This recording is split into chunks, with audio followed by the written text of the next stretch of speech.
American Express.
Althea Gibson is a part of us. She didn't just change the game, she made the game possible. When she broke the color line at this event, it wasn't because she asked to be in, it wasn't because her mentor, Dr. Johnson, asked to be in. It was because an ally, Alice Marble, wrote a letter to the USTA at the time and basically shamed them, saying, you're supposed to be a gentleman's sport about sportsmanship. Why aren't you letting the best black player in the world come and play our sport? So I say that to say, when you want to make change or anything, a lot of times the oppressed person cannot be the one to make the change. The oppressor has to change and say, okay, we'll give you a shot. And so that's what happened 75 years ago. And Althea was allowed. And, you know, I mean, if she could see what tennis looks like today, wow, you know. We carry her with us every time we step on the court. And we play not just for ourselves, but for everyone who comes next. Thank you, Althea, for 75 years of change. Get ready for the next to go down in history. This is US Open Radio, presented by American Express.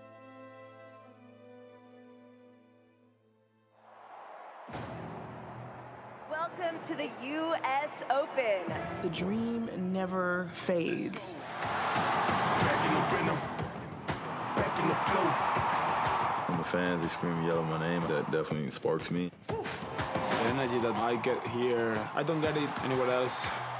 Energy from the crowd is really unmatched. The last Grand Slam of the season. Super excited to finally play in New York. Having a Grand Slam under your belt definitely takes a little bit of the pressure off. With a brilliant shot. I think it was an amazing run for me last year. It definitely gave me so much confidence. I played with a lot of passion, played with a lot of energy, and kind of in your face, and I hope you guys enjoy it. Damn, this feels good. All I'm gonna say is welcome to the show.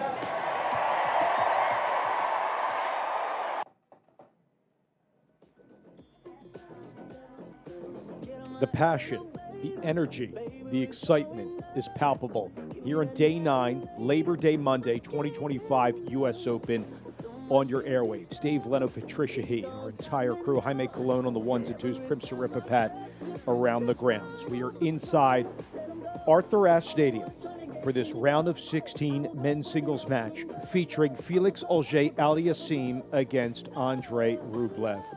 We are delighted to start the Ashe coverage today, the 9th meeting between these two. Rublev leads 7-1, but we throw out all those stats out the window because in our Breakfast Club preview show, you said Felix is going to have a day today. Why, Patricia? Well, Felix has been in the top 10 right? He made it slip a little bit, and the level just went up and down. But in this tournament, though, during the 10 days, I watch him. His game is back. He's hitting really cleanly, and he's moving. You know, when he's in the flow, he's just absolutely beautiful to watch, and he's not forcing like he was when he was struggling, and he's put in a lot of time.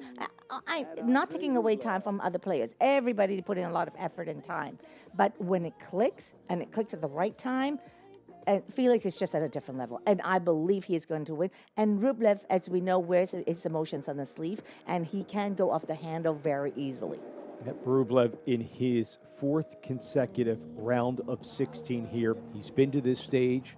Really the same for Felix, too. In his 3rd U.S. Open round of 16 appearance, you know, many forget, you know, he did make a semifinal run here in 2021. You know a lot about his upbringing, how he blossomed in Canada to this point. Why did Felix stand out at such a young age? He did well in juniors here as well, and where he's gotten to this point, seated 25th here at the U.S. Open. So when you have a group of youngsters, the first thing you look at is at their athleticism.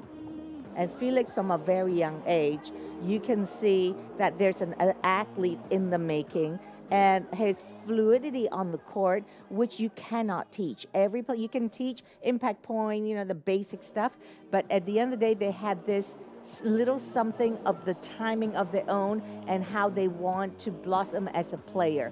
And he has such an all-court play in him, you know, not just because he's tall, but his serves. Let's talk about his serve. It's fluid, and it's a power game that starts the point for him, and to partner with his big ground strokes, and his movement is always balanced. And that is the whole game that he has over time been able to elevate. And that massive result against Zverev, the biggest win of his career over the 3 seed back in the 3rd round. He also beat Sasha Zverev at 2021 Wimbledon, 3rd Canadian man to earn a top 3 win at a Grand Slam tournament after Raonic beat Federer, and also Shapo beat Zverev back in 2022. But it will not be easy for FAA against Andrei Rublev, 27 from Moscow, Russia, ranked at 15th on the ATP Tour. We are about to call Felix Auger-Aliassime and Andrei Rublev. Let's listen to the pre-match interviews. You played a great match there. Is that something you've been working on consistently, or is it all coming together this week? No, I mean, obviously it's always been my strength, and I played a great match the other day, but today's a new day. I got a big forehand in front of me as well, so, you know, I guess whoever's going to dictate with that is going to have the upper hand. That's absolutely true. And these crowds have been amazing. You had great crowd support in your last match. Do you enjoy the great crowds here? Is that something you get a lot of energy from? I do. I mean, it's a joy to play here. You know, it's the closest slam to home, North America, so I get a lot of support. So it's been amazing. So thank you all. Good luck. Thank you.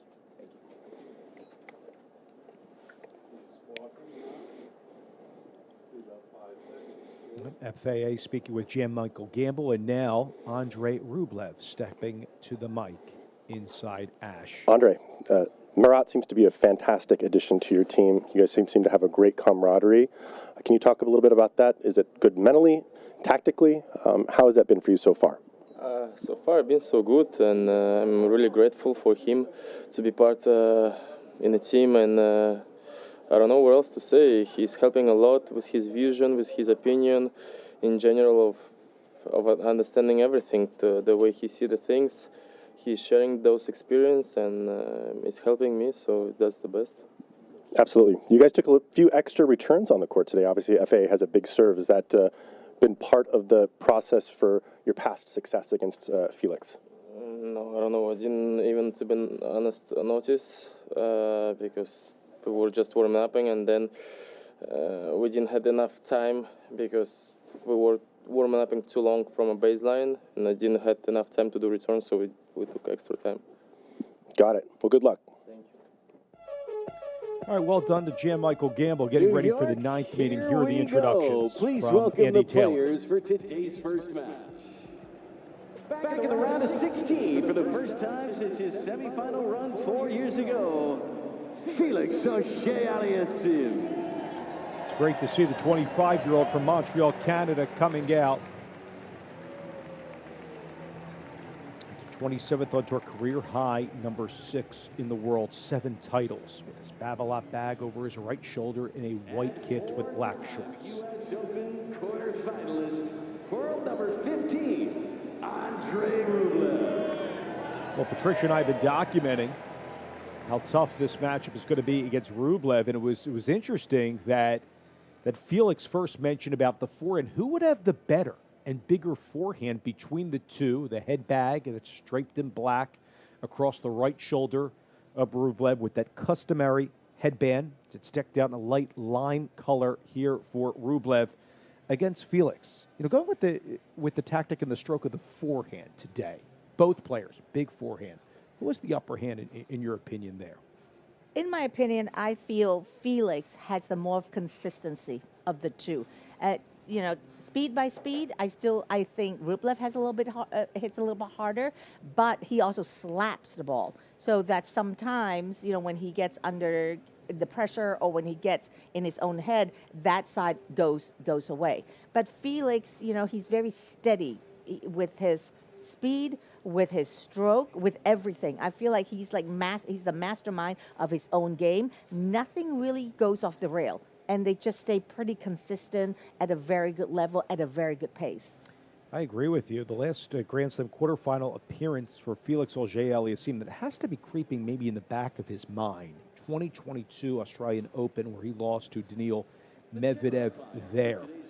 Curious to see how he does, because the last couple of years have been a rough go for Felix at the U.S. Open. He fell, Patricia, last couple of years in the first round. Last year to Japek Mensik, in 2023 here to Mackenzie McDonald. Hard to believe for a 25-year-old, his 8th U.S. Open main draw appearance. He's been to the quarterfinals before at a major. He knows what's at stake. But the last couple of years for Felix Auger-Aliassime, because when you compare him and maybe the injury-riddled seasons of Denis Shapovalov, what's that been like from the Canadians' perspective over the last couple of years to coming into this round of 16 match? Well, just like no one is kept away from injuries, right? No one is, you can't escape the ebbs and flows of tournaments, of your performance. Felix had when he came out on the scene at such a young age, he was hitting flawlessly. There was no fear in the world, no concerns in the world, no expectations. He just played and had his athleticism come through, and just things that just clicked for him. But after a few years, injuries came in, and also the scheduling, because when you get to a certain ranking, you are expected to play X number of tournaments the following year. And I remember thinking to myself, I believe that was like 4 years ago, he played so many clay court tournaments and he broke through. He had this run of winning streaks on the clay court, and I was thinking, like, he's going to have to pace himself or he's going to get burned out. And I think he did get burned out. He kept playing the following years, but just never was able to get to the form that he was able to. I remember seeing him in Montreal at the NBO, and he looked exhausted. His serve went away, and when at the caliber, when one of their weapons go away, it's is not good for the rest of their game. But somehow he took a little time away earlier this year. Got his bearing, just like many players that we've spoken over the course of these 10 days, taking time away, reassess, reevaluate where you are, where the goals are, and perhaps have a team behind you, new team members, or, substituting, or go with the known and comfort. But he's come a long way, and he's managed to put his time together. I actually passed him when I went into the city last week. And he's just walking, to dinner, very relaxed with, a friend of his. And I was thinking, how can he just walk up the streets and no one noticed him? Yeah, I'm curious to see how Felix will do. By the way, de Minaur on set point just won after a forehand miss by Rieti. So de Minaur actually collected 3 consecutive games to win the first set, 6-3 over the qualifier Rieti. So that set is in the book on Armstrong. When we return, Patricia and I will have the play-by-play. Around the 16 match, Felix Auger-Aliassime against Andrei Rublev. The first serve is next. U.S. Open Radio, presented by American Express.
All right, here we go inside Arthur Ashe Stadium to begin our play, the world's largest tennis stadium, on this Labor Day Monday in the United States, 70 degrees. We appreciate you listening on usopen.org, the US Open app. On the bottom right of the app, you click the More button, you click the radio icon in the middle on the next page, also on Sirius XM in your car on the Sirius XM app as well. On TuneIn Radio worldwide, go to TuneIn on social media to find us there, searching US Open Tennis. And you can watch us behind the scenes on YouTube and usopen.org. However, and wherever you're listening from, we thank you so much. With former touring professional, Canadian Olympian, mental performance coach, in the past coach on tour, Patricia He, and our entire crew. I'm Dave Leno. Jaime Colon is our engineer this morning with our fabulous production staff.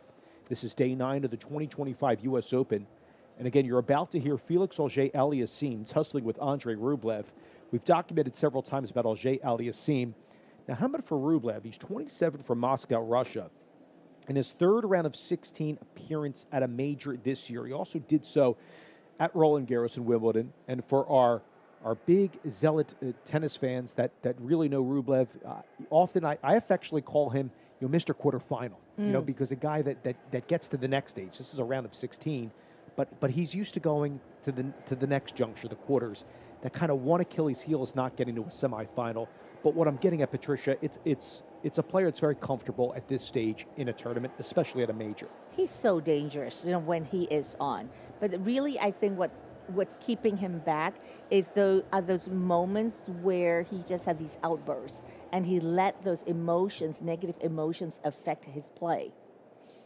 Well, definitely, that happens a lot. Eyeing his 5th U.S. Open quarterfinal appearance for Rublev against Auger-Aliassime in Ashe. Yes, a couple times he will smack the strings to his face. It happens a lot. Yells at his team. We'll see what takes place in the roller coaster of emotions in this round of 16 match. Auger-Aliassime will be serving to begin play. Dave Leno, Patricia He on the call to start our ball-to-ball coverage on U.S. Open Radio. Auger-Aliassime to serve. To the right of the chair, to the left returning several steps beyond the baseline, swing side to side is Rublev. First serve wails a little bit long past the service line on the deuce side of the court. Be a second serve for Auger-Aliassime in his third U.S. Open round of 16 appearance. I've mentioned it several times. I'll do it again. 2021 semifinal run here as well. Into the backhand of Rublev, missing off his return towards the stanchion of the chair umpire. The point to Auger-Aliassime. The round of 16 matchup here is underway at 15 love. Felix coming off a quarterfinal run in Cincinnati, falling to Jannik Sinner. Before that, in Dubai, he reached the final in February Well, he felt that Tsitsipas got ousted early here at the U.S. Open. Forehand inside in missing on a serve +1 for Felix coming in. Ad side of the court, it's 15 all. And really, that was the resurgence of Felix. Was, you know, earlier this year in the spring when he starts getting to the finals on the tour. You know, he's feeling good again. Jay Eliassime, go back as an 18-year-old in 2019 that Patricia documented, the youngest top 25 player since Leighton Hewitt when he was 18. Youngest ATP 500 finalist as well. Forehand missed on the next reply by Jay Eliassime. Middle of the court from no angle, Patricia. The point to Rublev at 15:30 in the opening game. Setting the tone for the match, the serve +1, not finding the court yet on that +1, but he is making a statement. Comes in as the Canadian #1.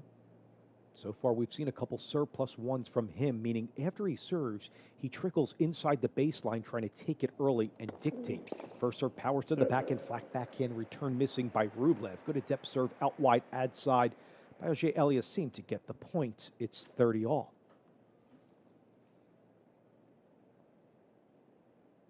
Frederic Fontang is the coach for Felix Auger-Aliassime. Won the 2016 U.S. Open boys singles titles. Mentioned that. Also 2015 doubles title with Shapovalov. Two Canadians that rose up the ranks. Trickles off of the frame of the racket of Rublev, missing the return. Serve that came in at 119 out wide, deuce side. Leads Patricia to a game point for Felix at 40-30. And you're going to see, across the match, throughout the match, that when Felix goes for his shots, usually he gives himself a bigger margin, just starting from his serve. He's not really hitting the corners yet, but just enough into Rublev's body. And rips a tee serve right down Broadway, goes past the skirting Rublev from left to right, misses. And it is Felix Auger-Aliassime with the hold to get this round of 16 match underway on Ash. Good start here for Felix.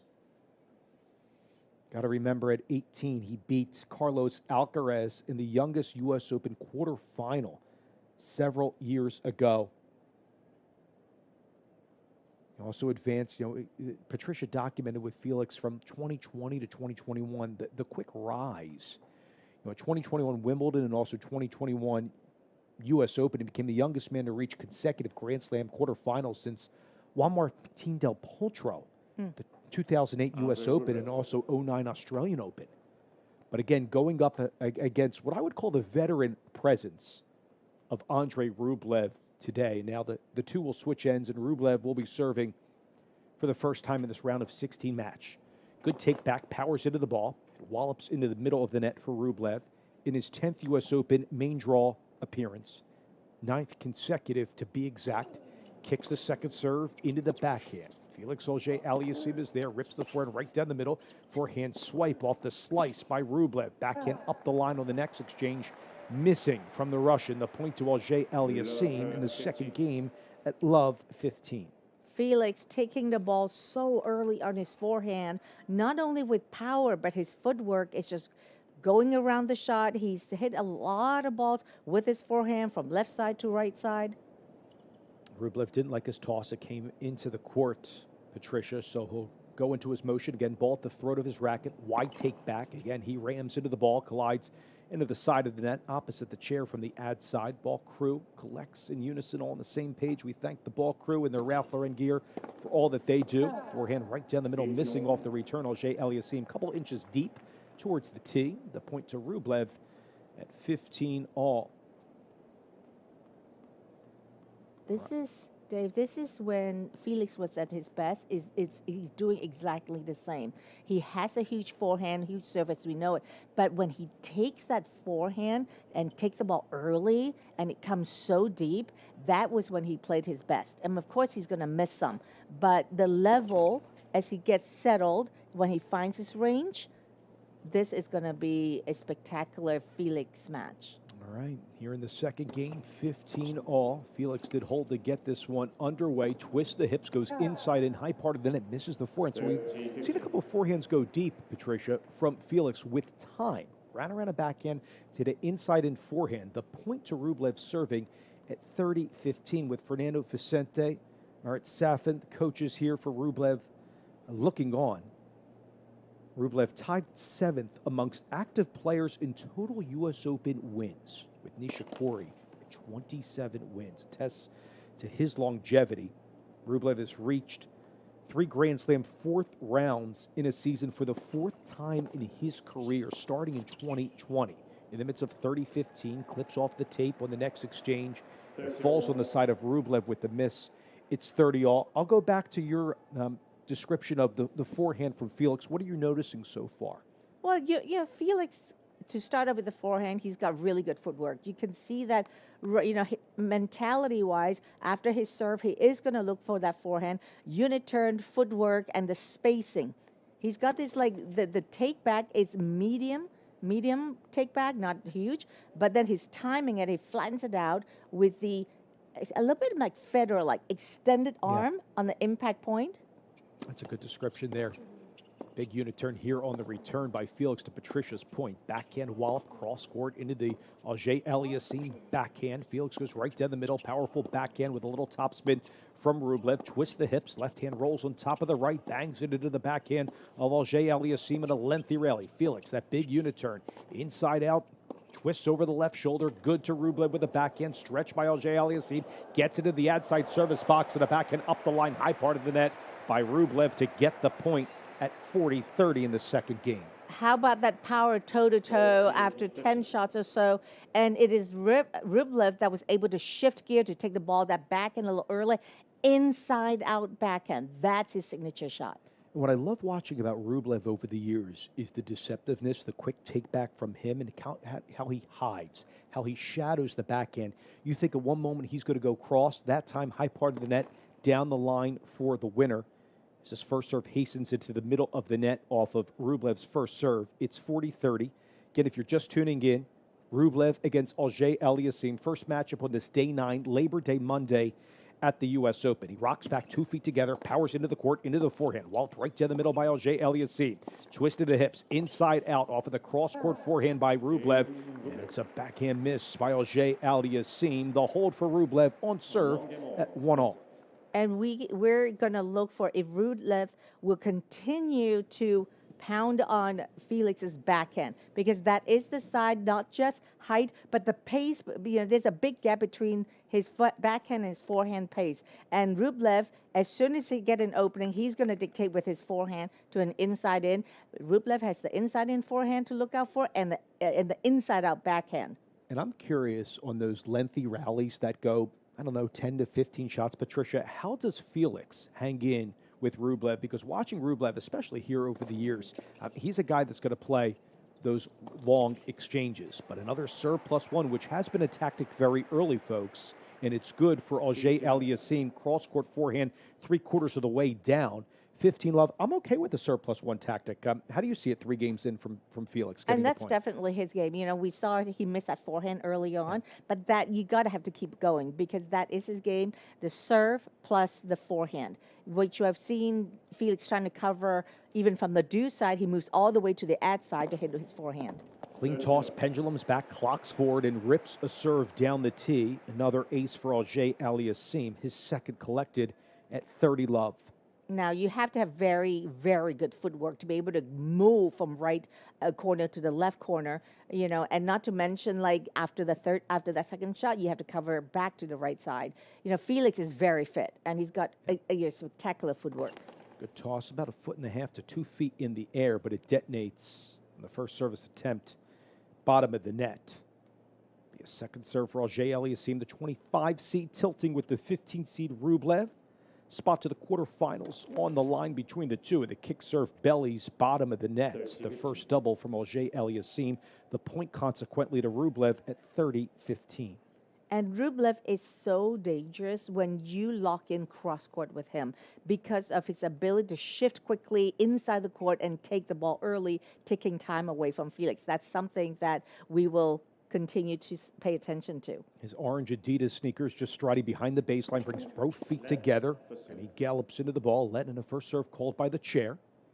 Again, if you're just tuning in on U.S. Open Radio, presented by American Express, Auger-Aliassime against Rublev to start our ASH coverage today. We will continue to update you on the de Minaur-Rieti match. The de Minaur did take that opening set 6-3 and is up the break in the second as well. First serve bolts a little bit long past the service line. A second serve from the outside of the court of Auger-Aliassime. Bouncing side to side with confidence and authority is Rublev, shuffling the feet. Back and forth, goes into a crouch stance, big unit turn, takes it on the rise, hits the forehand inside of the court. Felix backs him up, forehand from a wide ankle. Rublev coming in on the approach, inside out. Backhand slice lob by Felix, bounces inside the service box on the ad side and detonating the overhead off of a hop is Rublev with that terrific footwork at 30-all. Rublev was so decisive on his. He was relentless with his forehand, running Felix left to right, and this is really hard to track down. And you know, the sustain of the pace and consistency that Rublev is able to generate is just spectacular. And a nice souvenir for a young fan on Amex Radio Day as well. All the fans getting their Amex radios. We appreciate everybody grabbing those radios to hear the great coverage here at the U.S. Open. Nice souvenir for the fan that can keep that tennis ball, which is great. Actually, we're seeing pictures right now. He's looking at maybe a picture or video of him, a little replay, and just caught it off of a bounce from that overhead by Rublev. Congrats to him. He'll remember that. At 30-all here, 1-all here in this first set. Into the forehand, bang, back off of a forehand cross-court winner with authority by Rublev. Still has pace on it and a chance to break for Rublev at 30-40. And you cannot get better return than that. Off the court, racket compact, through the court, and just an outright winner on FAA's first serve. Don't get to see that a lot. 30-40 here. Break chance for Rublev to go up 2-1. Left hand on the throat of the racket. Bottom right on the bottom of the handle. First serve, zips past the service line. Missing from Auger-Aliassime. Fix the backside of his white shirt. Again, this is a break chance you're listening now here for Rublev in the round of 16 match to go up 2-1 on Felix. Kick serve into the backhand. Rublev is there on a break chance. Twists the hips, goes inside and Felix. Forehand slice, keeps it in play. Middle of the court, Rublev, open stance. Leads to Auger-Aliassime backhand. He goes right down the middle and it's long from Felix. A break for Rublev, who goes up 2-1. We're just getting underway. Rublev up a game. And a break on Ash. We'll step aside. More to come on U.S. Open Radio, presented by American Express.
Gibson is a part of us. She didn't just change the game, she made the game possible.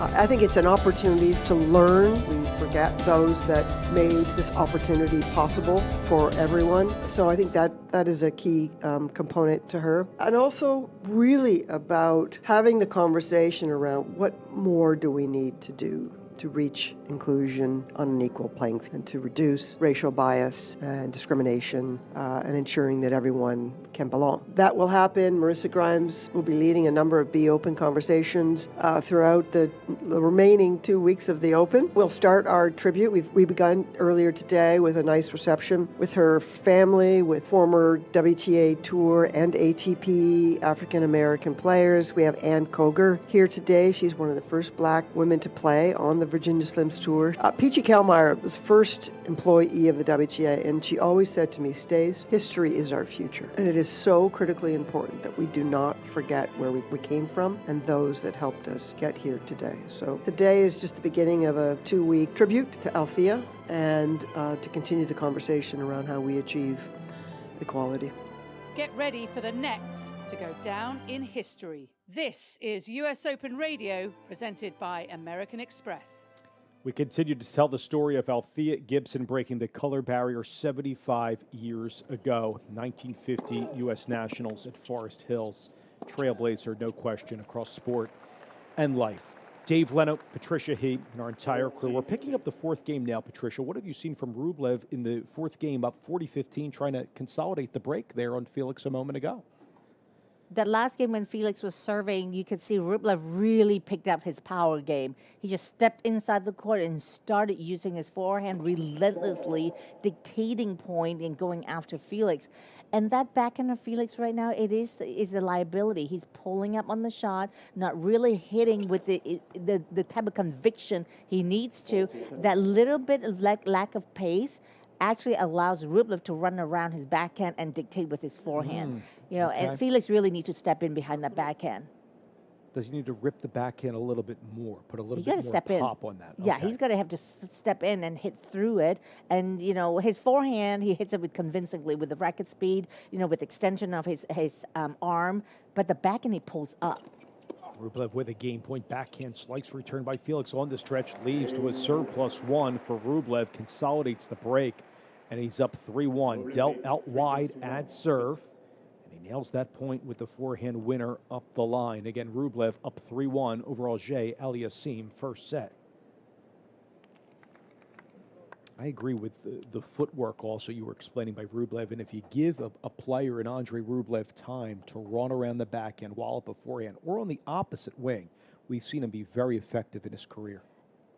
And Felix has to be, a little bit maybe pay attention not to play too far from the baseline, because when he backs up, that's when Rublev is very dangerous inside the baseline.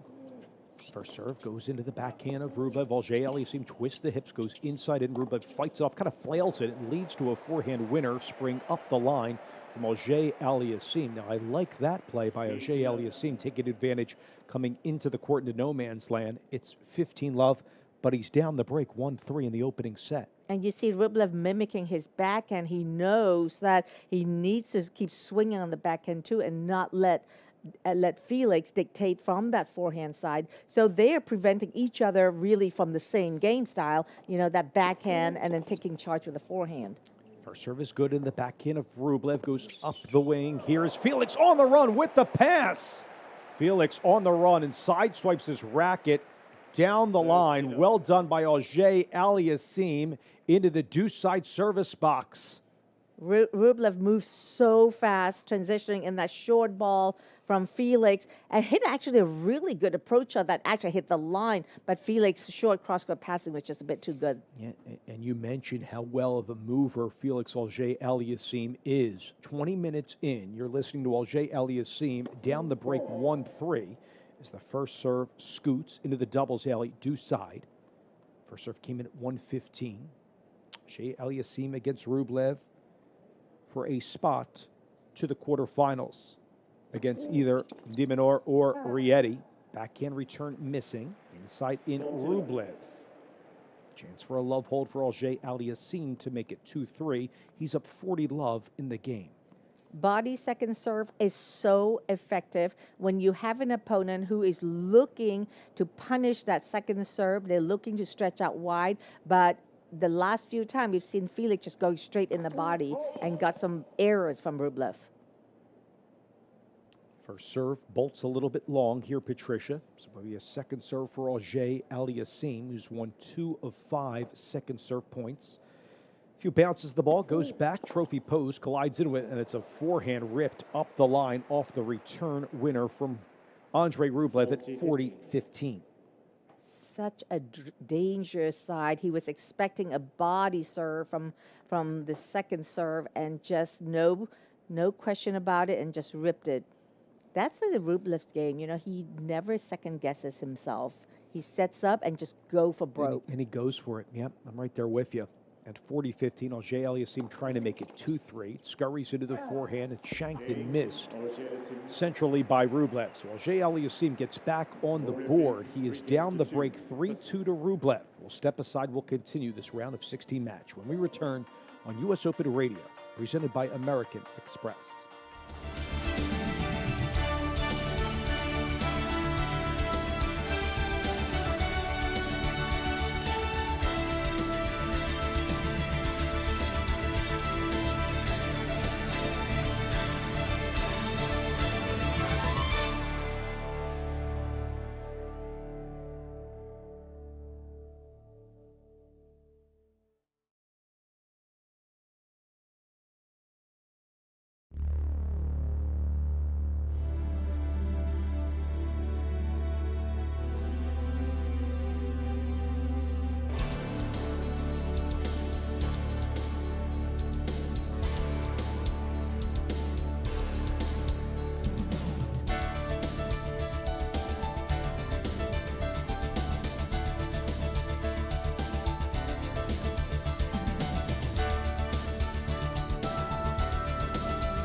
Day 9 coverage of the 2025 U.S. Open Tennis Championships on the air. You're listening to Dave Leno, Patricia He, and our entire crew. We are calling the Rublev-Auger Aliassime match.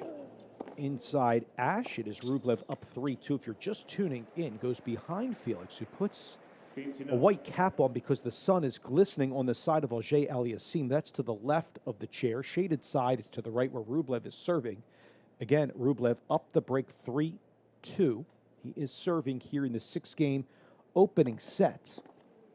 Goes to the backhand, and that bellies into the net by Auger Aliassime on the stretched backhand. You mentioned, the serve would be a big theme throughout this one. We've seen the variety from Felix, but a couple times Rublev's serve has looked really, really nice in the match as well. And really, he's serving at 116. That's not miles per hour. That's not the fastest.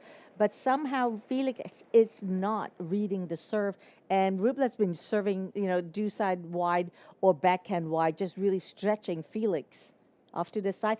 And when he gets a shot back, he goes behind him. Yeah, and to both of our points, he hasn't dropped a first service point so far. This will be a second serve and a chance to hold at love for Rublev to go up 4-2 opening set. Kicks into the back, a good body serve, and too cumbersome there for Auger Aliassime to twist the hips. The left hand rolled on top of the right with a closed racket face, and it is a hold for Rublev to go up 4-2. Yeah, when the service is coming in his body, Felix is just a second, behind in movement and what he really needs to move out of the way. His feet are tangled, and in his shot, his backhand just gets really cramped. I want to give everybody an update while there's a change of service here on the de Minaur-Rieti match. Remember, de Minaur took that opening set 6-3. He has a commanding 5-1 lead over the last qualifier left, Leandro Rieti. That is on Armstrong that we started out our coverage, and we'll continue to bring you updates of that match. Again, de Minaur up 6-3 and up the double break in the second as well.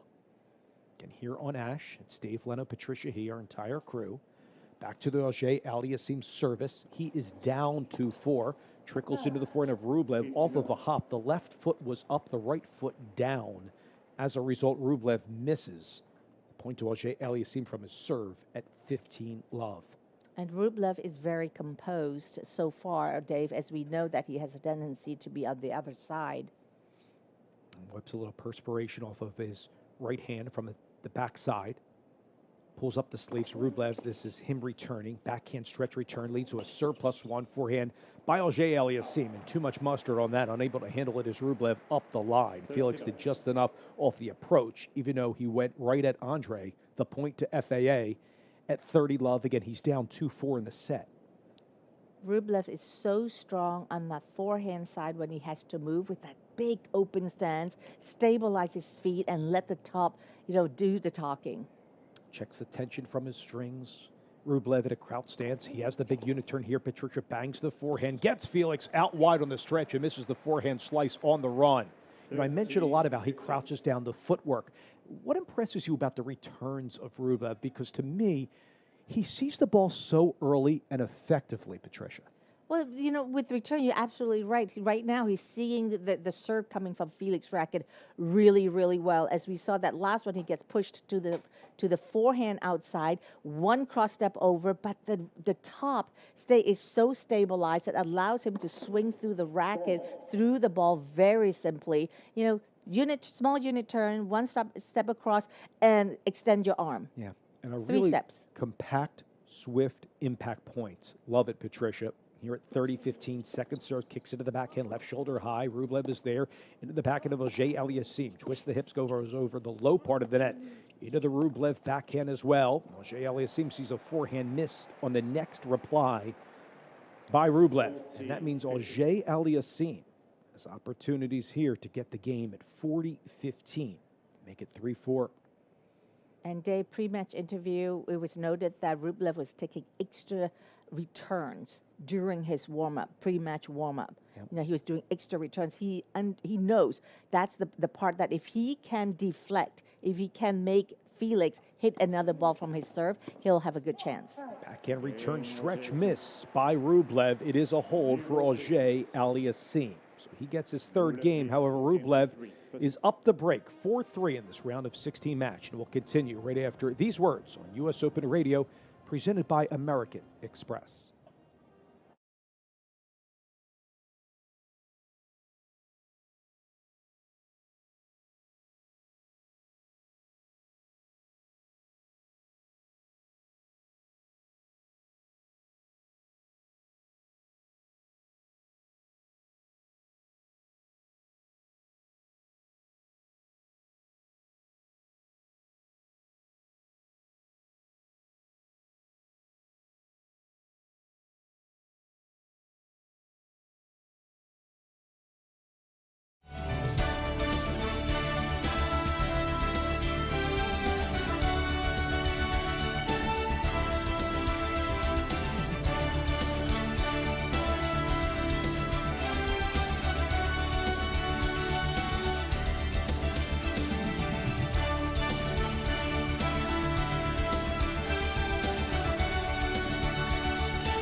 Rocking and rolling on day 9 of the 2025 U.S. Open Tennis Championships. Dave Leno, Patricia He, Jaime Colon, our engineer this morning on U.S. Open Radio, presented by American Express. From first ball to last on our airwaves, it is Rublev in the round of 16 match.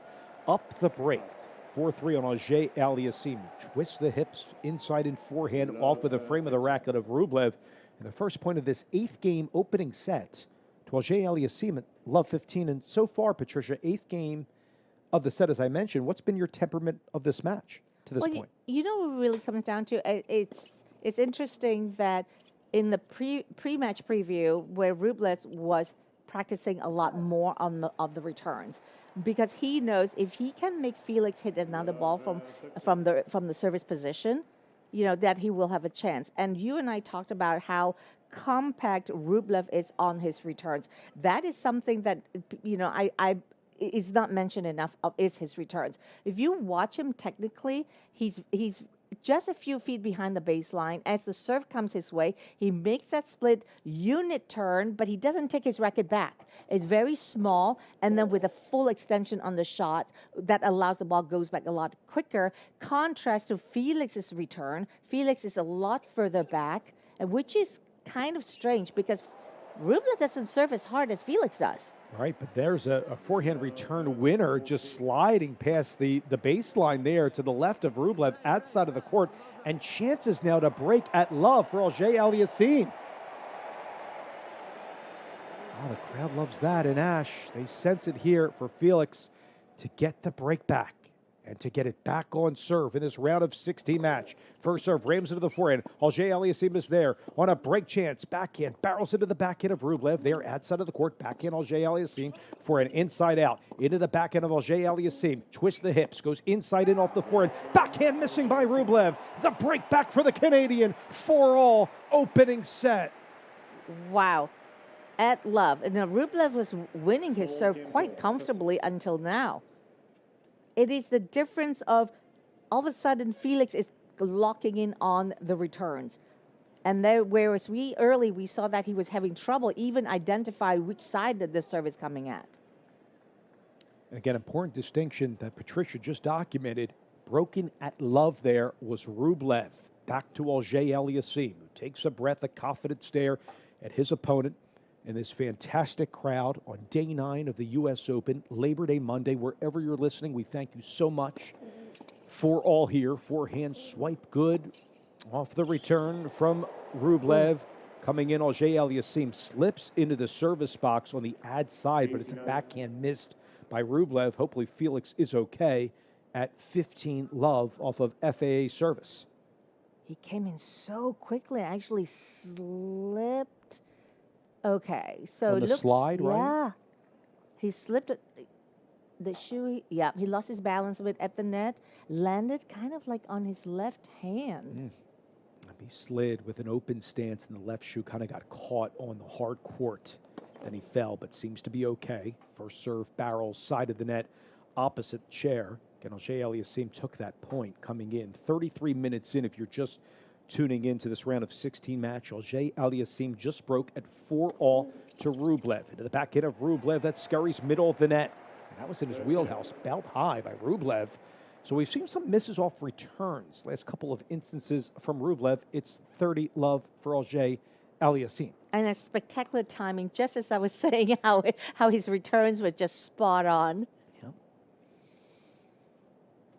Auger-Aliassime has the orange and black Adidas sneakers just behind the baseline.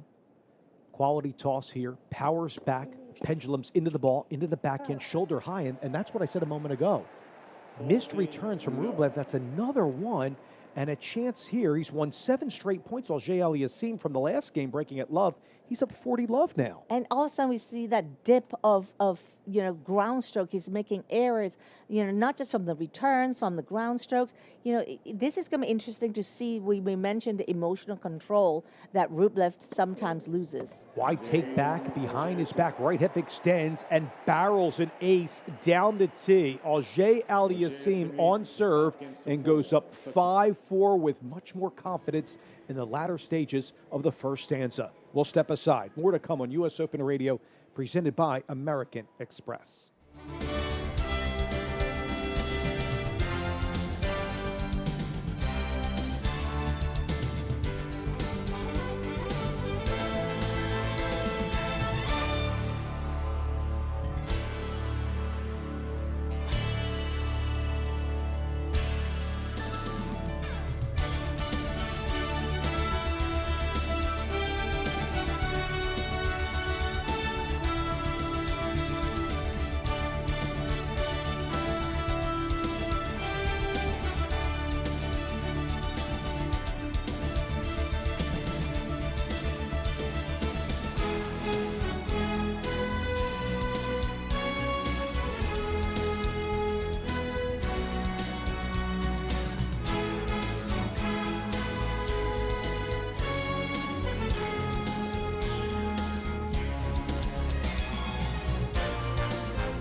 Dave Leto, Patricia He, and our entire crew here on U.S. Open Radio, presented by American Express. You'll hear the talented voices all afternoon into the evening from Brian Clark, Megan Moulton-Levy, Ravi Uvha, Zina Garrison. Tonight, Mike Cation, Sophie Amyak, Abigail Johnson, David McPherson, Gil Gross, Prim Saripapat, Nick McCarville, and more on U.S. Open Radio. The talented, skillful voices will have you from first ball to last. As Alger Aliassime is up right now 4-5. Rublev is serving.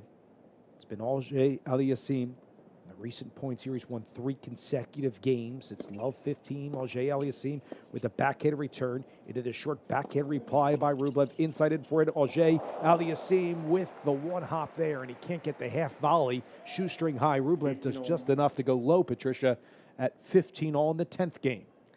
And you see Felix a little annoyed with himself because in the midst of that point, he had a sitter in the middle of the court. Instead of going a big inside out, he hit it right back to Rublev's racket.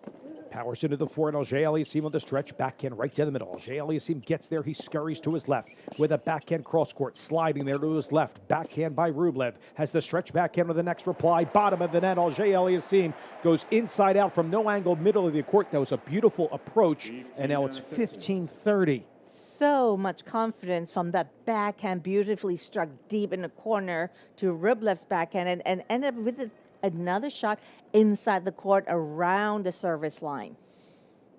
Again, if you're just tuning in, it's 4-5 Rublev against Alger Aliassime on serve. Latter stages of set number 1. Barrels into the back at Alger Aliassime there. Backhand up the line. Alger Aliassime with the lob deep into the deuce court. Scurries into no man's land. Overhead right at Alger Aliassime. Has a chance trying to pink the line. He does not on the outside of the court. The point to Rublev. He'll take it at 30 all as Alger Aliassime stares at the umpire in disgust, saying, "What happened there?"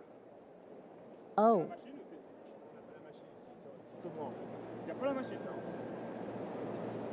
He's asking for a replay from the machine, and the umpire can't overrule.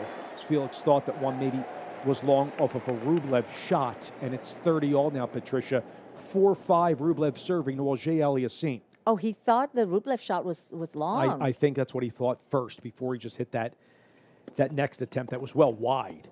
This one barrels off his forehand return, bottom of the net. Oh, he had chances in the game, Patricia, and it's a game point for Rublev to make it 5 all at 40-30. In my book, he had 2 chances of those short balls that he missed. Yeah. You know, this is when you get a little tight because you can see the finish line. Got to stay at the present. Find solutions first. Shifting back, then forward. Rublev as that whisks out wide. Doubles Ellie ad side off the first serve from Rublev, appearing in his 10th U.S. Open main draw appearance. Comes back then forward, and he doubles. He smacks his right thigh in frustration for the first time. It's a deuce game. And you don't want a double fault at this juncture of the set. He knows how important it is to stay clear-minded. Former junior world number 1, broke into the top 20 as a junior in 2020s, had a masterful career in Rublev. Good serve out wide on the stretch. Shank forehand return by Felix. And frustration from the Canadian. A game point for Rublev to make it 5 all. Again, it's that wide serve on the deuce side that gets Felix in trouble. Bounces the ball 5 times, looks at Alger Aliassime, scurries into the ball. Here on a game point, Rublev inside out forehand, into the backhand. Drive backhand missing from Felix Alger Aliassime. Rublev will take it 5 all, first set. Yeah, that backhand, again, he set up really nicely. Right when it's about to hit, he pulls up that right shoulder, Dave. That you pull up that right shoulder, that racket is going to open up a little bit, and the ball is going to sail long. If you're just tuning in, we're calling Alger Aliassime and Rublev. Dave Leno, Patricia Heat with you. Rublev broke in game 3 to go up the break, breaking right back in game number 8 was Alger Aliassime. He won 3 consecutive games. Rublev just held 5 all at this juncture. Back to Alger Aliassime at 5 all. Barrels into the backhand. Rublev's there, serve +1. Rublev gets there, half volley, good by Alger Aliassime. No, it goes on his side. He was there, but then it bounces off the net, trickles on the side of the Canadian. The point to Rublev returning at love 15. Yeah, great inside out from Felix, but just could not close up at the net close enough and got caught hitting half volley, a very difficult volley to make. Got to get in volley on shoulder height. That's what you want to do. It's a good low ball again with Felix coming in because Rublev recognizes the pattern. Roger Aliassime looking to transition effectively and early in points. He rips another ace down the tee, Patricia. His fourth ace at 121 for Roger Aliassime at 15 all. And that's how you want to respond after a shot that perhaps that should be on your racket and you messed it up. 4 aces for Roger Aliassime to 2 for Rublev. 15 all, 11th game. Opening set. This is a round of 16 match FAA dueling with Rublev. Opted to spin one out wide deuce side. Took a little off at 113, but missed into the doubles alley. Shrugs the shoulders. In a white top, black shorts, bounces the ball 5 times, ball to the throat of the racket. Big extension above his white cap, whips into the ball, into the backhand, good for Rublev. Comes into the court, into the forehand of Roger Aliassime, right down the middle. Rublev is there, left foot in front of the right, forehand missing from a wide stance, no angle by Roger Aliassime. The point to Rublev at 15-30. That was a bit of a wild hit, isn't it, Dave? From the hard mid of the shot, and Felix just wildly swung at the ball that missed by on the outside of the doubles line. At the left foot extended for the right for about a foot, maybe 2 for Roger Aliassime. Again, from no angle, meaning he's in the middle of the court open stance. Missed the forehand wing closer to the chair. First serve, gallops a little bit long. On the outside of the court, again, Roger Aliassime in the sequence right here, serving at 15-30. Rublev bouncing side to side, confident look with that long blonde hair. Out from his lime headband. He steps up on the inner turn, bangs the backhand back. Left foot in front of the right, forehand up the line. Good. Roger Aliassime on a serve +1 with the left shoulder in. The right shoulder was back. Had a lot of power there, Patricia, to get that winner to 30 all.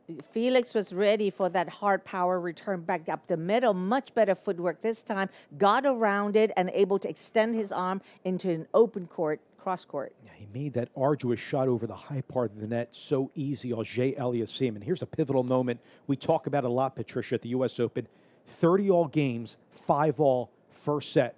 He goes back, he clocks forward, hits a slider out wide, good. Roger Aliassime to the corner at 112 on the deuce side. He has a game point. Took his time on that serve. Nice bend of the knees, great extension, and great rotation of the hip. That was an excellent service for his 5th ace. 40-30 for Roger Aliassime, the 25 seed against Rublev. 5 all opening set. Again, a 40-30 point. He whisks forward, barrels off the top of the tape, does float in. Be another first serve for Roger Aliassime. In his 3rd U.S. Open round of 16 appearances, 8th main draw appearance here in New York. If he wins today, his 4th Grand Slam quarterfinal appearance. See if that happens. Long way to go. Into the backhand of Rublev on a game point for Roger Aliassime. Forehand barrels off the tape. Goes in the corner of a court. Roger Aliassime there. A forehand miss by Rublev. Roger Aliassime takes the game. He holds at 6-5. And really, that was a gutsy serve in the body. Kept it simple. Had a forehand, went after it, and it was Rublev who actually overhit and just sailed long.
Day 9 of the 2025 U.S. Open Tennis Championships is on the air just past 12:30 p.m. local time in the United States. Wherever you're listening on the U.S. Open app, usopen.org. You can watch us behind the scenes on YouTube and also the official website of the U.S. Open Tennis Championships.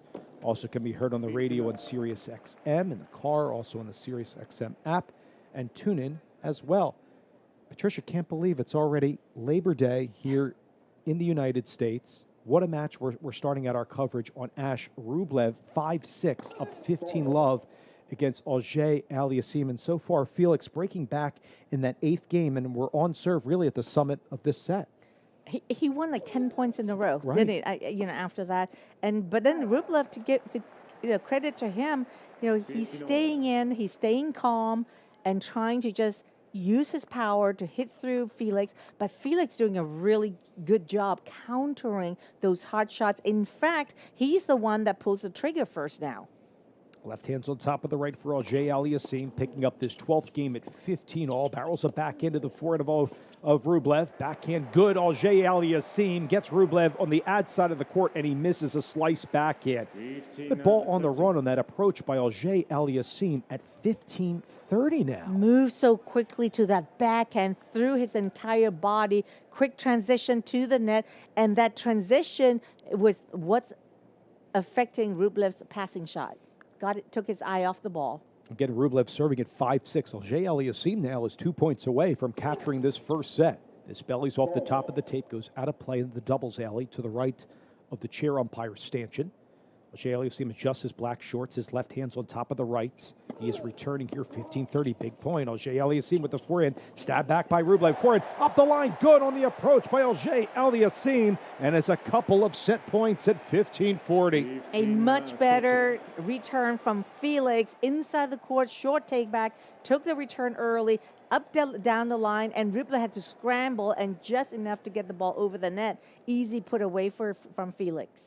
Auger Aliassime has a set point here on Rublev, who skirts back. He gallops forward, blasted to the backhand, stretch, backhand return. Good Auger Aliassime gets another backhand up the line. Rublev goes back, fights it off the line. Auger Aliassime twists the hips, forehand inside out. Rublev is there, middle of the court, then a forehand shanked by Auger Aliassime, well long and centrally. Rublev surviving. Another set point for Felix at 30-40. Felix did so well on the defense skills, had a shot that he was making it time and time again with that forehand. Thank you. It is set point number 2 for Auger Aliassime. Takes a couple of breaths, stares at Rublev serving at 30-40, 5-6 here. The edge of the first set, barrels out wide. Auger Aliassime there on the return, has a forehand look, and he misses. Oh, he had the deuce side of the court open, but that scurries into the doubles alley because Rublev was all the way on the ad side. The deuce side open, but Felix just wide. Oh, he had that short ball. Instead of moving up to the ball and transition to the net, he just stood there and did a rotation and over-rotated the ball out. 2 set points saved by Rublev to deuce at 5-6. Rublev didn't like his toss. Bounces the ball 5 times. He goes back. Good toss. Powers into the ball. And a stretch forehand miss by Auger Aliassime, about hat high with his right arm extended. Boy, did that bounce ferociously from out waist high all the way shoulder off the slider serve at 95 by Rublev's kick. And it's a game point for Rublev, who just fended off 2 break chances, 2 set points. And he's about to get it to a first set breaker against Auger Aliassime. Felix returning a couple steps outside of the court. Bangs into his forehand, into the forehand of Rublev. Rublev with a backhand. Cross court, it is well wide. Closer to the chair umpire. Doubles alley outside to deuce. And that was the shot that Felix been so successful at. The inside-out forehand, moving to his left, dictating with the forehand. And Rublev was over trying to get to Felix's backhand. Rublev wipes the sweat off of his face underneath the lime headband, bounces the ball 5 times, ball to the throat of his head racket, had a wide take back, didn't like his toss, and will go through his motion again. He wheels the racket around, long extension, lofts it off the top of the tape, floats long, past the service line, deuce side. Be a second serve that Felix will see. Takes a step in. Then another one, Patricia. Has the backhand off of a short hop. Runs around the backhand. Hits a forehand into the Rublev backhand. Gets Felix cross-court, ad side, into the backhand by Rublev on the ad side as well. The reply is right down the middle by Rublev. Into the backhand, Auger-Aliassime. Backhand, ad side. Goes cross-court on a safety shot, low part of the net. Rublev is there. Felix, long run, deuce side of the court. Goes over the high part of the net. Good! Oh, a lot of power by Auger-Aliassime on the run, high part of the net. Another set point for FAA. What clean hitting from Felix with those forehands. Actually, Rublev was looking to cover the cross-court from the forehand, and Felix just found that down-the-line opening for a winner. Set point number 3 for Felix Auger-Aliassime. He's the run returning in this situation at 5-6. 25 seed returning here. Set point number 3. Rublev bangs it out wide and side. Second serve upcoming for Rublev. Rublev working quick here on his second serve. He powers it into the forehand of Auger-Aliassime, who ran around a backhand and hit a forehand from a weird angle and misses. And when I say weird, because he was close, the right shoulder was in front of the left there. Sideswipes it well long, and it's deuce. My goodness. I think Felix thought that second serve was going out, which I have to be honest, I thought it was out. Must have clipped the line. Wow. He was looking for a forehand inside out and thought that was a double fault and mistimed it. That's 3 set points saved by Rublev now, Patricia. First serve wails a little bit wide. Will be a second serve here from Rublev, serving to the left of the chair. Again, if you're just tuning in, round of 16 match, Rublev against Auger-Aliassime. Goes into the stretch forehand of Felix, and he buries the short angle in. The chair umpire has his palm down, says it's good from Auger-Aliassime. Set point number 4. What an angle there. Wow. A rare time we see Rublev going the forehand side with a second serve. And now this time Rublev thought it was going out. Just past the singles line on the deuce side service box for Auger-Aliassime with the forehand winner. It sets up set point number 4 for Auger-Aliassime. He's returning several steps behind the baseline. First serve darts into the side of the net from Rublev. He'll get it from the ball crew to his back left. Felix again, set point number 4 against Andrei Rublev right now.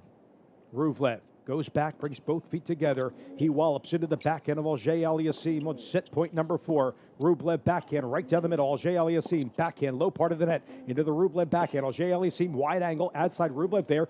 Forehand inside out by Auger-Aliassime. Backhand off the net by Rublev. It's a chance to pass. He cannot. Auger-Aliassime takes control, and the Canadian wins set number 1, 7-5.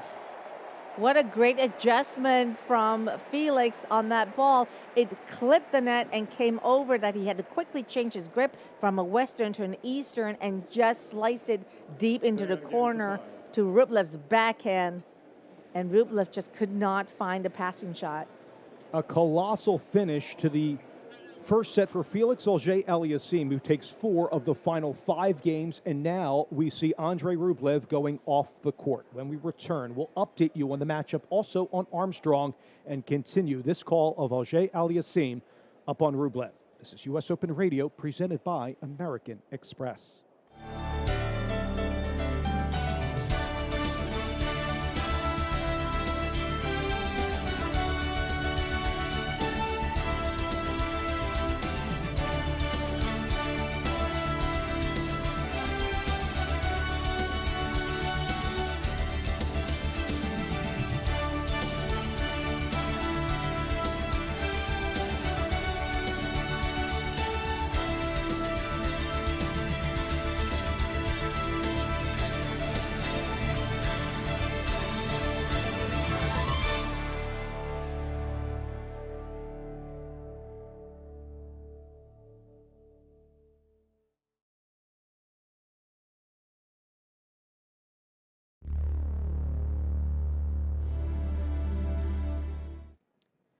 Back inside Louis Armstrong Stadium. Dave Leto, Patricia He, and our entire crew. Alex DeMinor is up 2 sets to love and up 5-1 in the final third set, which could be the culmination because the qualifier, Leandro Rede, is in a little bit of a quagmire here, down 1-5 in the third set.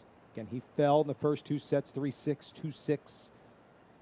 Rieti is the one serving at 1-5 at 15 love. de Minaur is looking to get back into the quarterfinals at the U.S. Open, where last year he fell to Jack Draper at that stage. It would be his third U.S. Open quarterfinal appearance, and this has been a one-way wrecking crew here for de Minaur. A very clean performance, not challenged by any means by Rieti, who's had a great run. Rieti goes inside into the forehand, flipped by de Minaur, and a backhand slice missed into the service box on the ad side of the court by Rieti. The point to de Minaur, who's 2 points away from the match. But can we just say how great a response de Minaur was in that point? Rieti came in, hit a deep, deep approach shot to de Minaur's forehand, and just a little flick to the feet of Rieti. It's very tough for Rieti to control that volley. Again, it's all de Minaur here at 15-30. He's the one returning with a backhand that powers through the legs of Rieti. He opens his legs on the ad side of the court, comically on the baseline. It was well long from the Australian, and it's 30-all. Dave, do you know what will happen if it hit his leg, even if it's miles long? It would be a point to de Minaur. Yeah, exactly. Yeah, that was dangerous. It was. Oh, he had to be on top of that, no question. I see that a lot on the recreational side of tennis, where it hits people saying, "Yeah, that's the point for the other guy." Here at 30-all, it's a forehand miss by the qualifier Rieti, and here we go, match points for the 8th seed Alex de Minaur.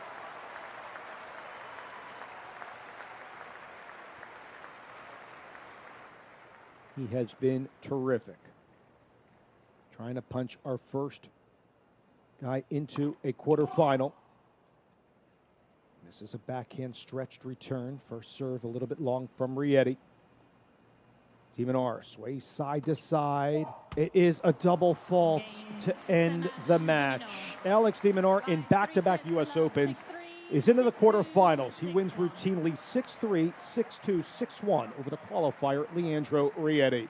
What a great performance, though, of the tournament for Rieti. But let's just say solid performance from de Minaur, solid consistency like he always is, a great court movement, not challenged, but he's going to have to be pleased with his performance today. Yep, and he will play the victor of the matchup we will call on the other side, Felix Auger-Aliassime, up a set over Rublev. But again, congrats to the 8th seed de Minaur, moving on to the quarterfinals. More to come on day 9 of U.S. Open coverage on U.S. Open Radio, presented by American Express.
Althea Gibson is a part of us. She didn't just change the game, she made the game possible.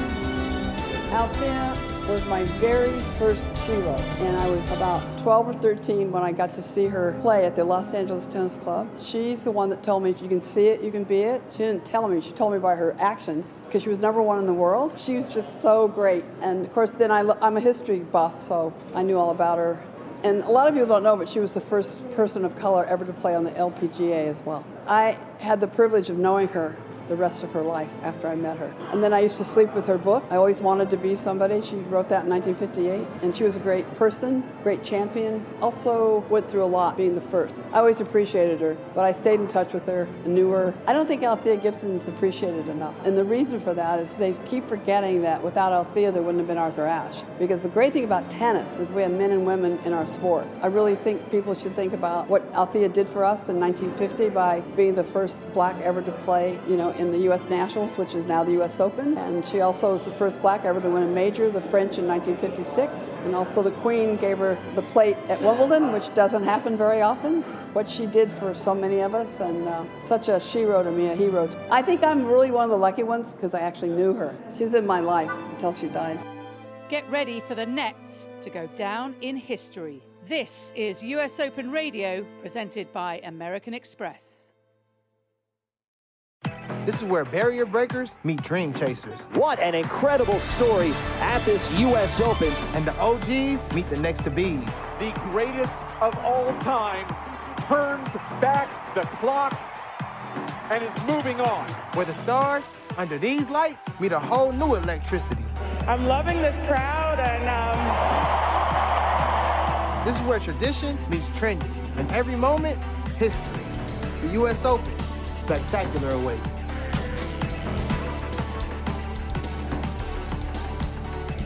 Welcome back to day 9 of the 2025 U.S. Open Tennis Championships with the talented voice and all the illustrious playing days of Patricia He, bringing that perspective to our airwaves. I'm Dave Leno with Jaime Colon and our entire crew this morning with production staff Jim Knapp and Ryan Fishwile, Braxton Chris with us, Kenny Marion, Claude Jennings, Pat Marion to come later on with our talented voices on U.S. Open Radio throughout the day. We thank you so much. However you're listening to us, it's a break chance here for Rublev, who dropped the first set 5-7 to begin the second. Rublev on the run, forehand pass, no. Felix does just enough to get it to deuce. Again, this is the opening game of set number 2. How about Auger-Aliassime to wrap up that first set a moment ago, Patricia? Dave, it is so good to see Felix, playing the level that he is now. That level went away a little bit for, a few months, like 18 months or so. But, he's worked hard physically and on the court and just putting himself, week in and week out and giving himself a chance. And I believe he's putting it together this week. And he said it all along. He feels good out here. His service looking good. Forehand is dictating. And backhand, yes, it can be a little more solid. But, hey, he is, in a match with a set ahead of him.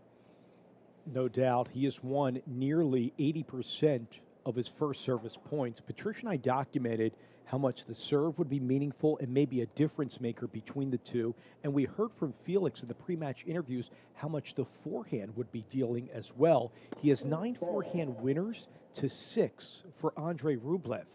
Which is surprising because Rublev is known for going for his shots. Right. But it is Felix's, physical ability to run after them that is, stopping Rublev from hitting winners. It's a double here from Auger-Aliassime on a game point. Again, opening game, second set. It gets it to a deuce once again, the 4th time at deuce to be exact. 7-5, Auger-Aliassime took the first set. He won 4 of the last 5 games. If you didn't hear our first set call, Felix had the break in the 8th game to go up 5-3 and cruised at 7-5. At one point, Rublev fended off 3 set points. Felix, in the end, delivered.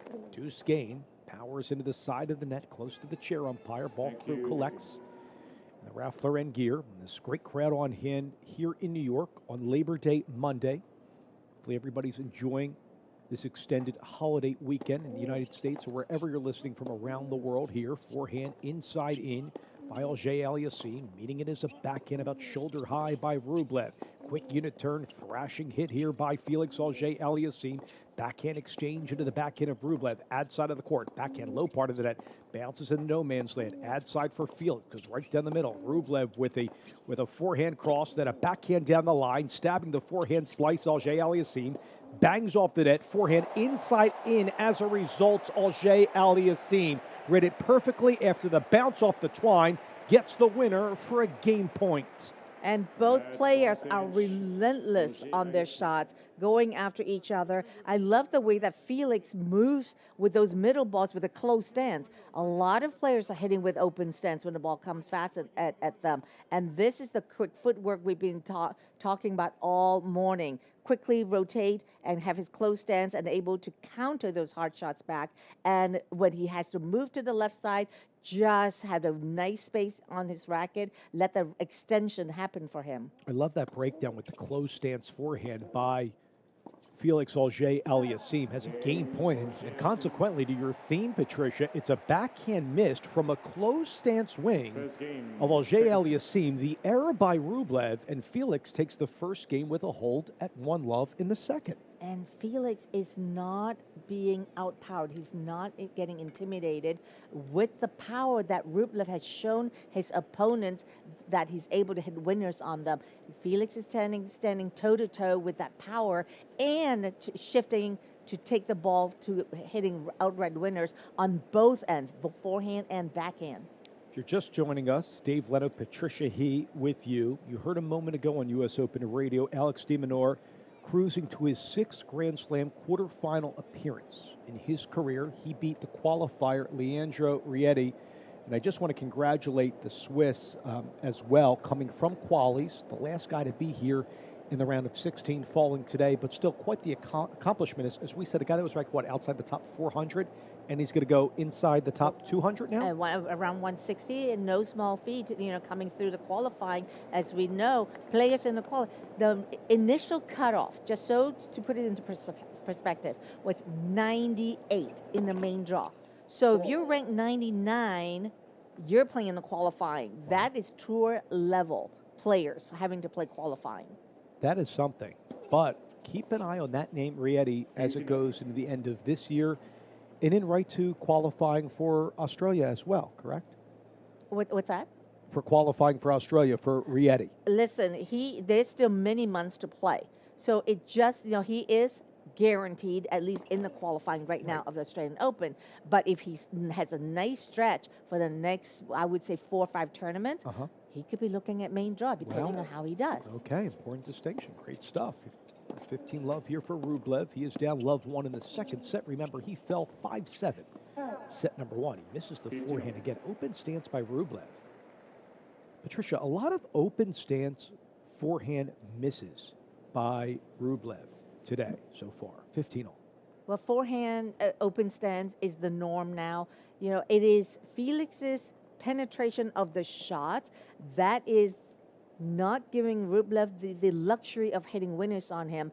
When you receive it in open stance, it's a lot harder. It takes a lot of timing to be able to control that racket head. And now it just seems, actually, funny enough, it just looks like Rublev is being outpowered a little bit on that side. Yep, you're hearing a coach on the tour, Patricia He, former terrific player as well. Forehand up the line, Auger-Aliassime. So what you've been seeing from Rublev, some of these errors that I just mentioned with the forehand wing, if you were in the box for Felix right now, what would you be saying to try to continue this prowess right now from winning the first set and here in game 2 of the second? Keep stepping into the ball. Keep going after it. When he steps, get that close stance with those feet, and he goes after his forehand, they've been coming off his racket so effortlessly. Stretch forehand there on the reply. Auger-Aliassime. Rublev goes right at Felix. He does apologize. Again, both players were in the service boxes. Rublev went right at Auger-Aliassime. Didn't go face high, but went to the right ear. Rublev again apologizes. Good sportsmanship. He gets the point at 30-all. But to Rublev's defense, he really had no choice. He came from so far from the right-hand corner and to sprint diagonally to the net. And actually, he was not even going after Felix. Felix actually mistimed that volley, that high volley. 30-all right now. Rublev. Skerry's one of the backhand good here. Auger-Aliassime a short reply and allows the approach successful in the serve +1 for Rublev at 40-30. Forehand winner to side of the court for Rublev. Played an hour and 10 minutes to this round of 16 match. And we can now tell you the victor of this one will face de Minaur in the quarterfinals at the U.S. Open. Round of 16 matches, or you could say fourth round matches on our airwaves today from our talented crews. Right now, Dave and Patricia on the airwaves with Jaime Colon, our engineer, taking us through it as well. Backhand up the line, good from Rublev. Forehand off the line there from Auger-Aliassime. Leaves to a forehand on the deuce side by Rublev. Forehand inside outs by Auger-Aliassime. Rublev gets the game. He has the hold. 1-all, second set. I just feel like so far Rublev is feeling so out of sync on the court. He's being outpowered by Felix forehand. And Felix, time and time again, is so explosive when he's turning around his back into that inside out, or when he's behind the ball, he does his closed stance, and the ball just coming at Rublev faster than he expected. I agree. And I think that Rublev is a type of player that likes to dictate. He's not. He's not able to right now. He's on unfamiliar territory because usually he's a dictator. Well, that's got to be part of that game plan with Felix Auger-Aliassime that goes out wide, spins into the ad side service box from Rublev, and an easy thrashing swinging volley off of a hop by Auger-Aliassime at 15-love. Again, if you're just tuning in right now, we're at 1-all on serve here in the second set. Auger-Aliassime won 4 of the final 5 games in set number 1 to win 7-5. We've seen a plethora of serve +1 patterns. What we mean by that is serve coming in and trying to kill the rally or the point off after the next shot following the serve. 15-love goes into the forehand of Rublev, missing wide, close to the chair umpire. It's 30-love. And I'll tell you, that service, and you documented it many times, service has been spot on from Felix today. I would say starting from after he lost his first service game or second service game, after he lost that serve, but after that, he's finding his spots again. But I also am seeing Rublev, not his return technique is not as compact as he started the match with. Okay, goes right down the middle here on a 30-love point. Rublev coming in, backhand volley, trying to pass. Auger-Aliassime, high backhand volley, a swinging one-handed backhand adjacent to his left ear by Rublev, and a good flick on a very arduous shot for the point at 30-15. A very difficult shot, high backhand. Boy, Rublev made it look easy. Couple steps back, and then just a smack with a whip on the backhand, reverse backhand flip. Yeah, that is a tough shot. He was about a couple inches in the air with the left foot up. The right foot was down for Rublev. He was inside the service box on the ad side to get that flick. Nicely done. Again, 1-all here in the second. Day 9 of our coverage of the U.S. Open Tennis Championships. A lot of exciting action to come around the grounds. Not just singles, there's doubles, juniors, and wheelchair tennis here at the U.S. Open. Great crowds on hand on this 70-degree afternoon in New York at 30-15. Inside and forehand good by Auger-Aliassime, twisting the hips, going inside out. Rublev missing. You hear the out call inside Ash, the live electronic calling. The point to Auger-Aliassime at 40-15. Felix about to go up 2-1 here in the second. Rublev continues to just relentlessly unleash on his ground strokes, but it's Felix who is countering those powerful shots with so much loading on the legs and top, with his racket skills. The world number 27 carries this one to the left of Rublev with the stretch and a serve +1. Good for Auger-Aliassime, cradling both feet inside the service box, and he detonates the points for the winner. He is up 2-1. We are on serve in the second. Just getting the second stanza underway on this match. This is U.S. Open Radio, presented by American Express.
And we welcome you back to U.S. Open Radio, presented by American Express. It's a beautiful day 9 here at the 2025 U.S. Open Tennis Championships. I'm Prim Siripapat.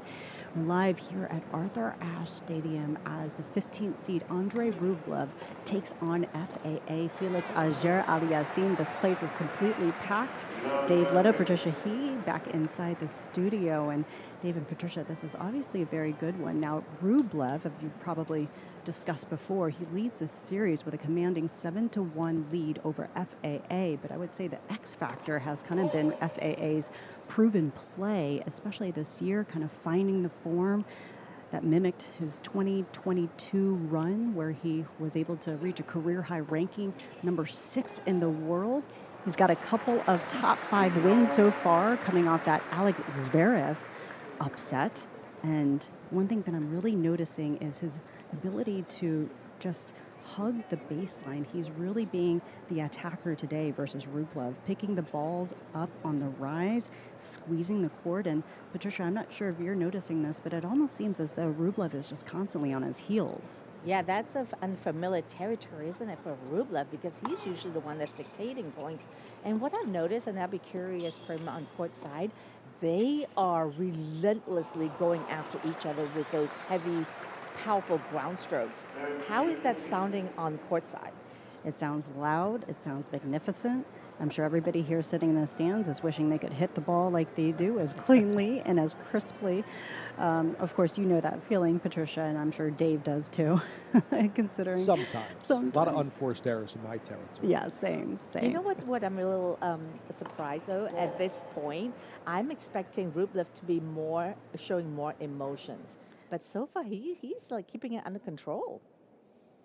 All right, here's Rublev at 30-15. Prim, thank you so much for the update. Backhand goes off the line by Auger-Aliassime and off of the frame, consequently, of Rublev at side of the court and deep. Felix gets the point at 30 all. We're at 1-2 here in the second.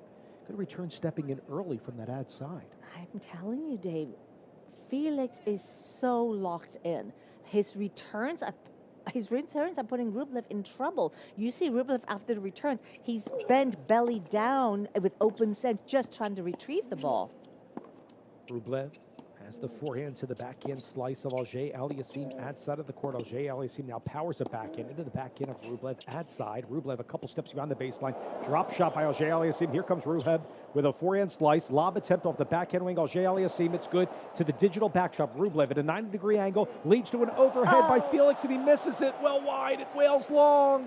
He had the whole deuce side open, and Felix would want that one back. I had a feeling Felix was going to miss that overhead, and you know why? He did this great drop shot, and a great lob over Rublev's shoulders, and it bounced almost to the base, but Felix didn't go up to the net, and by the time he went in, it was too late, and the ball, that lob had just dropped on him. That was a terrific description because he was back by the baseline. He floated a couple steps in no man's land in between the service line and the baseline. He should have been up way further. I agree. Here's Felix, 40-30 for Rublev with the backhand of the forehand. Rublev at side of the court. Rublev, big unit turn, forehand right in the middle to the forehand of Auger-Aliassime. Sees the backhand miss by Rublev. We're still going in the game at deuce, 1-2 off of the Rublev serve in the second. And how nice it is to have that confidence. After a point like that you miss, you should be the net, but he just stayed calm, Felix did, and just went back about his business, hitting penetrating ground strokes. Agreed, you just got to put it past you. That's one that he would want back. By the way, Ekaterina Alexandrova and the 2 seed and 2022 U.S. Open champ Iga Swiatek have taken the court over on Armstrong. They are about to get their warm-ups underway for that round of 16 matchup on the women's side. So we will bring you updates of that as well. We will continue our play-by-play of Auger-Aliassime and Rublev. We're in a deuce game and a forehand missed.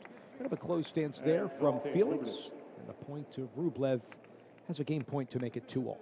And the ball landed on 3/4 on the left side. The over-rotation on Felix that went way wide. Typically, you go around it, and your racket would have an extension as an inside in. But, we've seen him a few times, but what I'm loving with Felix is he keeps going after the shots. He's not holding back. Powers into the forehand of Auger-Aliassime. It's a game point for Rublev and a forehand miss by Felix coming into no man's land. It's 2-all in the second. Remember, Auger-Aliassime in this round of 16 matchup captured the first set 7-5. Again, on serve here in the second frame. The serve has been the story behind Felix's success so far. When he is able to get that first serve in and then he looks on his +1 with his forehand, he is completely in control. Wherever you're listening on the U.S. Open app, usopen.org, Sirius XM, tune in worldwide, or watching us behind the scenes from the studio, we're standing up, we're calling this one, we're fired up to be documenting all the pictures for you on U.S. Open Radio. Patricia, hey, I'm Dave Leno. Prim Saripapat is courtside in Ash. Just past the top of the hour out east at 1:06 here in New York. Dave, I'm seeing movement, more and more movement from you. I think you're itching to go out there and try out these footworks you're learning. I have the itch to get out there, no question. With you as my coach, another ace ripped up the tee by Felix. That's his 7th ace to 2 aces for Rublev. Staying in that rhythm on his serve, it's showing him taking his time. You know, just the extension, loading on his legs and then thrusting upward on the extension on his serve, allowing him just blast through that first serve. Blasted a serve out wide. Rublev is on the run in the exchange and misses a forehand swipe missed. Sliding left to right, middle of the court, all the way to the deuce side doubles alley. Felix in total control from his serve at 30-love. Again, 2-all, second set. Felix has won 80% of his first service points. Now, the second serve numbers have dipped a little bit. Okay, he's only won 2 of 7 second serve points in the second. 44% in the match. I know we're just getting the second set going, but just maybe something to keep an eye out for. Probably his worst toss, it was low, about underneath the left shoulder, that scurried to the bottom of the net from Felix. Timing a little bit off there, but that's all right. Will be a second serve. You're at 30-love, 5th game. Second set. Kicks into the backhand, inside out backhand by Rublev. Stretch forehand missing. Auger-Aliassime deep into the court with his backside towards Rublev. Rublev with an adept return. Now at 30-15. And Dave, to your point about the second serve return, the second serve on Felix is only at 25%. But if you look at the effectiveness of his first serve when it goes in at 86%, that's very high. And even with the 64% first serve in, and that's high at this caliber. Left hand's on top of the throat of the head racket of Rublev returning. Has a backhand slice return. Felix comes in. Rublev trying to pass up the line. He had a look, but missed. Not the best approach from Felix, meaning he went right at the left hip of Rublev, who had a big look on the outside of the court, but missed it as it feathered wide. 40-15 on Auger-Aliassime's serve. And Rublev definitely should have made that down the line, and he knows it. Yeah, he winced in frustration, looked at his box. Patricia and I, we agree with Rublev. That's one that he makes. Okay, it's 40-15. Out wide serve, and it barrels past the sliding Rublev. Out wide at 117. On serve 3-2. Auger-Aliassime here in the second. And the first serve continues to be a success for Felix. You know, we see him now, his numbers going 88%. That is so high for that level of serves.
We are drumming into day 9, Labor Day Monday. 2025 U.S. Open Tennis Championships is on the air. Dave Leno, Patricia Heap, Prim Siripapat courtside. Inside Arthur Ashe Stadium, you're listening to a round of 16 matchup. Felix Auger-Aliassime captured the first set 7-5. Here in the second, we're on serve. Back to Rublev, and it's 2-3 here in the second. Again, Rublev was the one who fell in set number 1. First serve here in the 6th game, second set. Quickly jets into the side of the net, closer to the chair umpire. Rublev serving to the right of the chair, to be exact. Backhand up the line, good by Felix. Comes in with a backhand slice volley, but it feathers on his side. Rublev will take the point. It's a volley maybe that Felix thinks he should get. I tend to agree. The point to Rublev at 15-love. He did sneak in behind that return, had that volley. Yes, should have made it. You know, this is where it's going to come down to, can Felix sustained that level of play throughout the entire match, because he is playing at a very high level, taking the dictatorship away from Rublev. That's not an easy task. By the way, the Ekaterina Alexandrova Iga Swiatek is just getting underway over on Armstrong. That is a round of 16 women's singles match here at the U.S. Open. We will bring you updates of that one as well. 2022, Iga Swiatek, 6-time Grand Slam champ, leads that series 4-2 against Alexandrova. 30-love here for Rublev. Backhand stretch return, good for Auger-Aliassime. Took the first set. Forehand inside outs. Stretch backhand, good for Auger-Aliassime. Try to pass Rublev into the side of the net, with Rublev coming in and dictating. It was a good transition to apply the pressure from Rublev, and he's up 40-love. That point, Dave, to me, Rublev was flying across the court. He moved so quickly to the corner on his backhand, and from there he just dashed towards the net. So good in shifting forward, taking the ball early. Auger-Aliassime returning here. He won the first set 7-5, 2-3 here in the second off the Rublev serve, and the next one floats well long off the forehand wing of Rublev on a serve +1. It's now 40-15. Auger-Aliassime gets the points. Auger-Aliassime has served really well. We've seen him come in with a lot of serve +1s. He's also come into the net 12 of 17. Net points 1 for Felix today. That is remarkable. Consider the pace that they're going at each other. Rublev just doubled again. That's his third double in the match. First in this second set, and another chance here for Rublev to get the game at 40-30, but frustrating moments here for Rublev. It is truly frustrating. He had to play perfectly in order to win, to get up to 40-love, and then the last 2 points, just a little walkabout. Quality toss here, brings both feet together, powers into the court, goes in the opposite side service box, and errant will be a second serve here for Rublev. Bounces the ball 5 times, ball to the throat of his racket, bounces back, and another double, back-to-back. He drops his racket at the baseline, adjusts his socks in frustration. Back-to-back doubles, it leads to a deuce game. Wow, that second serve toss just now was so low, and it just barely cleared the net and sailed out. No spin on the ball whatsoever. You can hear the crowd oohing and eyeing around Prim courtside here at deuce. First one floats a little bit long as that scatters into the doubles alley, deuce side. Rublev, frustrated, I sense, working quick. Better toss here, kicks into the forehand. Auger-Aliassime whips it cross court, stepping in beautifully, and has a chance to break here in the second. Rublev smacks his thigh in frustration from his head racket. And I definitely would be frustrated too. That second serve, Dave, barely went over the net, and it became a sitter for Felix, and without hesitation hit an outright winner. Thank you. Oh, Rublev smacking his shoe. Yep. At least not the head, like we've seen so many times. That's true. That's true. The strings went to his black shoe. It is a break chance here for Auger-Aliassime. Barrels the backhand, right back in. Rublev up the line, missing poorly. And he throws his racket beyond the baseline in frustration, in disgust. He's in discord. And now Auger-Aliassime up the set and the break in the second, 4-2. And we definitely can understand that frustrations. He was 40-love up, Dave, and threw in 2 double faults back to back. You just don't do that. Prim, how about the roller coaster of emotions right now from Rublev? Well, you guys teed it up perfectly, right? It was just about 5 to 10 minutes ago. You said, "Oh, well, Rublev has been pretty calm so far." Well, that's the thing about him is that in many ways he kind of holds it in and suppresses it, and then when it's ready to erupt, it does. But hopefully he can manage to stay calm. Sometimes it can help to let out that anger and release it, but he's got to reset and not let his emotions and that anger overwhelm him when he slammed that racket. I'm shocked that he didn't crack it.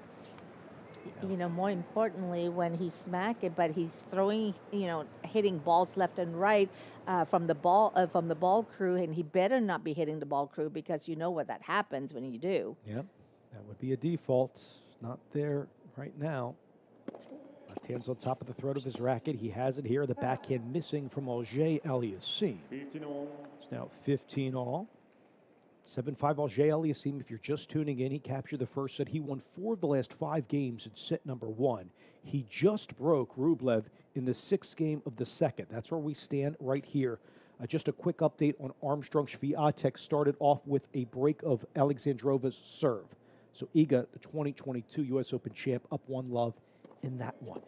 Over on Ash right here, a missed forehand return by Rublev, the point to Auger-Aliassime. And I mentioned a moment ago off air, the slider out wide by Felix today. I think that tactic has been masterful, and it's now 30-15 in the game. And actually on both players, because even when Rublev was serving, we saw earlier with that slider, but so far Felix, this entire tournament, he's been serving so well, and just to combine that with his lethal forehand, he's finding this niche. Every player has his pattern, the go-to pattern that when they feel good, and that's going to bring them on top of their game. And Felix, for me, is playing at a very high level, back to the level he was a few years ago. Agreed, and we see another return miss on a stretch by Rublev, and that has been the Achilles heel, in my opinion, for Rublev today. The returns have not been as good as we've seen in the prior rounds.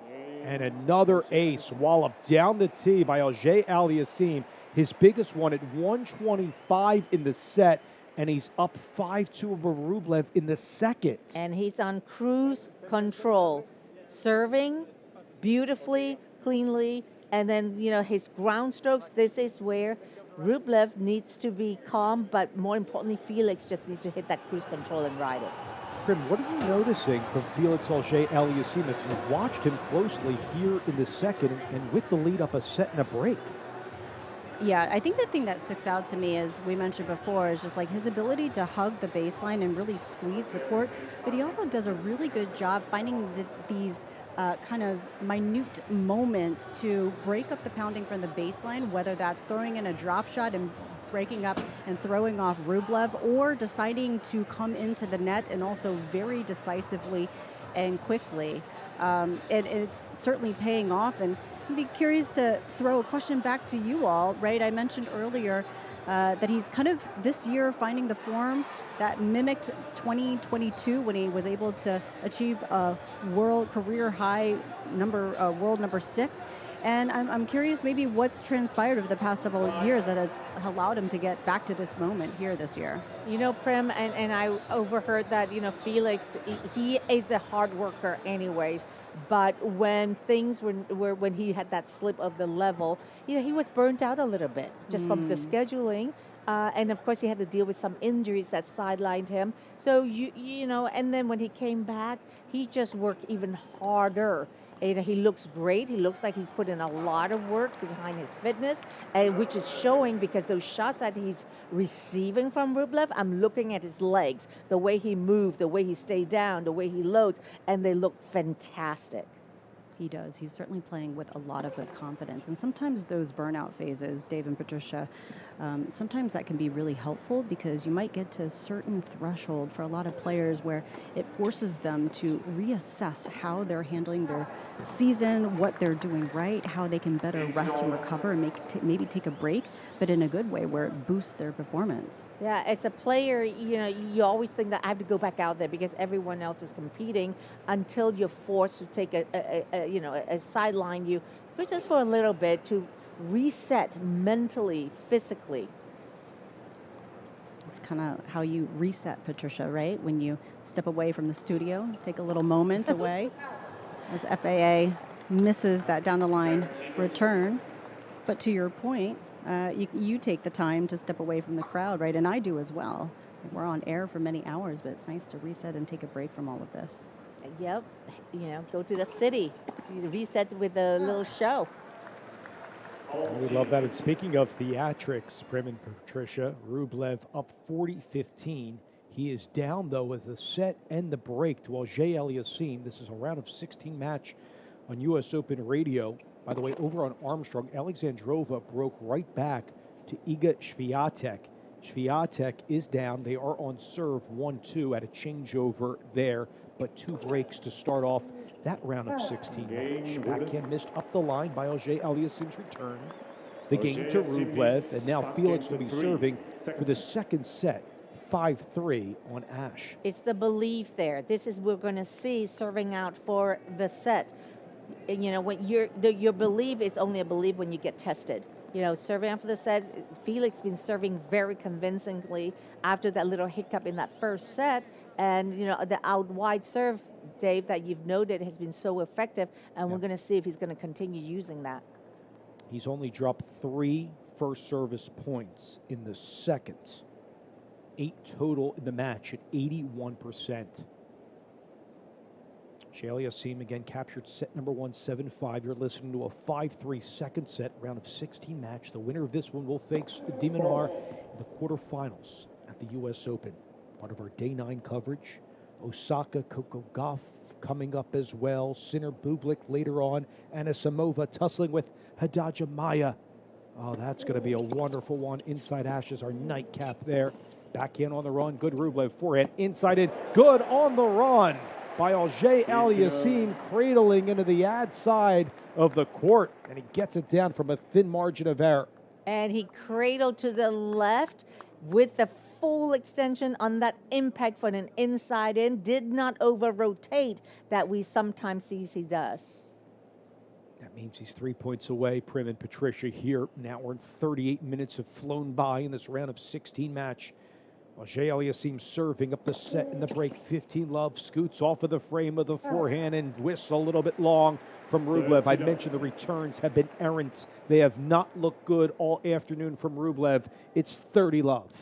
From the start of the set, Rublev was standing very close to the baseline, short unit turn and extension, and which we saw he was able to counter that first serve from Felix. But now we're seeing him standing way far, which I'm not convinced is the right tactic. Because when you're standing that way, that far behind, yes, you can hit it, get a better look, but the shot, your return's going to land very short. To your point, the court positioning, he takes a big step in, split step, taking it on the rise. Rublev, he has to return this time, goes inside in. Batted back by Auger-Aliassime. Forehand good by Rublev. Answering the forehand, Auger-Aliassime, and the forehand missed on the run from a wide stance due side. It's Andre Rublev, and multiple set points here in the second for Felix at 40-love. And this is the story of this set. Felix is just not allowing Rublev to get away with those slap ground strokes. He is standing toe-to-toe with that power. Set points for Auger-Aliassime to go up 2-love over the 15-seed Rublev. First one flosses a little bit wide, doubles alley ad side. Felix will do it again on a second serve.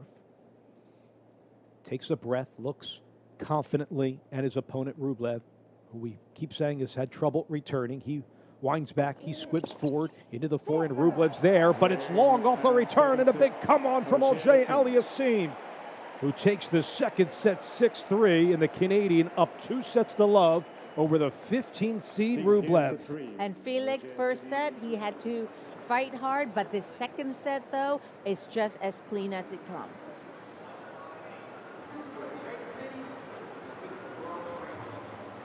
Felix up 2-love here. Prim, your courtside. How about that route towards the end of the second set? from the Canadian, Auger Aliassime. Yeah, he did a really good job closing things out. For me, I think the critical moment was in that second set. FAA fought back after being down 40-love on Rublev's serve.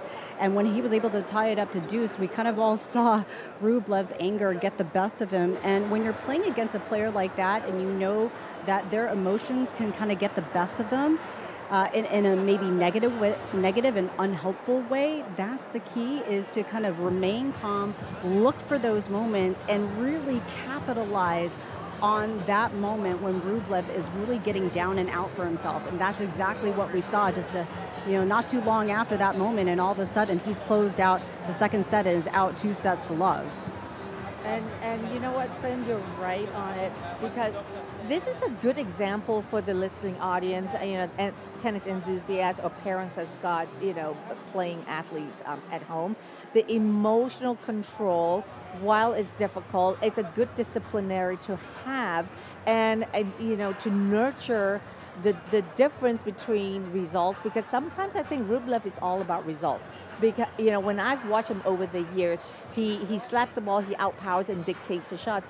But when in contrast, when you look at Felix, for example, the serve, technically it's very sound. He's used the placement of his serve. It's not just the power, and then the footwork. To be able to hit with close stance, and I know open stance is a household thing now, but to be disciplined, hit with close stance, the balance, allow the body going through the shots is so much harder. But the hardship of the discipline of your footwork, physicality, mentality, and behavior on the court speaks a lot. Yeah, I agree. All fantastic points. And just to kind of add on to this as we begin the third set, I mean, a lot of it is, right, for all the sports parents listening out there, it's okay to have emotions, and it's very, very normal to get angry, but it's all about not reacting rashly, but responding and fueling the anger to help you, not hurt you, as FAA hits a beautiful down-the-line forehand winner.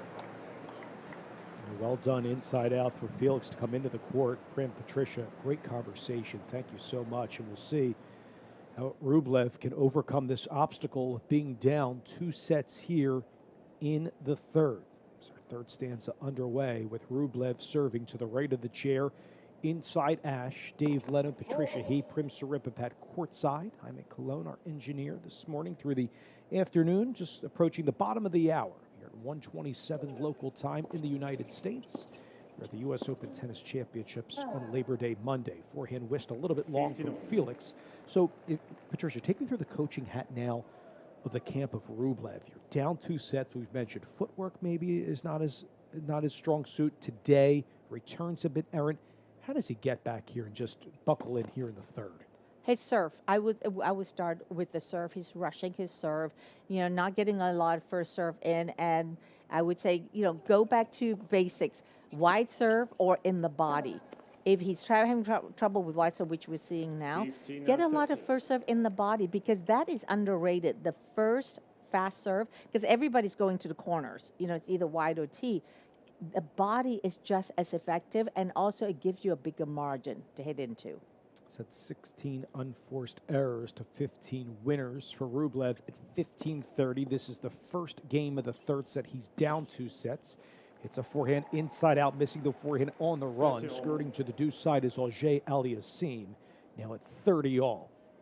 And the success we saw Rublev early on in the first set was his, and I had also mentioned, is the ability to stay ground, exchange those ground strokes cross courts, but then quickly shift into taking the next ball early to take time away from Felix. Because right now, Rublev is being outpowered by Felix just because he's further back from the court. Yep.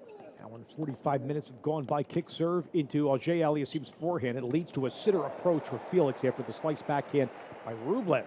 Point is quelled. And by Felix Auger Aliassime. Nicely done off the approach. As we see Billie Jean King, the icon, the legend, in the house as well. My condolences to the family of Billie. Her brother, Randy Moffat, just passed away. Great to see the 39-time Grand Slam champion in her house, the King's house, here at the U.S. Open.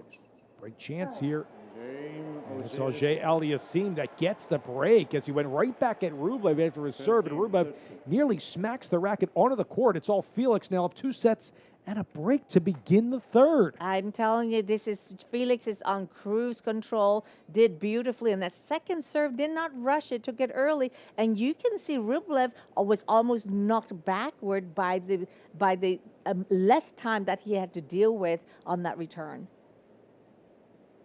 Came in to hit that return beautifully right down to Rublev, and it gave Rublev no angle.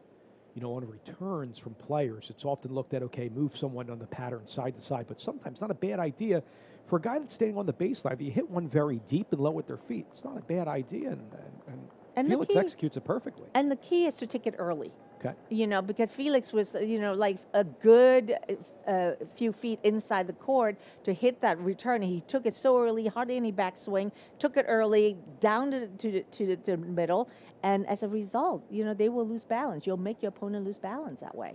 Just want to give an update, Patricia and Prim over inside Armstrong. They are on serve. It's a round of 16 women's singles match. Swiatek against Alexandrova, the 13th seed. Again, 2 changes of breaks to begin that. Again, on serve 2-3, with Swiatek serving in the 6th game of the first set. We'll update you as the afternoon rolls along with the rest of our great crew. Now beginning the 2nd game, 3rd set after Auger Aliassime just broke Rublev to begin the 3rd. Again, Auger Aliassime, if you're just tuning in on U.S. Open Radio, took the first set 7-5. The 2nd set he won 6-3, broke to begin the 3rd. Trying to consolidate here in game 2 of the 3rd set. Get up 1-love, 15-love in game 2 of the 3rd. First one scurries a little bit long. On the ad side from Felix will be a 2nd serve here to Rublev. Let's see his return position on a 2nd serve here, Patricia. A couple steps, ad side here for Rublev. Swing side to side. Takes the split step, comes up. Let will be another 2nd serve, cradled off the net, floated in for Felix.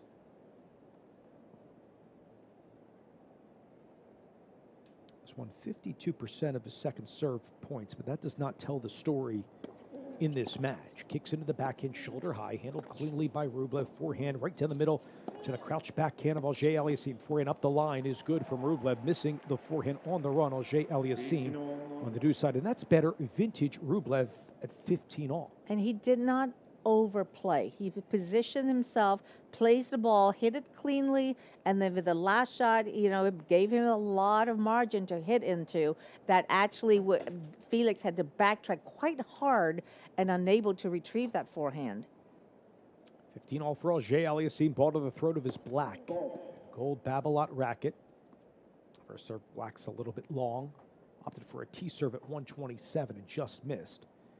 2nd serve for Auger Aliassime, who broke. Rublev serve to begin the 3rd. Kicks into the backhand, shoulder high, and it is squibbed well long by Rublev off the return miss. The point to Felix at 30-15. And I will have to say Rublev right now is looking very dejected. Having lost the first game of the 3rd set. And for Felix, it's really important that he put the lid, keep the lid on, focus on your serve, because from here on, keep every service game, and that's the cruise control he's looking for. 30-15 here in the game. First serve struck a little bit long from Auger Aliassime. Ball crew collects right on Ash. Great crowd on hand on day 9, the 2025 U.S. Open Tennis Championship. So this 71-degree afternoon here in New York. Forehand skirts into the bottom of the net. Good body serve by Felix, and I felt like Rublev read that well, moving from left to right to the middle of the court, but he didn't get great positioning, and the footwork wasn't there. Well, he's still in this anger mode because he's smacking his foot again with the frame of his racket. He's talking to himself. And when he was returning now, his feet are off the air, which in the beginning we were still very balanced with short backswing. That is long gone. Game points here for Auger Aliassime. The backhand ripped on the approach. Open court ad side. Consolidates the break. He gets the hold. And you're right. Felix is in cruise control. Up 2 sets and a break in the 3rd. 2-love over Rublev. And Rublev really is at a loss. His serve is not as effective as it was. His returns have gone away, and he is overhitting from the back. And he's just out of solutions. No doubt. First serve, bellies into the middle of the net from Rublev. Very frustrated a couple times. He's gone with the racket strings to his foot. Also hit his thigh a few times, and I totally get it here. He dropped the first 2 sets down a break in the third from Rublev. Needs to get one back, and a forehand missing off the return from Felix. And 15-love here for Rublev. 17 titles, won this year in Doha. He made a final in Hamburg as well, where he fell to Bolelli. Won in Doha over Jack Draper, who had to unfortunately withdraw at the U.S. Open before the second round due to that shoulder injury plaguing from Wimbledon. Second serve here from Rublev. Kicks into the forehand of Auger-Aliassime. He ran around a backhand and hit the forehand. Backhand missed off the stretch from Andre Rublev. We're not seeing any, what I think is frustrating for Rublev, not seeing any extended points where he's so good at. It's 15-all. Yeah, it's in his mind. In his mind, the match is over. You know, you don't see the footwork anymore. The return that is deep, he doesn't get there. He's just bending from belly down. 15-all first serve. Steers a little bit long from the deuce side. And he's working quick, visibly dejected. I'm right there with you, Patricia. Second serve kicks into that left shoulder high for Auger-Aliassime. The forehand right to the forehand of Rublev, and Rublev gets Auger-Aliassime on a split deep into the deuce side, closer to the doubles alley. Rublev does just enough with depth and power at 30-15, and he's down the break at love 2. And that's a very angry forehand that Rublev won from.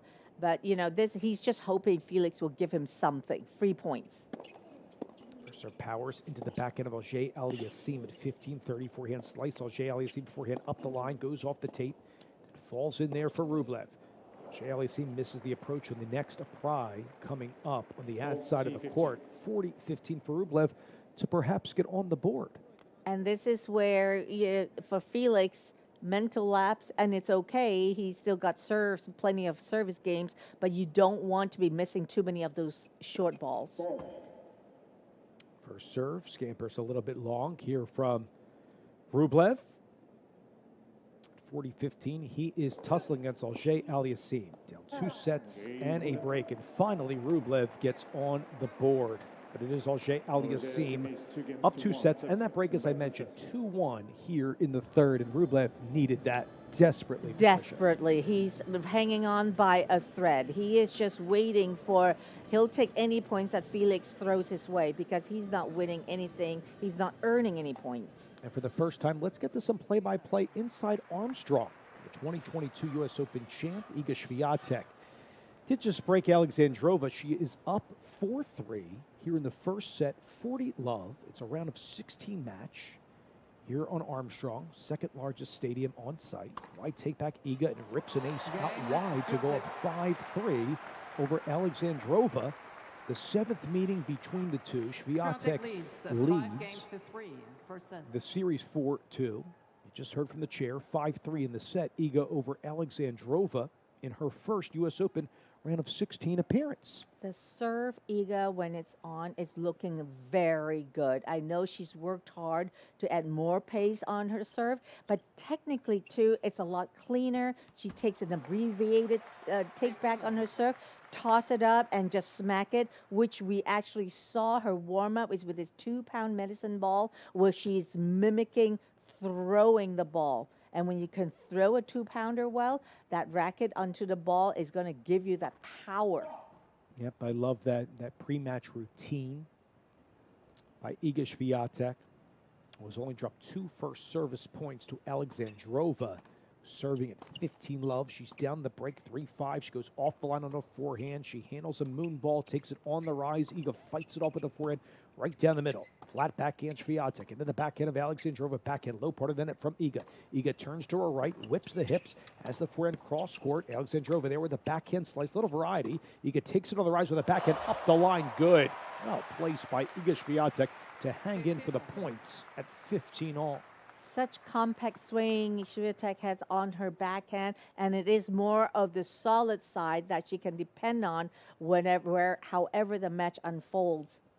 But that backhand inside out right in the corner, Dave, a signature shot of hers. Yep, the 10th winner manufactured from Swiatek off of a short hop. Alexandrova crash stands and she put the feet back towards the tee. She went down with the Wilson racket, whipped it out with good topspin, and gets the backhand winner from no angle at 30-15. How quickly did she have to crouch down, both knees elbows scraping the court to defend that winner backhand? 30-15. It's mauled a little bit long. A second serve here for Alexandrova. It's Ekaterina Alexandrova, the 13 seed, 30 years old from Russia. She's up 30-15, but down 3-5 off the sideline, and good serve out wide by Alexandrova at 40-15. Backhand missed return by Iga. Alexandrova is known for her power serves, her power ground strokes, and this is a great matchup. It's power versus consistency. She has never advanced to a Grand Slam quarterfinal. She could do that with an upset over Swiatek, but a reply from Iga, backhand return up the line. Alexandrova barely moved from the deuce side of the court. Got to serve right in her body to be able to get away with that with a full extension. Beautifully Three return played. winners for Swiatek. Still a game point for Alexandrova at 40-30. Again, we are on Armstrong. Alexandrova against Swiatek. Alexandrova down the break 3-5. 40-30. Goes back. Brings both feet together. Powers into the court. It's a double, Patricia. It was long. It's a deuce game. And that's the side of Alexandrova being a power hitter. There are times that she has winning streaks as well as losing streaks on her ground strokes and serves, for that matter. She won one of her 5 titles this year in Linz. It's a pressured moment, levied on her shoulders, trying to keep it in this first set against the 2022 U.S. Open champ. It's a deuce game. Iga's ready to return. The split steps comes in. It's another double. My goodness. Back-to-back doubles from Alexandrova. It leads to a set point for Swiatek. Yes, definitely frustrating at this moment, at this juncture of the set. She doesn't really give her a lot of spin on that second serve for Aryna. It's very flat, or either slice or flat serve. Goes out wide. Iga stabs it back on the backhand forehand slice. Alexandrova into the bottom of the net. Iga takes the first set 6-3 over Alexandrova on Armstrong. She did a great job hitting that first serve in. Got a mid-court ball. She was right behind it. Could have just cracked it cross court, but instead she tried to go into this fancy slice. Fancy drop shot that she hits at the bottom of the net. Swiatek, 2022 U.S. Open champ, wraps up the first set 6-3 over Alexandrova. And the first match that was on this very court, we saw Alex de Minaur roll in straight sets over the qualifier. Rieti, our Brian Clark caught up with the victorious Alex de Minaur. On U.S. Open Radio, presented by American Express, with fourth-round winner Alex de Minaur. Alex, congratulations. How much of your plan today was based on your fitness and taking advantage of how many matches he had to play to get here? Yeah, look, I mean, I know what he's gone through. I know his style of play, and I know that he's capable of hitting some incredible shots, and he's got some incredible firepower. So ultimately, the goal for me today was to kind of just stay focused throughout the whole match and just back myself to kind of weather the storm. And I'm very happy with the focus I had. You're the 4th Australian man here in the Open era to get to 3 U.S. Open quarterfinals. What is it about this event that suits you and your game so well? Look, I've been asking myself that question for a while now. Look, I just seem to play some good tennis. I think the conditions suit me. I think it's a little bit quicker. The court kind of skids. The balls fly through the air a little bit quicker maybe than the other slams. And ultimately, I've had some great results all the way through juniors to the main tour. So I'm excited to be here in New York, and hopefully I can go further. And finally, given that success and given your success this summer, that incredible title in Washington, you lead the tour in hard court wins. Is this maybe the most confidence you felt in your game in a stretch? Yeah, look, I think there's definitely areas of the game that I would like to improve and kind of sharpen up a little bit. But all in all, the body feels good, the mind feels good. I'm in a really good place at the moment, and I've given myself another opportunity going deep at a slam, right? And that's the main focus and the main goal. So quarterfinals up next, another chance, and hopefully I can break some new barriers. Well, best of luck doing that. Congratulations. Thank you, mate. It's Alex de Minaur, newly minted U.S. Open quarterfinalist on U.S. Open Radio, presented by American Express.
And we welcome you back to a rockin' Arthur Ashe Stadium, day 9 here at the 2025 U.S. Open. I'm Prim Siripipat. We're live here in Arthur Ashe Stadium as FAA Felix Auger-Aliassime has jumped out to his 2-sets-to-love lead versus the 15th Street Andrei Rublev. We'll see if he can follow up a big upset over the 3rd seed Alex Zverev with yet another win over a top 15 seed. Dave Leno, Patricia He back in studio. And guys, one thing that I've kind of paying attention to is if FAA continued to ride that wave where Rublev really kind of lost control of his emotions there midway through the 2nd set, his anger and a bit of a temper tantrum there kind of persisted for about 6 to 7 games. So when you see your opponent kind of losing control over there as Rublev hits an inside-ed forehand, and we're out 15-love here for Rublev in the 6th game of the 3rd set. But as I was continuing my point, we'll see if FAA can continue to put his foot on the gas pedal here and against Rublev. And I just really feel like, not to get ahead of himself, because he is inching closer to the finish line.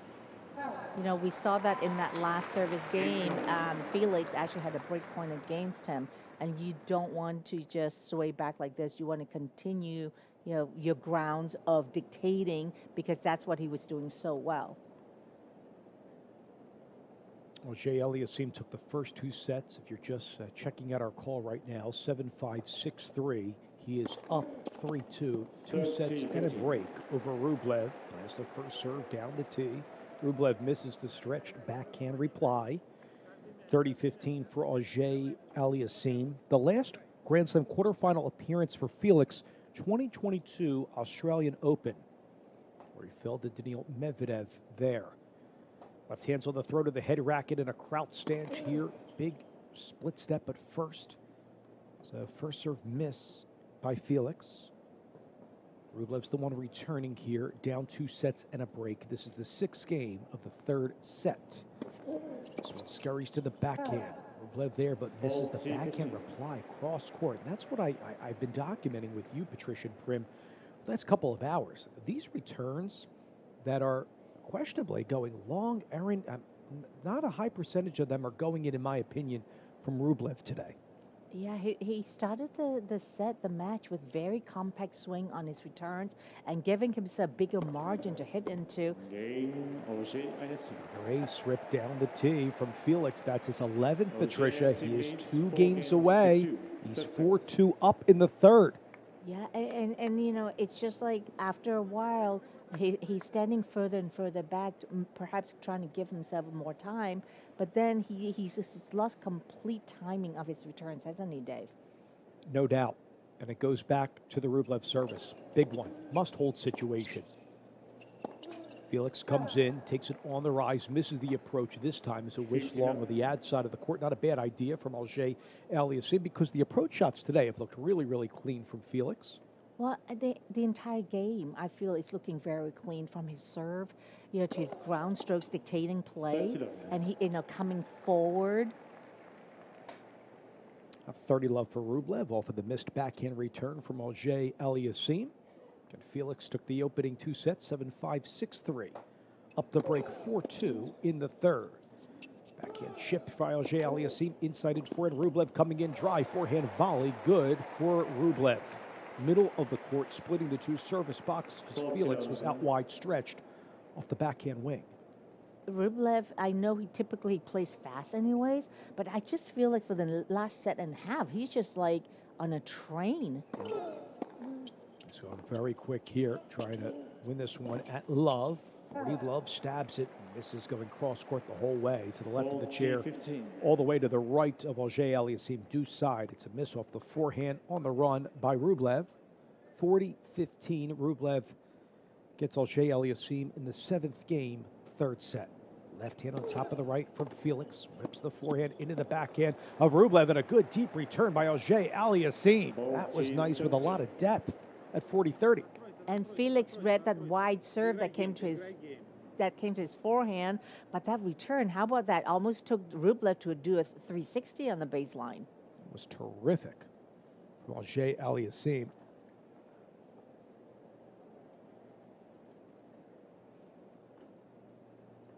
You're at 40-30 for Rublev. Rocks back 2 feet together, jams a first serve into the frame of the Babolat racket of Felix, who cannot handle that. However, Auger Aliassime, despite the hold by Rublev, is up 2 sets and a break, 4-3 in the third over on Ash.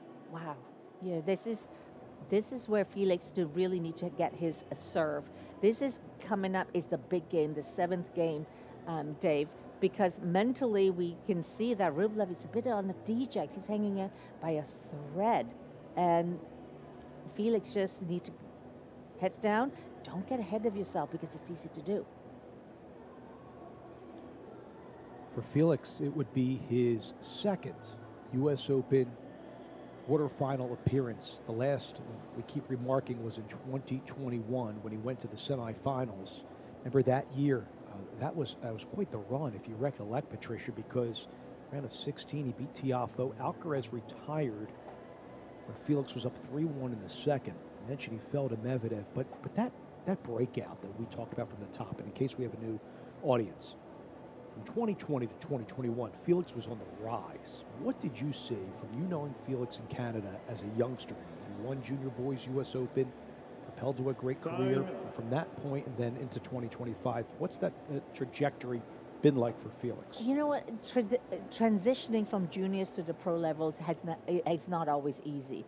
But because he was playing at such a good level, a high level as a junior, and he's such a disciplined athlete, works extremely hard, and when he came on the pro scene, immediately he took off. It was adrenaline behind him. He didn't overthink things. He was enjoying being on the tour, being fresh on the tour, and just played tennis. But with success also came with a lot of expectations and the grueling of the scheduling and dealing with injuries. Those are all new for the fresh comers. And, he's had to learn how to deal with all those things over the years. You don't have to always play great, but you do have to show up still when you're not playing well to have the results that you want. Maturity has definitely been on his side, understanding himself that it's not a marathon. You don't have to be at your peak every single tournament, and that's really important for everyone to understand. 15 love. Well said, Patricia. 4-3. He's up 2 sets and a break. First serve detonates into the bottom of the net for Auger Aliassime. Took the first set 7-5, 6-3 to continue that point in the second. Up 4-3 here in the third, trying to win in straights over the 15-seed Rublev. Twists the hips, goes inside into the backhand of Auger Aliassime, who's there with a flat backhand into the Rublev forehand. Cradles in the service box on the ad side. A forehand floater and missed. Shanked by Rublev. Rublev is just hanging his head, isn't it? For a set and a half, he is not finding his timing. The pace is coming at him. His footwork is slow. Just doesn't feel like anything is working for him. Type of body language. Aliassime up 2 sets and a break here in the third. 30-love in the 8th game, third set. Taking his time here, ball to the throat of the Babolat racket, rocks back 2 feet together, pounds in the ball and wallops another ace down the tee for his 12th ace manufactured in the match. He's up 40-love. Clockwork for Felix from point 1 to where we are here. Every point between serves, he's taking his time, methodical with his delivery of the technique. It's just so clean from his serve to his ground strokes. Pounds a first serve up the tee and a miss by Rublev off the stretch forehand. And Felix Auger-Aliassime is 1 game away into his second U.S. Open quarterfinal. Now, is Rublev trying to take his time, which we know he doesn't do, but he's just like, give me another ball. And before all the balls are rolled on his side, he's in a hurry. He's feeling terrible on the court right now, understandably, because he is the one that normally dictate points. But so far, he's not allowed to do that. Serving at 15-love, backhand slice return missing, ad side doubles alley, 3/4 of the way down from Auger-Aliassime on the stretch. Racket face open a little bit that time from Felix. Rublev needs to hold right now. Got the first 2 points, 9th game, third set. Rips an ace down the tee. 5th ace in the match for Rublev, up 40-love, working quick. He is disgusted. There's a lot of hang-up with Rublev in this one today. 40-love rips back-to-back aces. But on the other side, Felix Auger-Aliassime is serving for a spot into the quarterfinal. This is U.S. Open Radio, presented by American Express.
Welcome back to day 9 of the 2025 U.S. Open on this Labor Day Monday here in New York. Dave Leno, Patricia Heath, Prim Saripapat, and our entire fantastic crew. 2 hours and 14 minutes have flown by. You can hear it. The crowd is sensing Auger-Aliassime trying to punch his ticket into the U.S. Open quarterfinals. Took the first 2 sets 7-5, 6-3, serving for the match at 5-4. In the third. He wallops back, pounds the ball out wide. Rublev on the stretch, count the pillars off the net. Here comes Felix on the approach. Good! That side of the court, he's 3 points away at 15-love. Adjusted so quickly from the let court that came over to his side, but at the same time was able to take his time to hit to an open court winner. Auger-Aliassime today, the serves, 12 aces. First serve percentage, 83%. The serve plus ones, the uneven footwork of Rublev today, the missed returns have all been tailor-made for the Canadian. 15-love, down the tee, another ace rocketed, his 13th ace manufactured. He's 2 points away, it's 30-love. And cool, calm, and collected as it always is, just beautiful delivery of that ace. We've seen over and over again the setup, the loading on the leg, extension under his serve just comes off beautifully. 30 love here for Auger Aliassime. He rocks back 2 feet together. Trophy pose, collides with the ball. Slice forehead, good by Rublev. Forehead inside out. Yes, Auger Aliassime. He's been dominant, steamrolling his match points over Rublev. And the power continues. The winner continues. Everything he touches is going his way. Match points for the 25 seed Felix Auger Aliassime at 40 love over Rublev in the third. He rocks back, tilts forward. First serve, whistle a little bit long. And side. Second serve here for Auger Aliassime. He shrugs the shoulders. He bounces the ball 4 times, ball to the throat of the Babolat racket. Pounds into a second serve. Backhand good by Rublev. Backhand stretch Auger Aliassime.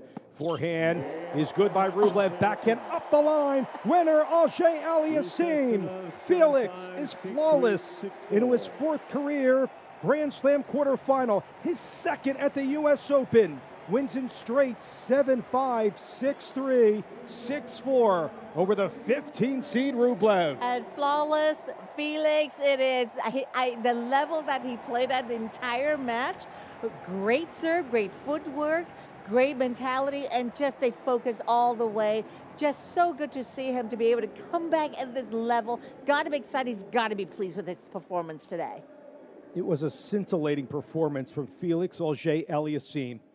Because you remember, coming off the biggest win of his career at a major over the 3-seed Zverev, to get over that hurdle, recollect your thoughts, and go back against the powerful hitting of Rublev, who struggled today, but got to credit Felix from one match to the next. But you know, his demeanor, it's sensational. He's not overly excited. Of course, he's proud of what he's done. But to be back here, you know, not just back to the quarterfinal, but really the level that he's able to play that he lost for a little bit, for a few months, to come back for the hard work, you know, with the team. And I see his dad in his box. It's just so good to see. Patricia, amazing stuff. Always great to be with you and our crew this morning through the afternoon. And congrats again to Auger Aliassime into the quarterfinals. But don't go anywhere. Coming up, the talented, skillful voices of Brian Clark and Megan Moulton-Levy will take you through not only Swiatek and Alexandrova, but yes, the one that everybody's anticipating. Circled, highlighted on the docket, Naomi Osaka up against Coco Gauff. That is next on ASH. This is U.S. Open Radio, presented by American Express.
Gibson is a part of us. She didn't just change the game. She made the game possible. It's incredible people that were able to do certain things for us to be doing certain things now, right? And you always got to pay that forward. You always got to, be educated on that side and understand that, without X, Y, and Z, there is no Brant Tiago, there's no Haley Baptiste, there's no Sloane Stephens, Williams, and all these other things, and they opened that for us, and she was a true leader, and her and Arthur, man. So I got hella love for both, and I wish I could be saying that to them personally, but obviously with circumstances. But man, they're overwatching us, and I hope they're smiling over us because we're doing some great stuff. We carry her with us every time we step on the court. And we play not just for ourselves, but for everyone who comes next. Thank you, Althea, for 75 years of change.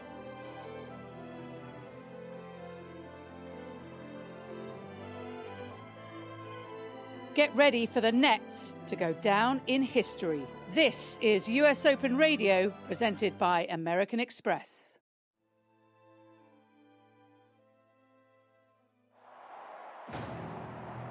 Welcome to the US Open. The dream never fades. Back in the rhythm, back in the flow. When the fans, they scream and yell my name, that definitely sparks me. The energy that I get here, I don't get it anywhere else.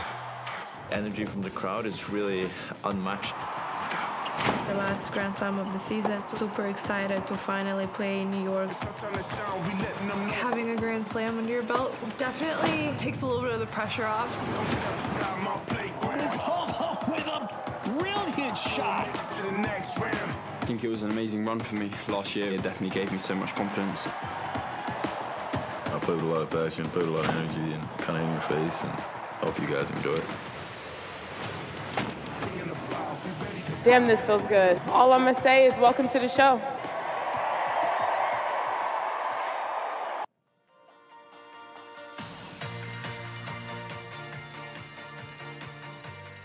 It's Labor Day. It's a day honoring workers in the United States and all of their contributions to the country and the world we live in. And these workers that we are watching on court here in the fourth round of the U.S. Open, well, they've got their eyes on the prize heading into the second week of this tournament.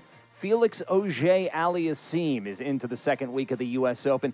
He is through, heading to the quarterfinal meeting with Alex de Minaur after beating Andrei Rublev in straight sets. What a win for Felix, and it's great to see him back at the top of the game where we expected to see him over the last few years, and frankly, we have not. But after that straight set win in Arthur Ashe Stadium, now we arrive at the main event. It's Osaka versus Gauff, two former U.S. Open champions, and it is yet another meeting between these two. It is the sixth in this head-to-head battle that has seen ups and downs for both players. It began here 6 years ago when Naomi Osaka was the defending champion, and she took on the very young Coco Gauff, 15 years old at the time. That was an Osaka win. Gauff beat her the next time they met just a few months later at the Australian Open. So there is a lot to look forward to here this afternoon. And, oh, by the way, we've got the world number 2 in action on the women's side, and that is Iga Swiatek serving for the match in Louis Armstrong Stadium against Ekaterina Alexandrova, and that is where we will begin. Hi, everybody. Happy Labor Day. I'm Brian Clark. Great to be back with Megan Moulton-Levy. Hey, Megan. Hello, everyone. How's your Labor Day so far? I'm at work, so I'm enjoying the day that we celebrate. There are a lot of, I walk around the grounds, Brian, and I think about all of the people who make this event possible, and hats off to them today. We are all hard at work. Iga Swiatek, well, she's worked hard, but she has not worked long today. 58 minutes on court against Ekaterina Alexandrova, the 13th seed, and Iga double faults, 15 all. It seems like it's been a relatively routine match for Iga. She struggled at the beginning of the tournament, but, she seems to be mounting when the moments matter. She's getting into the later end of this tournament, and to be playing with this much confidence sets her up for the rest of the event. That deuce, a good deep serve from Swiatek, who runs into a forehand, chipped back by Alexandrova, but it sets up an easy backhand winner for Swiatek, 30-15. Swiatek was all the way in the right corner. She had both feet in the alley on that deuce side and had to run all the way across the court, but she's so sharp with her footwork that she was able to get that ball, strike that backhand above net height so she could drive it through the court. At 30-15, Swiatek, the serve comes down the center. It's chipped back by Alexandrova. Then Swiatek missed the forehand wide cross court. It's 30-all. That was a high, awkward underspin ball, which, you know, you'd never underestimate. A lot of people like to play with a lot of pace, but sometimes changing the pace, changing the spin, changing the height can throw your opponent off, quite like it did to Swiatek on that forehand. Eagle looks out from under the black baseball cap. We're in Louis Armstrong Stadium. Second match of the day here on the second largest court. Open line for Iga, but Alexandrova was able to get enough depth to keep Swiatek pinned back. And hold the phone here. We've got a break chance for Katerina Alexandrova. Alexandrova, she's at 6'3", 5'1". Some people may let down, but she seems quite focused and knows that if she can throw Swiatek off here, she can rack up a few more games, inserting some uncertainty for Swiatek. Down a break point at Swiatek, who was broken once in the opening set and missed that first serve long. Alexandrova, a player who's had a career year. She's got a real shot at making the WTA final. She's 10th in the race right now. Of course, the top 8 go. A new career-high singles ranking. She's 12th in the world. But this stage, she has found the waters just a bit too deep. She got to the 4th round in Paris at the French Open, 4th round on the grass at Wimbledon, but could not advance past that stage. And at some point she will. It's not looking too bright for her on today, but she certainly is, as you said, mounting in her career. Good body serve from Swiatek to save the break point as the backhand return flies long. It's deuce. Swiatek down a break point. Instead of pulling the trigger and going for a big flat serve, she opts to slice into the body, again making Alexandrova move out of the way of the ball and floats an error. Swiatek in a white dress with a black stripe down the right side and that black baseball cap. Took some more time before that toss and then let the toss drop. Now she sends it right down the center of the box. The backhand return just caught the baseline from Alexandrova, who follows it up inside out. A running backhand defensive lob. Swiatek's wide. That's Alexandrova attacking to give herself another break opportunity. Alexandrova hit 2 balls that I thought they were going out, but Swiatek was able to defend the first one. But Alexandrova's footwork, she was so ready for that short ball that she crunched Iga's time. 61 minutes on court. Swiatek serving for the match, but now trying to save a second break point, and she does. Another good serve, that time T, and got it in deep enough for Alexandrova's error to find the net. It's deuce. Swiatek again down at break point, didn't go for the shot, the winning ace serve. She took the pace off, which tells me that Alexandrova has trouble when the pace isn't coming fast. She doesn't like those off-pace shots.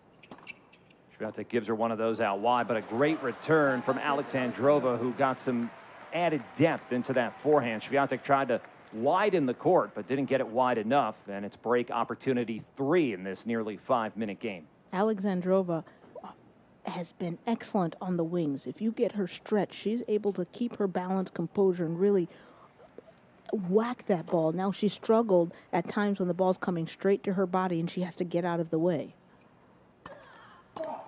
That serve missed deep. Iga's taking her time. She's breathing, making sure that she's ready to hit the second serve.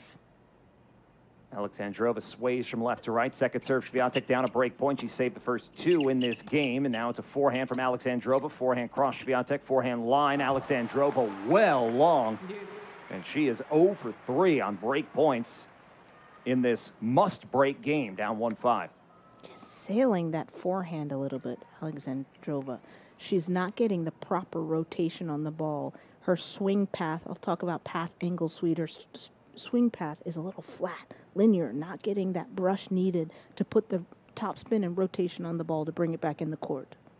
Another deuce point for Swiatek, trying to bring up a match point. She goes T. Alexandrova can't get it back, and Swiatek has brought up a match point. This is a game where she has saved 3 break points. And now the former U.S. Open champions arrived at a match point. Excellent from Swiatek to keep moving her targets, her serve targets. She'd been serving quite a few to the forehand side and caught Alexandrova off guard by going straight tee up the backhand. Looking to go wide in the ad court, missed it into net. 64 minutes on court. Swiatek looking to make it 13 major quarterfinals. Got a pretty good strike rate with 6 titles. Second serve deep into the body. The backhand return cross court. Alexandrova, backhand winner for Iga Swiatek, who says, let's go.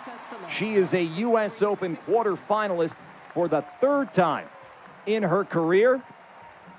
Impressive closing effort from Iga Swiatek, who fought off 3 break points in that game against Ekaterina Alexandrova. Swiatek looking locked in as she's through to the last 8 here in New York. Swiatek's first match was 1-2.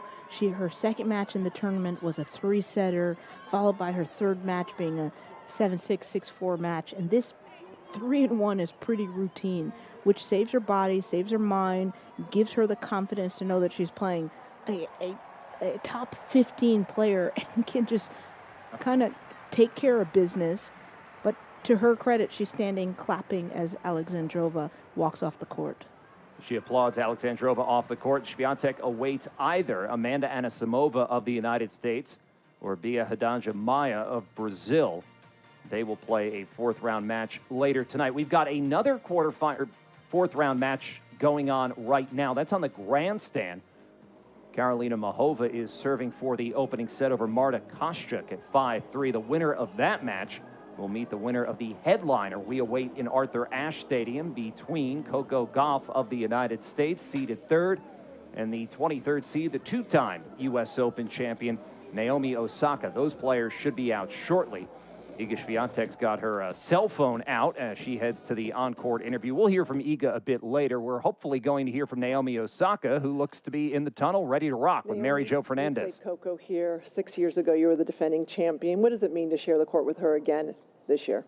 Yeah, I mean, it really means a lot. I watched her play her semis when I was postpartum, so just to be here, I'm really grateful, and it's my first match on Ashe this year, so I'm just really happy.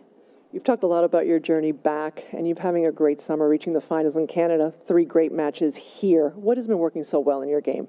I mean, of course, I started working with Thomas recently, and we just understand each other really well. But I think overall, I just stopped expecting so much from myself, and I just try to have fun and be happy on court. All right, best of luck. Thank you.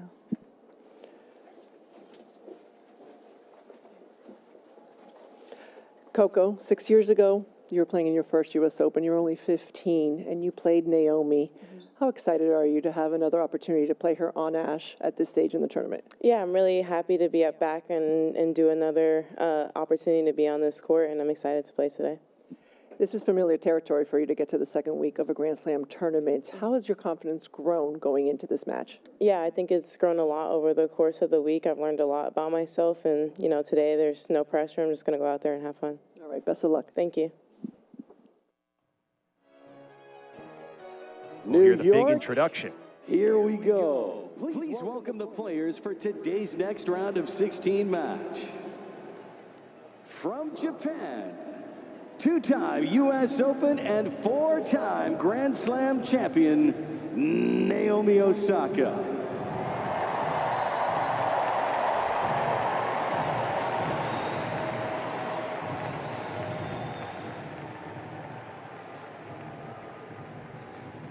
And from the United States, 2023 U.S. Open and reigning Roland Garros champion, Coco Gauff.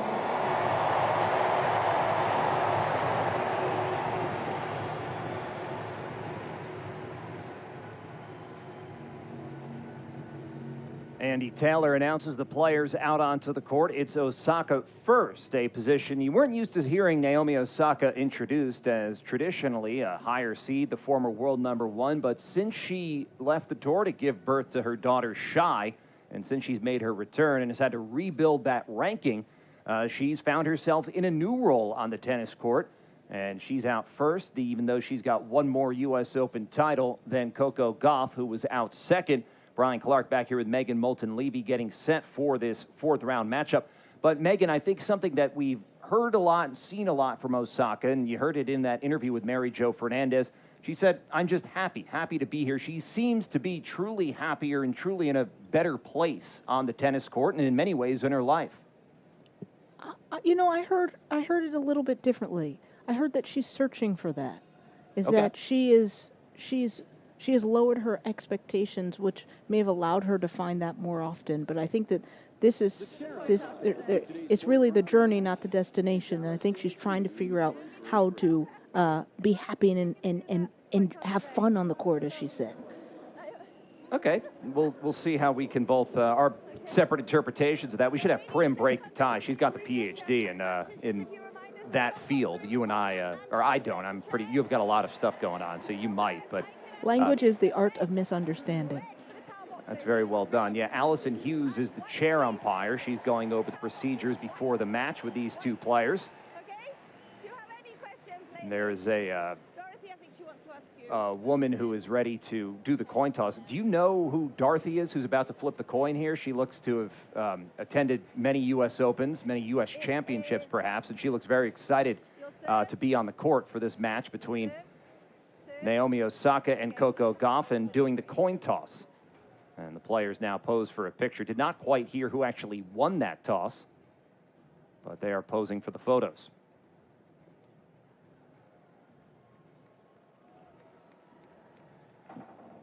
Naomi is bouncing around. She has a smile on her face. She has this glittery, that's almost like a nighttime outfit.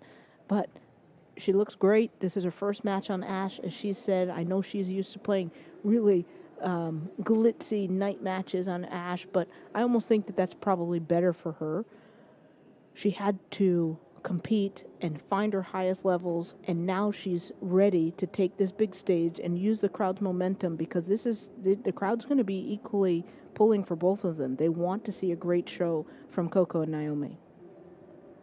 So we've got our answer here as to who Dorothy is. Dorothy just turned 100, and she's got an Instagram page. I've now the connections. I'm making the connections, and I apologize to Dorothy for not having her exact details down.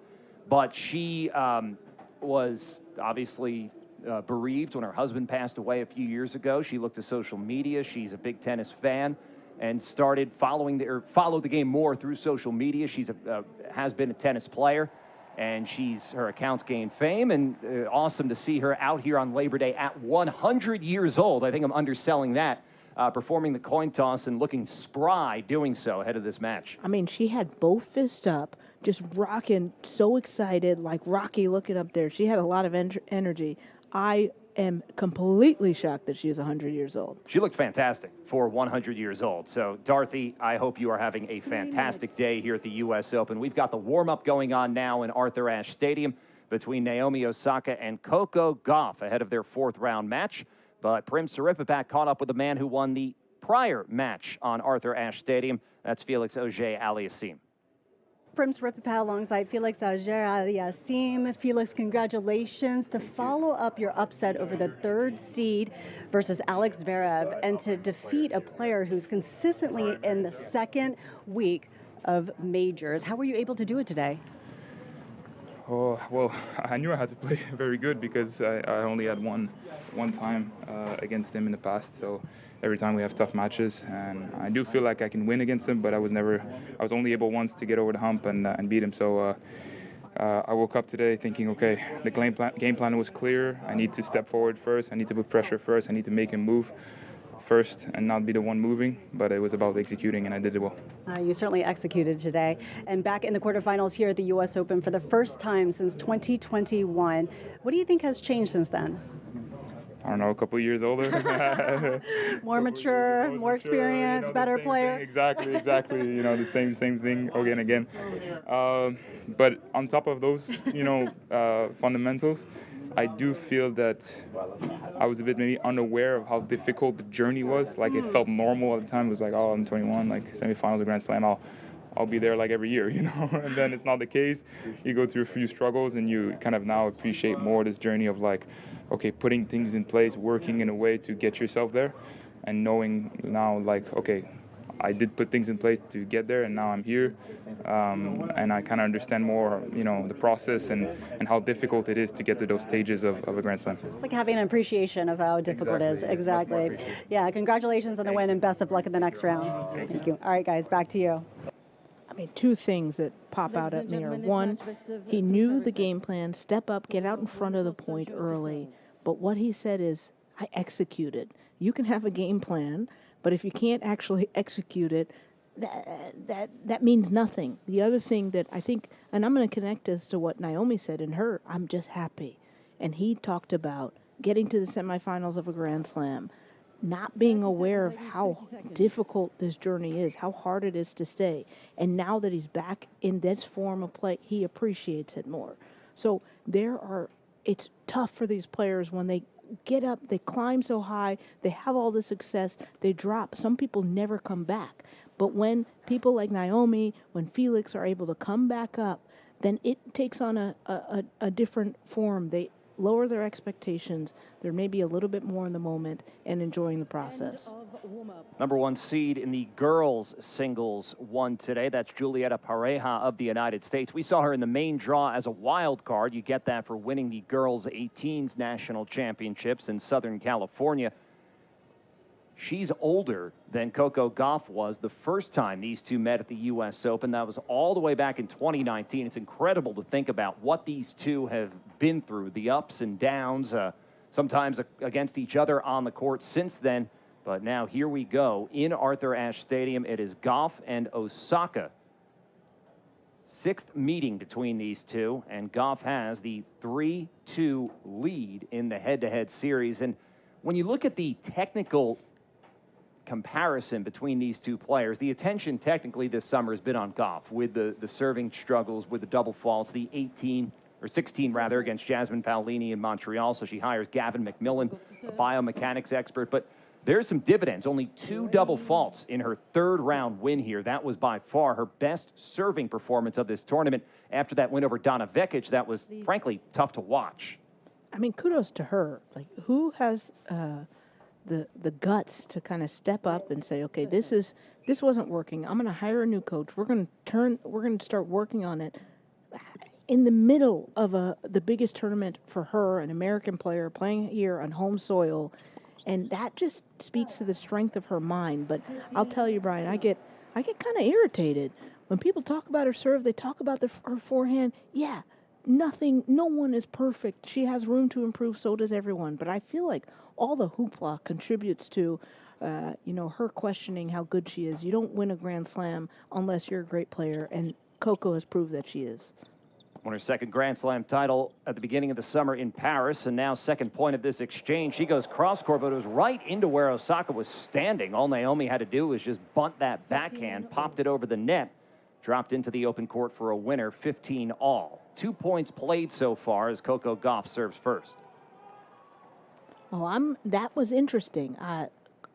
After Naomi had been brought all the way to the ad side in the alley, she really did a great job of recovering back to the middle and cheated. She guessed the right way, and Coco didn't. You got to commit and look at the ball, look at where you're going to hit, and she hit it right to Naomi. 15-30 after that inside-in forehand misses wide from Gauff. Just 21 years old, 2 years on since she won this tournament. She had a great clay season, capped off, of course, by that Roland Garros title and that dramatic come-from-behind final over Aryna Sabalenka. To her right goes Gauff, shortens up that cross-court forehand, but Osaka's there for a cross-court forehand. Now Gauff stretches her out. Gauff has the open right sideline, sends it there. Osaka was able to track it down with a backhand cross. They trade from the baseline. Gauff injected way too much pace, and it's an opening break opportunity for Naomi Osaka. 15-40 on the Gauff serve. When you're hitting a backhand, it is really that left hand. If you're a righty, you take your racket back with your left hand and use it to guide on that stroke. Gauff's left hand really got around the outside of the ball too much. That's that angle of the shot that she hit, missing that ball out wide on the left side, wasn't able to connect with it.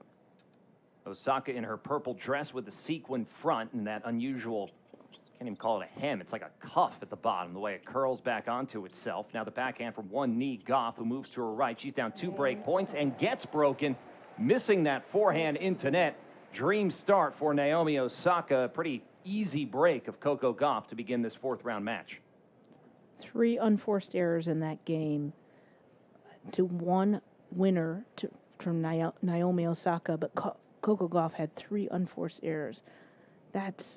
It's a start of the match. There's plenty of tennis to be played, but this is something that I'm going to keep an eye on as we go through this match. Osaka, after the change, heads to the other side of the net, ready to serve. Osaka, so far in this tournament, has spent 4 hours, 17 minutes on court. Straight sets win, pretty straightforward straight sets wins over Minin and Baptiste in the first 2 rounds, and then a 3-setter against Daria Kasatkina. 6-love in the first set. Kasatkina fought back to take the second and push it to a third, but Osaka was never fully pushed in that 3rd set. She won it 6-3, and now Osaka goes flat and out wide, missed it wide. Gauff has had a much tougher road to get to this part of the tournament. 5 hours, 49 minutes, a 3-set win, a 7-5 3rd set over Tomljanovic in almost 3 hours, and then that just uncomfortable win over Donna Vekic, where she was in tears given those serving problems, but did not drop a set. And then much better, certainly her best performance so far against Freck in the 3rd round. Just 2 double faults in that match. Took it 6-3, 6-1 in 73 minutes. 15-love here for Osaka. This is, to me, a sign of nerves. She's had 4 unforced errors in the 6 points that have been played. 3 out of those 4 come out of the forehand side. Now a 5th unforced error, backhand return.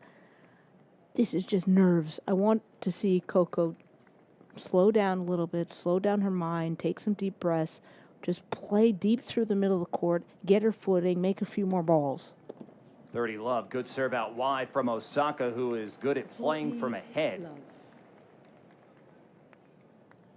Osaka's, this game, serving quite well. I mean, up 40-love in this game, picking her spots. She's targeted the forehand so far. And missed that serve wide. Mahova took the first set over Kostyuk 6-3. That's on grandstand. We're also awaiting the players in the men's 4th round matchup on Armstrong, Musetti, and Munar. As Osaka holds at love to consolidate that break. The return comes back well long from Gauff, who just does not look settled or comfortable. Naomi Osaka does, and she's won the first 2 games. So far, Osaka hasn't done anything spectacular. The points have been won and lost on Gauff's racket. I know that she's going to be able to settle in and make Naomi play a few more balls. Osaka in a plum-colored crop top, white skirt, electric pink sneakers, rolls in the first ace of the match. I say roll like it was soft. It wasn't. A wicked serve down the tee at 115. Unbelievable that she's able to make these such quick adjustments and then come out firing like that. Gauff she's a very, very smart player, smart young woman, and you can see in her ability to grasp these adjustments that they've made on the serve so quickly.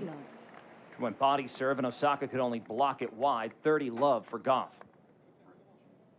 Well, Naomi missed that ball, but on her face, she has a smile. She's letting go of these errors, not letting them distract her from the great tennis that Naomi's playing right now. Good tee serve from Gauff, and Osaka could only lean left and block that one away. 40-love for Gauff. Coco's serve is now putting her in a position to start this match. She's had 5 unforced errors in just the first 3 games, but her serve is taking the pressure off of her play.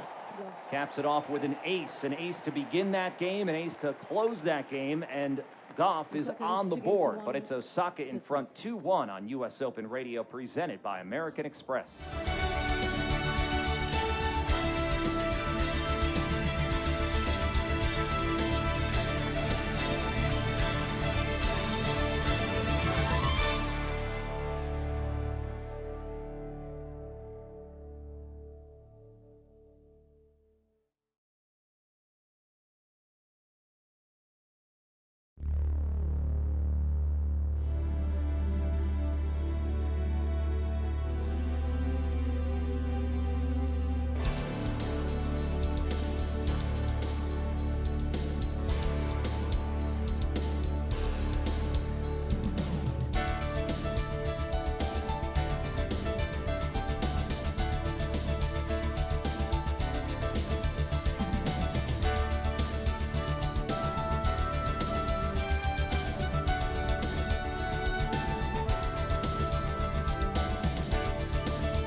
Much more encouraging game from Coco Gauff, but it is Naomi Osaka who was able to come out of the blocks better than her higher-ranked opponent, and it is Osaka serving up a break at 2-1. She goes out wide, pulling Gauff off the court with a forehand, but Gauff was able to get it back in play and reset the point. Now they trade from the baseline with a backhand middle, a forehand middle from Osaka. Forehand chipped over from Gauff, who moves to her right, cross-court with a short forehand from Osaka. And that rally, the longest of the match so far, ends with Gauff netting the forehand, 15-love. So I'd like to see Gauff have a little bit more height over the net, swing out and up over the net so that she can gain her confidence but not slowing down her racket head speed. She's got to continue to swing out, but give herself better margin over the net, away from the lines, make Naomi play a few more balls. Osaka was able to take that point by snapping a backhand winner from the center of the baseline on the far side. It's 30-love. But it really was her footwork. Coco's been hitting too many balls in the service line, but Naomi is able to compact her stroke, take that ball early, and infuse power. Backhand return comes in deep. Now backhand line from Osaka. Gauff on the run, cross-court with a forehand. They trade cross-court forehands. Osaka forehand middle. Gauff forehand middle. Injected some pace into that ball. And then she mishits a forehand. It's 40-love for Naomi Osaka. I like what Gauff was doing there. She was able to swing out but make some more balls. Osaka is just so sharp. Her ball doesn't have that much height, doesn't have that much rotation. It's flat and just moves through the court really quickly, not giving Coco the time that she needs. Coco has a bigger backswing on that forehand, and with Naomi's power, that presents some challenges. Gauff has 6 unforced errors off the forehand in this match. Osaka has 0 unforced errors, period. Short forehand now. Gauff comes in, chipped back by Osaka, just long. That is the first point that Gauff's been able to win on the Osaka serve. It's 40-15 for the Japanese player. Osaka's backhand is so good. She can take time away, back up. She can laser place that ball around the court. I like when Gauff got up to that ball. She picked a target. She went to Naomi's forehand, forcing her to make an error as Coco transitioned to the net. First serve long from Osaka, who looks out from across the far baseline from under that purple visor. Second serve for Osaka. Comes down the center. The short backhand reply from Gauff. Backhand hits behind Gauff. Does Osaka. Comes into the service line and rips the cross-court forehand. Osaka in total control of that exchange. She's in total control of this opening set, up 3-1. Osaka really has not yet made a bad decision. She hasn't had to do much. She's only hit 2 winners to Gauff's 2 winners and 7 unforced errors. So Gauff hasn't yet challenged her and pushed her, gotten her in trouble at all. Naomi's been able to stay in the service line between those 2 sidelines. So Coco hasn't yet found a way to disrupt Naomi's power and movement. Gauff missed that first serve. Second serve, she's 5 of 8, and now double faults for the first time in this match. And Gauff's previous service game, she won at love, hitting a few aces or forcing shots off of the return. That took the pressure off her because she really hasn't made all too many ground strokes right now. She's struggling off of the ground. Hopefully she can get her serve back to keep her in this game. Going flat and out wide, but sent it long. Now Gauff, after 2 bounces, resets the service motion. Begins it again. She's ready. And second serve, she goes out into the Osaka backhand. That returns long. That was a composed and clutch second serve. I think, okay, it's the second point of that game. It's not that big of a deal, but given how we've seen Gauff struggle with serving at times, much better in the 3rd round, you had the feeling that if she double faulted back-to-back points, that could lead to a snowball effect that could wipe her out of this opening set. Well, she was able to get the ball up to Osaka's high backhand, drawing an error. I hope that she takes note of that. And that shot, too. She's really There are two things that I'm seeing right now, Brian. One, if Gauff can find ways to get Naomi up on her backhand or moving to the forehand side, these are the two areas where Naomi has looked like she may have some trouble. Here's Gauff at 30-15. She's taken back-to-back points. She's down 1-3 in this opening set to Naomi Osaka. Caught the toss, and now she lets that one go. Ooh, a let. That was a good serve. She went 114 right into the body of Osaka. But she'll have another first serve on the way. Osaka hops up and down. As we've been saying, Osaka has not put a foot wrong so far in this opening set. That serve out wide, a good one. It backed Osaka up into a cross-court backhand. Forehand middle from Gauff off her back foot. Loops a forehand into a Gauff forehand inside in wide. 40-15 for Gauff.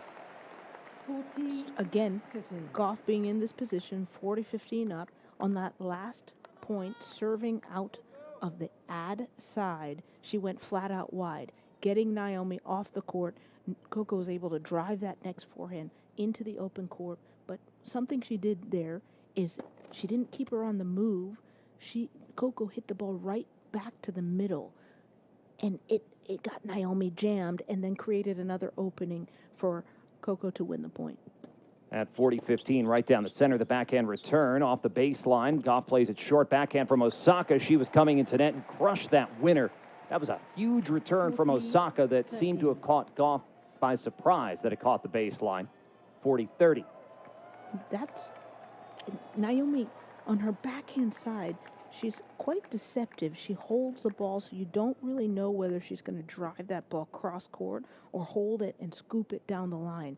That's what makes her, Osaka's backhand, more deceptive than her forehand. 40-30 for Gauff, into the body again. The backhand return, a good one from Osaka. Now backhand cross Osaka. She's feeding the Gauff backhand. Forehand middle from Osaka. Now inside in forehand from Gauff. It put Osaka on the run. Gauff nets the backhand. And this has been a gutsy performance in this game from Naomi Osaka to push this game to deuce. I like what Gauff is trying to do. She got Osaka pinned in that backhand corner. They had a nice ad side to ad side, backhand to backhand rally. I'm talking about two righties here. As soon as Coco was able to spread the court, getting Osaka running to the deuce side, I'd like to see Coco just ready for that next ball because she got Naomi exactly where she wanted her. Backhand lob into a backhand reach volley from Osaka. Gauff was in it net. The double strength on display there as she's able to improvise that point and put it away. Advantage Gauff. That's right. If you think about the space on the court, you have the north-south, the front, the back. You have the east to west, the side to side. But what Coco was able to do on that point is she went up. She used the sky. They're not playing indoors. There's so much space up there, and she used everything available to her. Advantage Gauff, and she serves big, but a little bit too big. 118 there. She went into the body of Osaka. So a second serve coming. She caught the toss as Osaka started to lean in to try to attack that second serve. There is the toss, and there is the serve. It's into the body with a backhand return from Osaka. Forehand middle from Gauff. Now backhand Osaka. Forehand cross from Gauff. Inside out forehand just went long from Osaka. A good idea. It was just the execution that's missed. But Naomi Osaka maintains her lead. She's up a break at 3-2 in the opening set. Let's hear from Nick McCarville, who spoke with a winner earlier today on Armstrong, Iga Swiatek. Iga, congratulations. A complete performance from you today. Just over an hour. What were you happiest with in your tennis? I think it's hard to pick one thing, honestly, today. Everything was working, but I think the serve, I think I won a lot of 3 points just from serving well. But overall, I reacted well to the fast balls, which was a key, I would say. And it is always against a flat hitter. So, the focus was great as well. So I kind of didn't let Ekaterina come back to the match in the second set. You know we love numbers on our side, 18 match wins for you since the beginning of Wimbledon, but tell us about the confidence that is coming with those match wins. We've seen you now transition so well onto the hard courts. Yeah, I mean, it's great. I'm just enjoying me playing good and, working hard to just keep the momentum, and for sure it's fun to be in a good shape and just use the opportunities.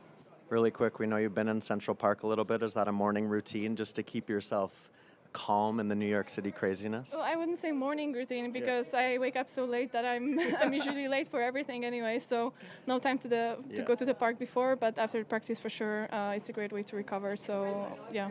Good. Iga, thank you. Thank you. That was Iga Swiatek, a winner earlier this afternoon on Louis Armstrong Stadium in the second match of the day on Armstrong. She beat Ekaterina Alexandrova. Straight sets wins to reach the quarterfinals for Alex de Minaur and Iga Swiatek. Right now on Armstrong, they are just underway in a men's fourth-round match. Final singles match of the day on Armstrong. Lorenzo Musetti, the 10th seed, against João Munar of Spain.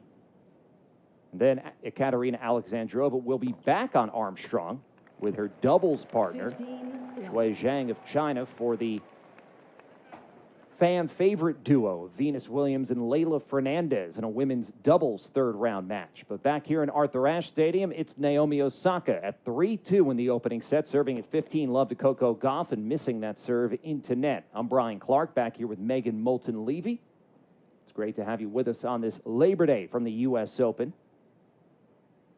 Also a fourth-round match in progress on the grandstand. The winner of that match between Karolina Muchova and Marta Kostyuk will play the winner of this match. Muchova won the first set 6-3. And they are on serve at 1-2 in the second set. 30-love here for Naomi Osaka, who's lost just 1 point on serve, and now her third service game of this match. She's up a break. She's won 100% of the first points. When she's hit a first serve in, she's won 100% of them. And she's at 83% points won when she has put a second serve in. The second serve, I would say that's probably due to Gauff's unforced errors, but her first serve, Osaka is serving very, very well.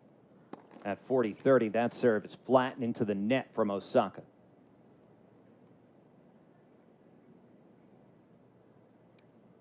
Coco seems to be just not tracking the ball really well, and that is attributed probably to her nerves. You know, we've been talking about it all, at least knowing that this matchup was going to come. How 6 years ago, Naomi was the star, and now I think the tides have turned, and the pressure that comes with that is pretty enormous. And sometimes when you're feeling that nervous, you can't feel the ball. Your feet are heavy, your arms are stiff. You almost want to end the point before you play the point. And Coco seems to find herself in a little bit of this situation right now. But thankfully, she's been serving very well, which has helped her just start the points in the right way. She is down a break, is Coco Gauff, and she nets that forehand. So, but given that lead that Osaka has, there's a little bit more pressure right now on the Gauff serve. Absolutely. And at that point, she didn't quite move her feet very well after her first serve, and yet she wanted to have a strike and end the point.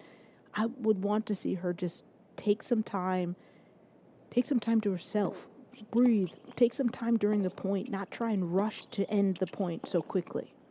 Backhand middle from Gauff, and now a forehand middle from the American player. A forehand from Osaka. Cross-court forehand. Gauff stretches out Osaka. She angled that forehand. Forehand up the right sideline from Gauff. Now off the back foot. Osaka goes inside in with a forehand, a big one. Gauff's there, though, moving right. She's a fantastic mover and a fantastic striker of the ball, as Naomi Osaka agrees, applauding that inside-out backhand winner that Gauff seemingly conjured out of nowhere. And Gauff was able, did you see the intensity? It was a lot more moving, more discipline with her split step, lower, finding the ball where she needed to with her feet. And this is what she's going to need to do to just let go and get herself into this match. She's playing from behind with Naomi Osaka up a break at 4-2, and Coco Gauff misses that first serve.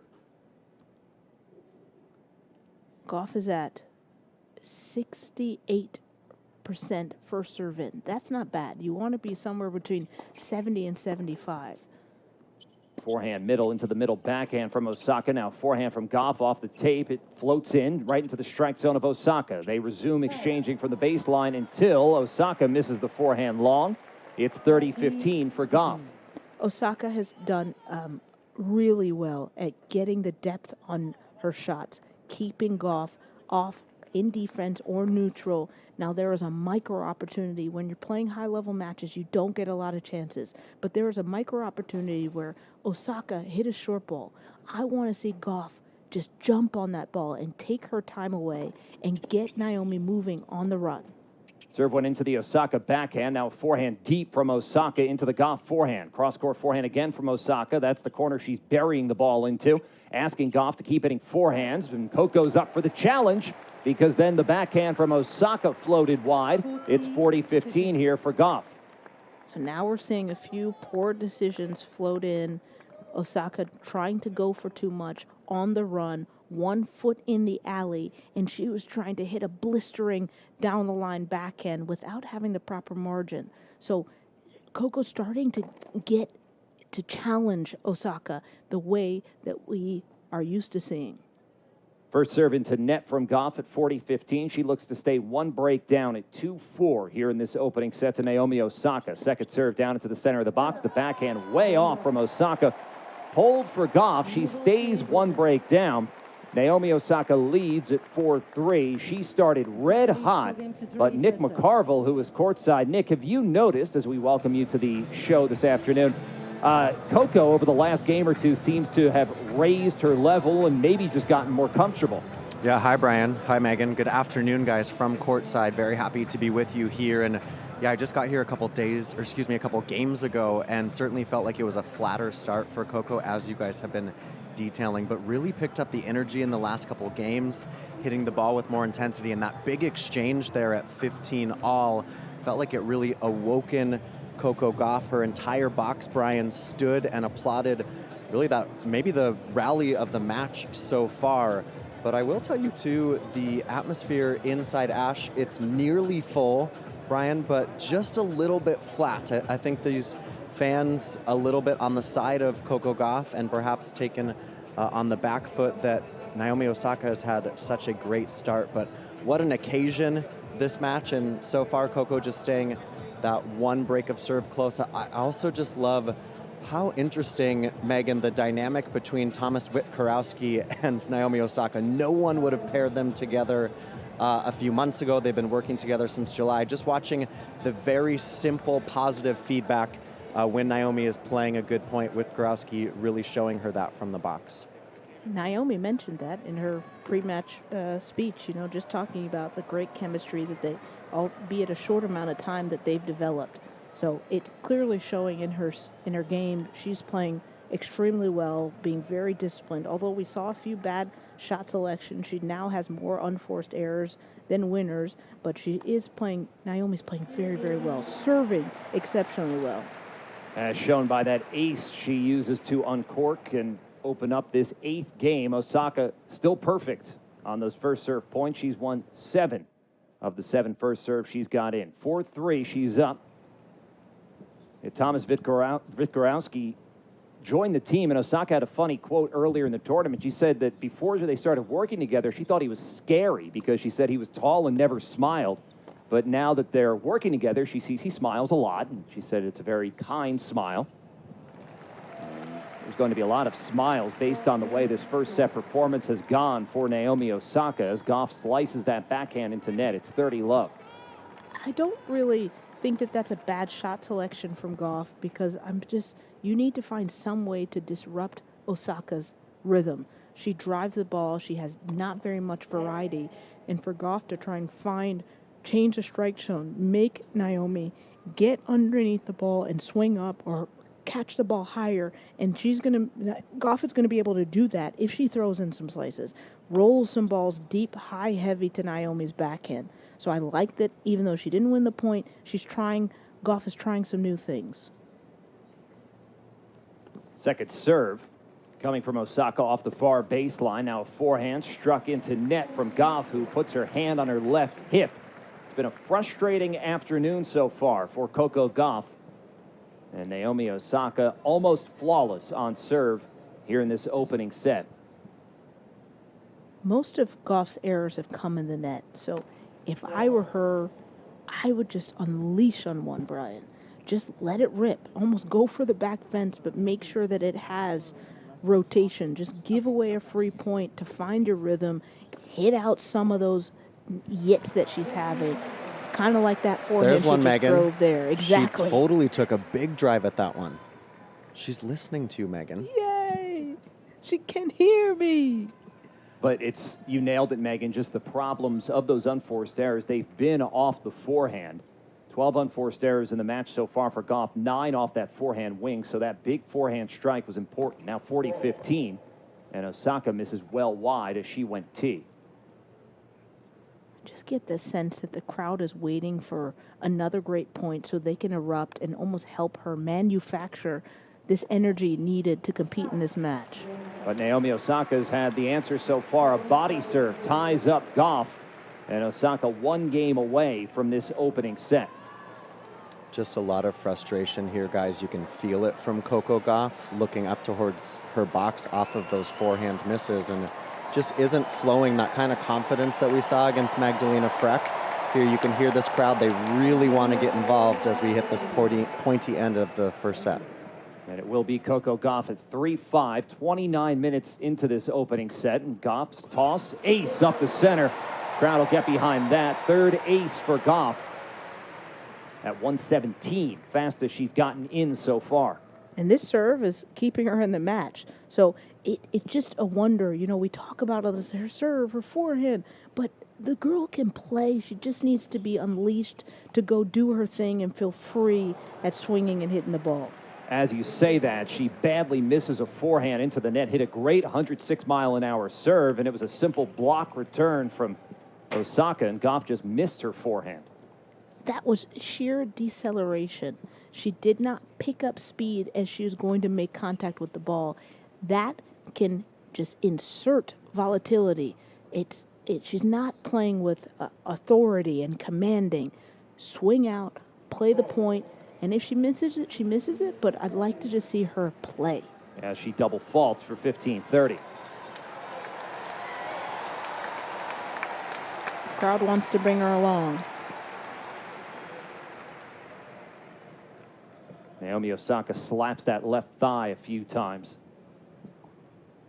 She's got the first set finish line in sight, as Osaka's been the better player over the first 30 minutes of this match. Forehand chip from Gauff into a backhand cross Osaka. Backhand cross from Gauff. Tighter angle Osaka. She turned it up. Gauff had no response. And 2 well-deserved set points for Naomi Osaka after 31 near flawless minutes for the 2-time U.S. Open champion. Osaka is so sharp with her footwork. It doesn't even look like she's moving. She's picking up on the ball so quickly after Gauff hits it, finds herself in the right position, gets organized so she can laser that backhand for a backhand cross court. And she'll get a look at a second serve here after Gauff netted the first, and Gauff's second serve is long. It's a nightmare conclusion to a pretty dismal opening set for Coco Gauff. Naomi Osaka had all the answers. She took the lead early, never let it go. Naomi looks back. She's 1 set away from returning to the U.S. Open quarterfinals. She takes the first 6-3 in 31 minutes on U.S. Open Radio, presented by American Express.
You're listening to U.S. Open Radio presented by American Express. Nick McCarville here courtside inside Arthur Ashe Stadium, where Naomi Osaka has the first set in hand, 6-3.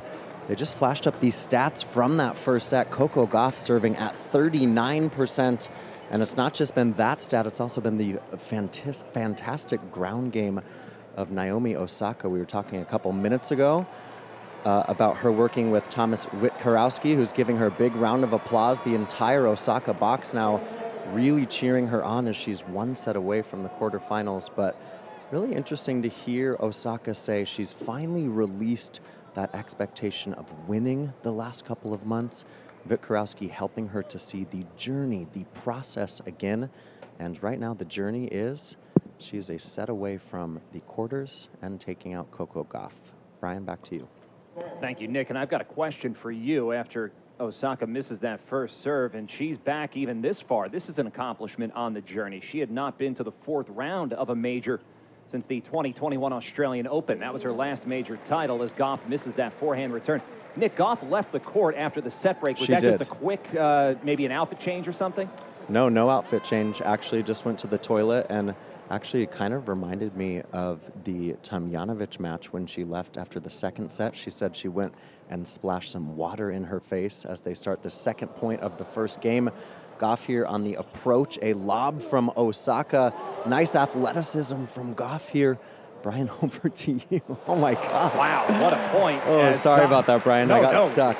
No, nobody got stuck there. We were all watching that. Good forehand job from Osaka. I just think she had to walk off the court. Didn't Coco Gauff and Megan, I think, or Brian, mentally reset here for Coco Gauff? Yeah, thanks, Nick. That's what I was assuming it happened. I just didn't know if there was anything more. But what we just saw happen there was one of the more entertaining points of this match. But like most of the points in this match, almost twice as many, it went to Naomi Osaka. She's won 30 points in this match to 17 for Coco Gauff. That's why Osaka is up a set. She took the first 6-3 in 31 minutes. Now a second serve coming for Osaka. Goes into the body, a forehand from Gauff, a short backhand from Osaka. Gauff nets the forehand. And, you know, if you've got a long memory, you think of all the meetings between these two. This is the sixth, and you remember how poorly Gauff played in the first back in 2019 when she was just 15 years old. And it was just a really tough, disappointing day for Coco Gauff. I'm not saying she's at that level today, but the outcome has been the same. It's been a frustrating performance so far for the American. She is so frustrated right now, Brian. Just slapped her racket towards the court. Osaka's got a grin on her face as she prepares a second serve from the near baseline at 40 love, right up the center. Inside in. Gauff, did she get that forehand? Yes, she did. Well, Megan, you talked about just taking some big cuts, swinging through that forehand, and Gauff, 40 love down, thought, why not? That might help build some confidence. She's got to, really. I mean, when you get into this zone and you're so blinded, there's a cloud over you, you can't even see that she's losing the points within the first 4 shots.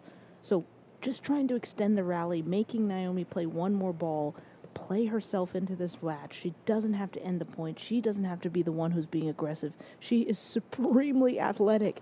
She needs to just pull back, depend on some of those athletic skills, drive the ball through the middle of the court like she's doing, and get this match underway. She did just drive the ball through the court, and she did produce an error from Osaka, whose backhand was long. Breaking news that Naomi Osaka's lost 2 points in a service game. She lost just 1 point on serve in the entire opening set. And now 40-30 here for Osaka. From the near baseline, you heard the sorry almost as soon as that ball went up. She caught that toss and is now ready to go. Another beautiful weather day here in New York. Not too warm, no humidity, and no real significant wind that's going to disrupt the players, although it's always a little bit different in Ashe. The forehand netted by Gauff, and Osaka holds again to begin this second set. So when I'm coaching, we talk about contact point, okay, where you you strike the ball, and you want to generally do it as it's rising between waist and shoulder height. But how do you do that? It's not a hands thing, it's a foot thing. And what I'm seeing is Gauff is not working her footwork enough. This is one of her biggest strengths, to let her loosen up, play through this. I want to see her really be aggressive with her footwork, finding the ball, darting around the court so that she can find it in a perfect strike zone to extend these points just a little bit longer. Right now, the focus is on holding serve for Gauff, who nets that first serve. Naomi Osaka took the first set 6-3 in 31 minutes. Now gets a look at a second serve, and we'll get a look at another second serve after that serve from Gauff clipped the tape and then dropped over. Those serve numbers for Gauff in the opening set, not great. Serving at a 63% clip, but not winning those points. 59% of the first serve points, just 5 of 10 of the second serve points. Osaka had the advantage in almost every category, except in terms of unforced errors, because Gauff had a whole bunch of those, 18 in that opening set. Baseline exchange, inside-out forehand from Osaka, stretch backhand from Gauff. Osaka has the answer from the baseline with a forehand. Osaka with another forehand cross, now forehand middle from Gauff, backhand inside-out from Osaka. Cross-court forehand, and that forced an error, and that's the first time we've seen Osaka unable to hang in a rally with Gauff. And the crowd loves it. They want this to go the distance. They want to see a few more shots like that. What I love about that point from Gauff is that she just settled into the point. She didn't try to have quick strike, end the point too quickly, and she found ways to get Osaka moving from the left side of the court, that ad side of the court, to the right. If she can create a few more opportunities to get Osaka moving to the forehand side and see if it creates opportunities for her to miss the ball, Osaka to miss, or for her to gain control of the point. Backhand cross court from Gauff. Now backhand line. Osaka running forehand, a hook one, then a forehand blasted into the net by Osaka. Well, the pattern was there, and that's the pattern that worked in the first set. When Osaka had those openings down the line, she was taking them, but just missed that one. It's 30-love for Gauff.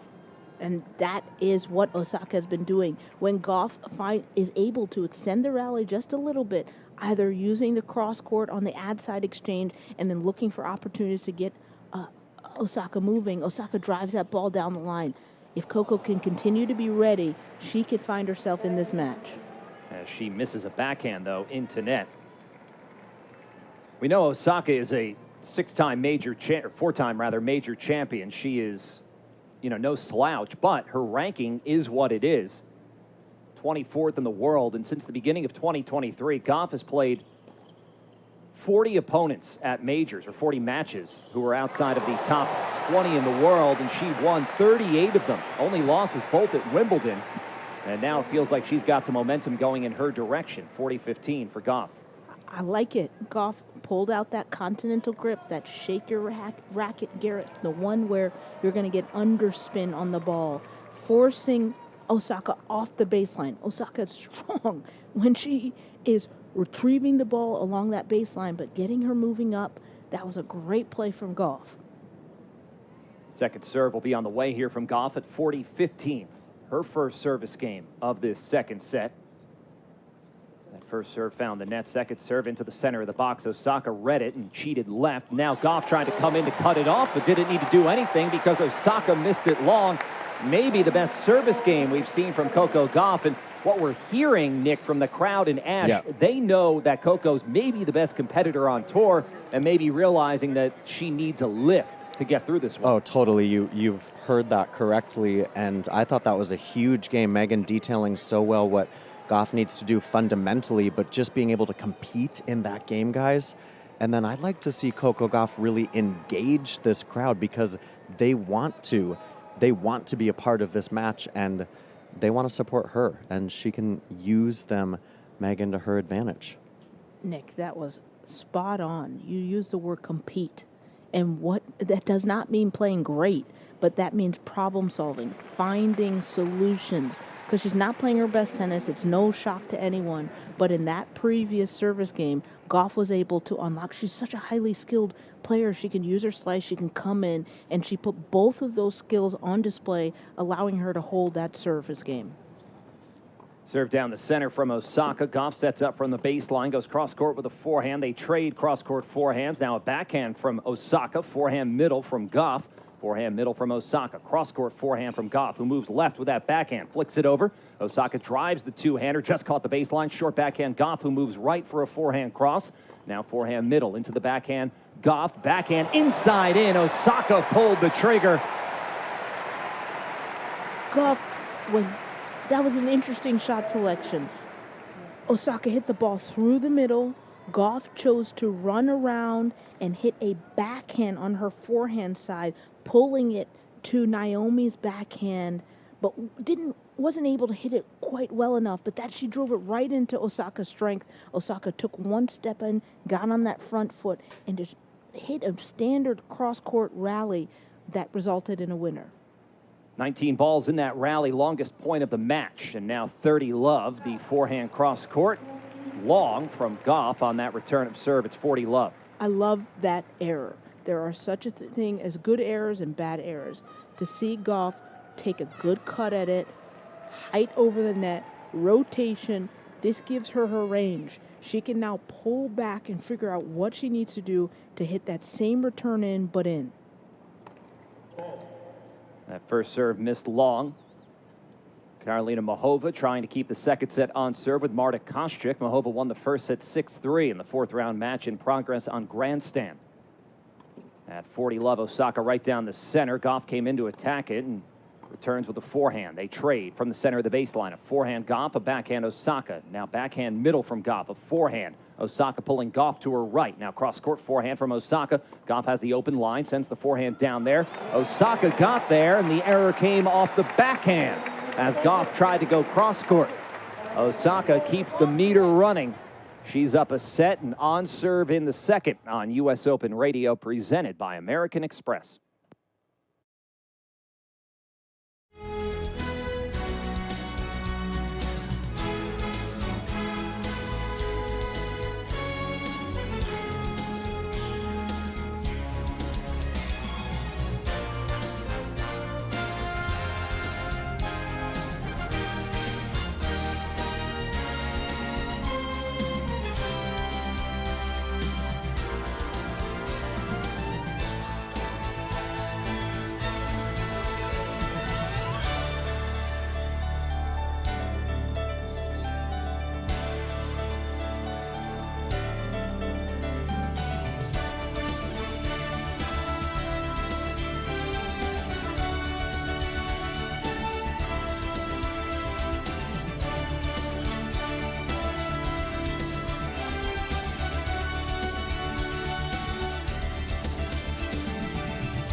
She'll get a look at a second serve here after Gauff netted the first, and Gauff's second serve is long. It's a nightmare conclusion to a pretty dismal opening set for Coco Gauff. Naomi Osaka had all the answers. She took the lead early, never let it go.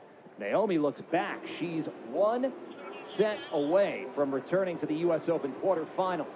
She takes the first 6-3 in 31 minutes. And Naomi Osaka's largely been able to maintain that momentum here in the second set. Coco Gauff has shown flashes at times, but unable to do anything sustained to really challenge the two-time U.S. Open champion. Well, right there, that's one of those flashes as she hit a backhand behind Osaka. 15 love for Gauff. That was a great shot selection from Gauff. Served out wide on the deuce side, pulling Osaka off the court, and chose to go back behind her. Osaka wants to do nothing but hit drive backhands, and Coco somehow has to find a way to take away Osaka's strength. That first serve missed from Gauff. Now the second at 15 love. She goes into the Osaka backhand that caught the inside of the baseline. Now Osaka steps into the court, tried to drive the two-hander, but drove it into the net. It's 30 love for Gauff. But one thing that you want to note is that was not a flat, fast ball. Coco took the pace out of it, and then Naomi had to create her own pace. Naomi is great when you hit that ball fast and right in her hip to shoulder height. 117 T, and there was no response from Osaka. Big serve from Gauff for 40 love. Gauff was able to get Osaka stretched, falling to the middle of the court and high to her backhand. this is a play that I want to see over and over from Coco Gauff. Another first serve coming from the 21-year-old. Musetti won the first set 6-3 over Jean Munar on Armstrong in that men's fourth-round matchup.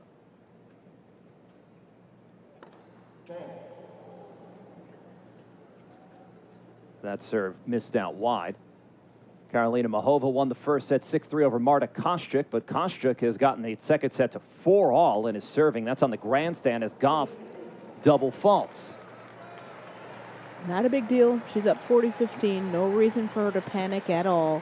She's starting to find her rhythm, get more intensity with the legs, swinging out, playing freely. So no worries for Gauff at this point.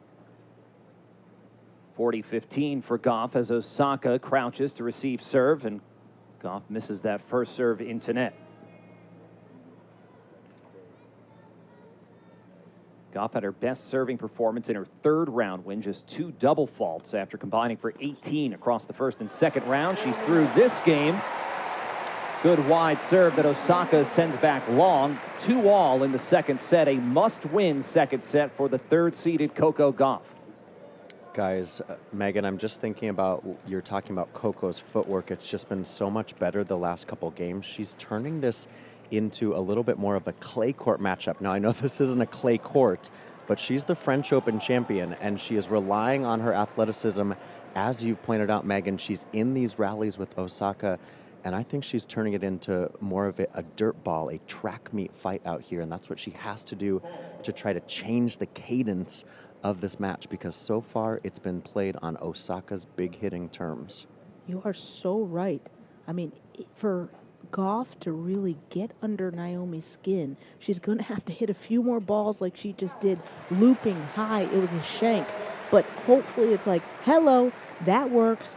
I made an error off of not a routine ball that, you know, it wasn't flat the way that Osaka likes it, but you just pointed out she can play fabulous tennis on a clay court. She can play on any surface, but use some of that clay court mentality and dismantle Osaka.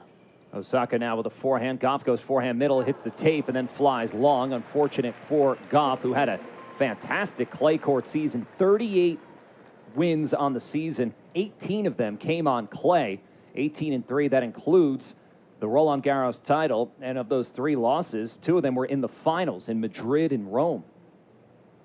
No shame in that. A great performance in the clay season for Coco Gauff. The serve from Osaka down the center, and Gauff can't block it back. It's 30-15. Osaka is still at 100% points won. She has, when she hits a first serve, she's done 13 of them, and she has won each and every point. That is a wild stat at this juncture in the match. An example of how well she has served and how well she's played on serve, and she makes it 14 for 14 with a body serve that Gauff can't get back in play. It's 40-15. And Osaka's doing an excellent job of picking her spot. She's not serving to the same location every time, which is keeping Gauff on her toes and guessing where that ball's going to go. At 40-15, flat and missed wide. Osaka won a title on clay this year. The first of her career is at the 125 level in France. It was her first professional title since that 2021 Australian Open. And she said you could tell it meant a lot to her. Of course, the prestige was not anywhere close to what she's won in the past. But just to win matches consecutively in a week, it was a huge lift for her. And we are seeing dividends of the momentum that she has built as she has looked nearly flawless against Coco Gauff. Another hold for Osaka. We'll take a break and come back on U.S. Open Radio, presented by American Express.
Labor Day at the U.S. Open. It is a great American sports tradition, and it is great to have you with us. If you're celebrating Labor Day here in the United States, we hope you have a happy Labor Day if you've got the day off. If you're at work like us, thanks for keeping the lights on, keeping everything moving. If you're joining us from around the world, well, welcome to day 9, I think, of this U.S. Open. It's the 4th round. That's the important part here on this Monday. And it's a tense couple of moments here for Coco Gauff, who is serving at 2-3, down a set to the, let's call her flawless, Naomi Osaka, who has turned back the clock, vintage style for Osaka, but that is the 5th double fault for Coco Gauff. She's been flawless. Osaka's played a great match, but I also think that Gauff is making her look a lot better than she is. Nick, do you get the sense that where is Coco? What's her body language like? I can see a little bit, but you get the buzz of the stadium. What's it like in there? Megan, she's still fighting an uphill battle, and the person the most in her way is herself. She's got to be able just to let herself play the tennis that she knows that she can, but just overthinking and maybe a little bit too tense. We saw in that backhand swing even. But Mary Carrillo quoted Nick Bollettieri, the legendary coach, earlier this tournament. Stop thinking out there. And Coco's just got to trust that she can do this. That's way easier said than done. 15:30. She's got to do this service game here as the return comes back short, and then Gauff shanks a forehand and is in some serious trouble here, down 2 break points. You know, I think she's also has the pressure herself, but this perceived pressure that she's under to beat Osaka, to be this person, you know, people are drawn to her because of what a fantastic player she is and competitor. But unfortunately right now she's not able to just actualize that and kind of touch base with what makes her great. Down 2 break points here. She has a forehand middle now. Forehand middle from Osaka. Short forehand Gauff. Forehand cross court from Osaka, looking for this break in the second set. Backhand from Gauff, and Osaka's got the second set break. Another error from Coco Gauff. That time the backhand into net. And Naomi Osaka is 2 games away from a return to the U.S. Open quarterfinals after 5 years away. And guys, we've been talking a lot, obviously, about the Gauff process, but Naomi Osaka, it's just the epitome of a champion's mentality. She was back there shadow swinging before that break point, and she is just locked in. She is trusting the process, just like she said that she's wanted to for these kind of moments. And now she's even lighthearted out here. Some smiles today from Osaka, just laughing at the crowd noise there too. Those are good signs for Naomi. And now it is Osaka trying to consolidate that break and starting in style with an ace out wide. 15-love. Naomi Osaka a few points away from her 3rd U.S. Open quarterfinal. She has never lost from the quarterfinals on at the U.S. Open. She lost once in the round of 16 to Belinda Bencic back in 2019. But she has been quite the closer here in New York. But there she shovels that backhand long. It's 15 all. I bet you that's not a stat that Osaka's going to be thinking about if she's in the quarterfinals this next round. She talked earlier today just about lowering the expectations and really enjoying just playing the moment, and we're seeing excellent displays of that right here. I'm sure if Coco could just pay attention to, she's getting signs that she's actually much closer in this match than she thinks, and if she could just find some signs that keep using that slice, changing the pace, trying to disrupt Naomi's rhythm, we could continue to see a good match. Yeah, we know the tenacity and the compete level of Gauff is not going anywhere, but the problem is Naomi Osaka's not going anywhere. She drills a backhand that Gauff can't get back in play. It's 30-15. Sometimes when I'm coaching my players and they're not feeling totally confident, I just ask them to hit their shots with an exclamation mark. You can tell when someone's hitting with a question mark. They slow down their racket head speed, their footwork looks indecisive, but just commit. Whatever decision Coco wants to make it, and then make the adjustments in between the points. Megan, I want you to be my coach. Yeah, I agree. I'm right there with you. Anytime, boys. You make it sound so easy. You know. 30-15 from Osaka, slices it into the center of the box. A 68-mile-an-hour serve. It sets up a baseline exchange as Gauff moves left and nets another ground stroke. That time the backhand crossed into net. 40-15 for Osaka. 28 unforced errors for Coco Gauff. But Megan, I can see it out here on court. I can see that imaginary question mark, and it's just attached itself over Coco Gauff here, and she's running out of time. You know, it's not over until the fat lady sings, so let's see if she's able to find something. 40-15, right down the center, but long.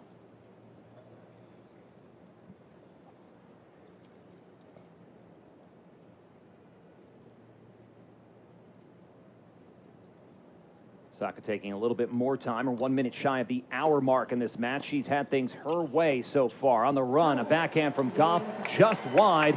And Naomi Osaka is 1 game away from a return to the last 8 at the U.S. Open. This has been a comprehensive performance.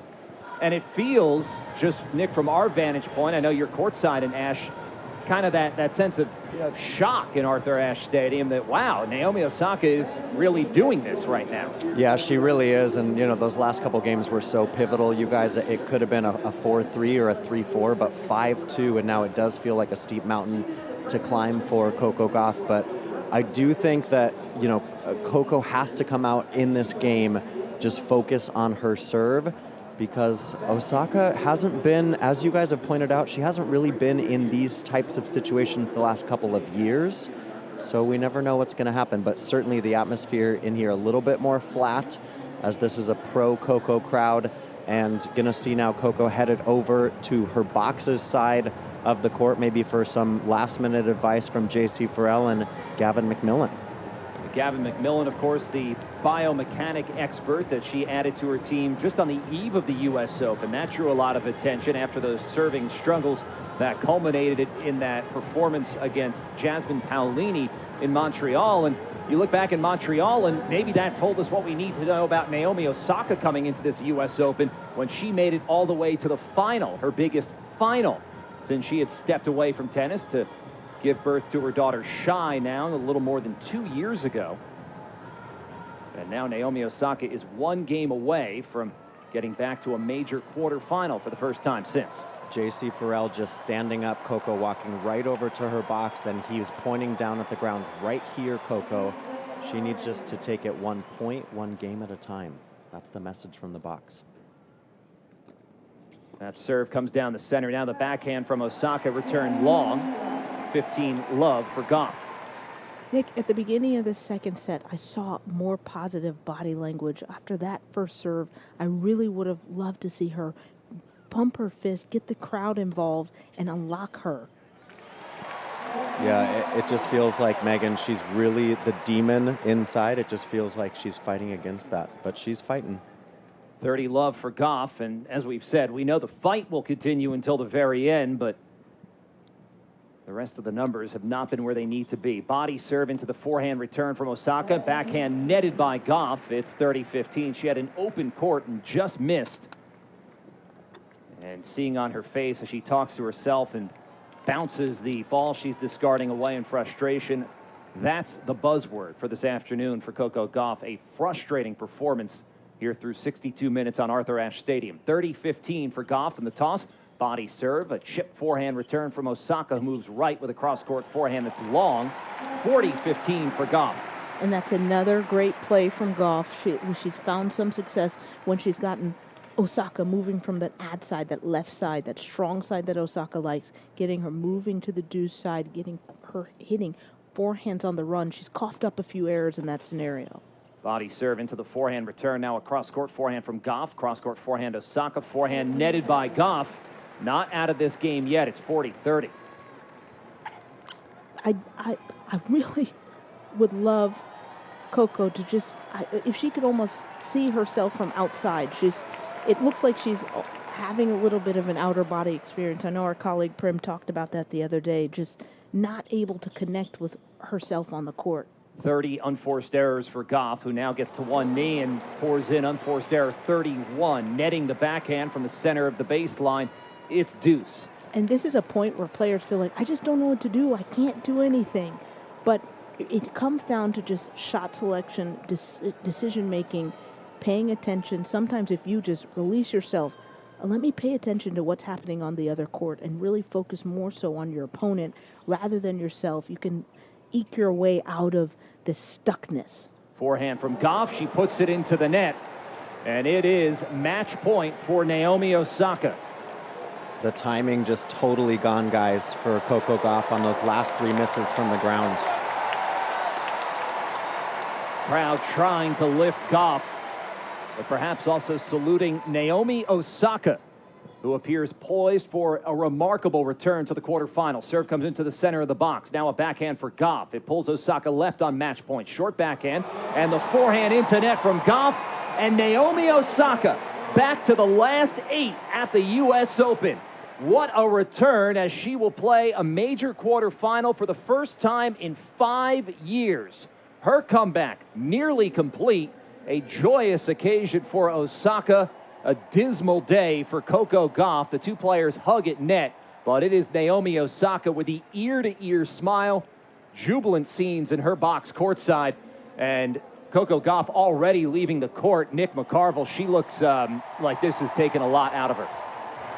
Well, I mean, you have to feel for Coco Gauff here in this situation. That was just a tough watch. But, you know, Brian, Megan, I felt as though our conversation was on the pulse of this match. Coco Gauff came out a little bit flat. She played well at times, but never fully backed or believed in her true core tennis. And when you're playing against a Grand Slam champion like Naomi Osaka, it just, you can't allow yourself to have those out-of-body experiences. Obviously, that's so much easier for us to say here courtside and in the booth, Brian, but Coco Gauff, you feel for her in this moment. And Naomi Osaka, as she heads to the interview, she's just got to feel so good. Here she is with Mary Jo Fernandez. Congratulations. A terrific match from start to finish.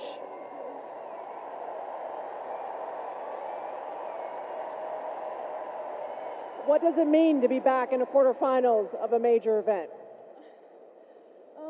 Yeah, I mean, I'm a little sensitive and I don't want to cry, but honestly, I just had so much fun out here. I was telling everyone, literally, like, I was in the stands like 2 months after I gave birth to my daughter watching Coco, and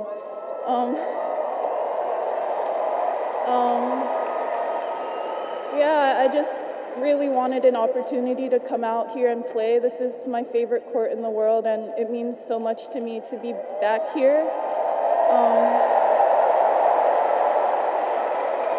And I just want to say a really big thank you to my team. We've kind of been through a lot, and you know, it hasn't always been easy, but they've been through my side, and thank you guys. Love you. You were playing so well coming into this year's U.S. Open. Was there a moment that you can look back to say this was a big turning point for yourself? Yeah, I had played a match in Montreal where I had 2 match points. Well, I had to save 2 match points. So ever since then, I started thinking like anything's possible, and you just have to try your best and have a smile on your face. We talked about you playing Coco 6 years ago when she was just 15. You were the defending champion. How special was it to play her again? Because now she's a 2-time major champion. Yeah, I mean, it's definitely really special. Honestly, I look up to her a lot. I think the way that she conducts herself, I hope that's the right word, conduct. Yeah, I think it's really special. And yeah, I feel like to be such an amazing role model at such a young age is a gift, and it's a talent that she has. And I have all the respect in the world for her. So. And finally, Naomi, you were hoping you would have a few people cheering for you today. You had a lot more than that. What did you feel about the crowd support playing on Ash for the first time this tournament?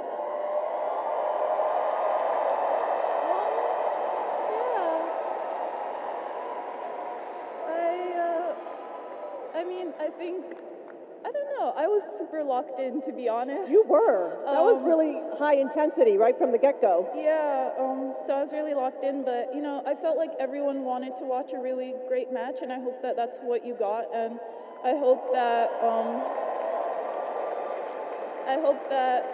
you know, you continue to watch the great tennis that's going to be played later on today. All right, Naomi, congratulations. You were pretty flawless today. 4-time major champion, Naomi Osaka.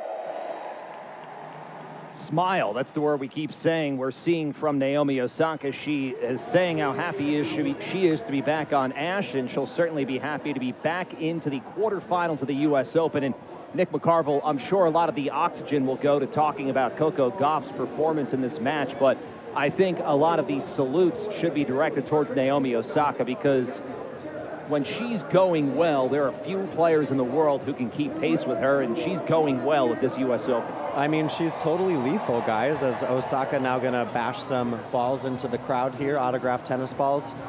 You said, I think, is the stat that she's never lost after the quarterfinal stage at a major? Because I believe it's close to that, if it's not exactly that. I just think Naomi's so dangerous. She seems happy. She seems relaxed. She's got Witkarowski. No one would have picked that pairing at the beginning of the year, but they have worked out so well together. And, you know, of course, yes, Brian, our hearts go out to Coco. I hope she takes this as a learning experience. She has said she made those big changes in her game. They are for the long term. We are going to see those dividends pay off in the long term.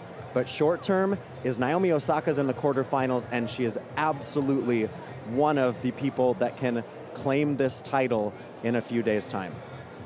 That is 100% accurate, Nick. That's Nick McCarville courtside in Ash. Thanks, you, Brian. Nick. Thanks. Yeah, we'll talk to Nick later. She will play either Marta Kostyuk or Karolina Muchova, who appear to be headed for a third set. Indeed, they are on the grandstand. That's where we're going to go in a bit, because Kostyuk, who is looking for a quarterfinal appearance at the U.S. Open, it would be her first here, her second at any major, has just pushed Muchova, semifinalist in each of the last 2 years here, into the third set.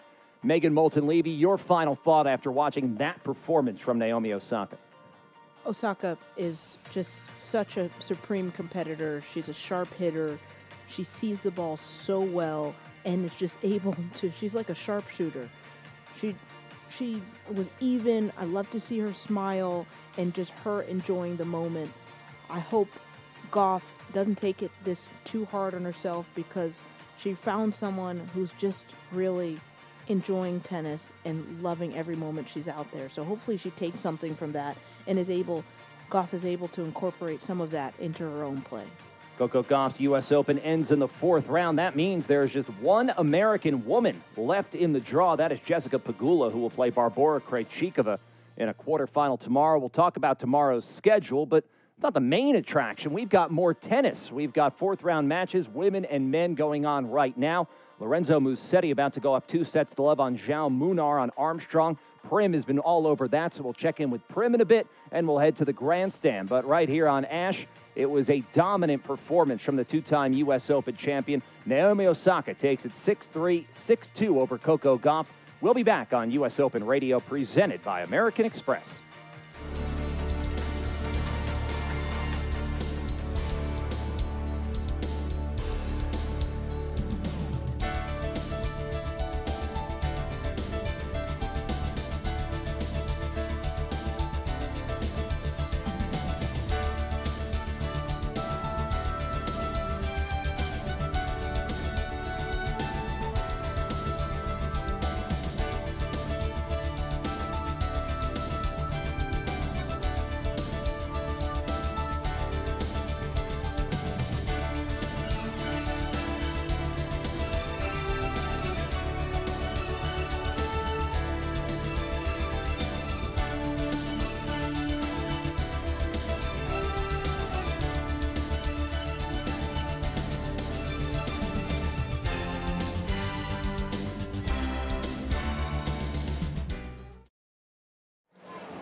And we welcome you back to a beautiful day 9 here, the 2025 U.S. Open Tennis Championships.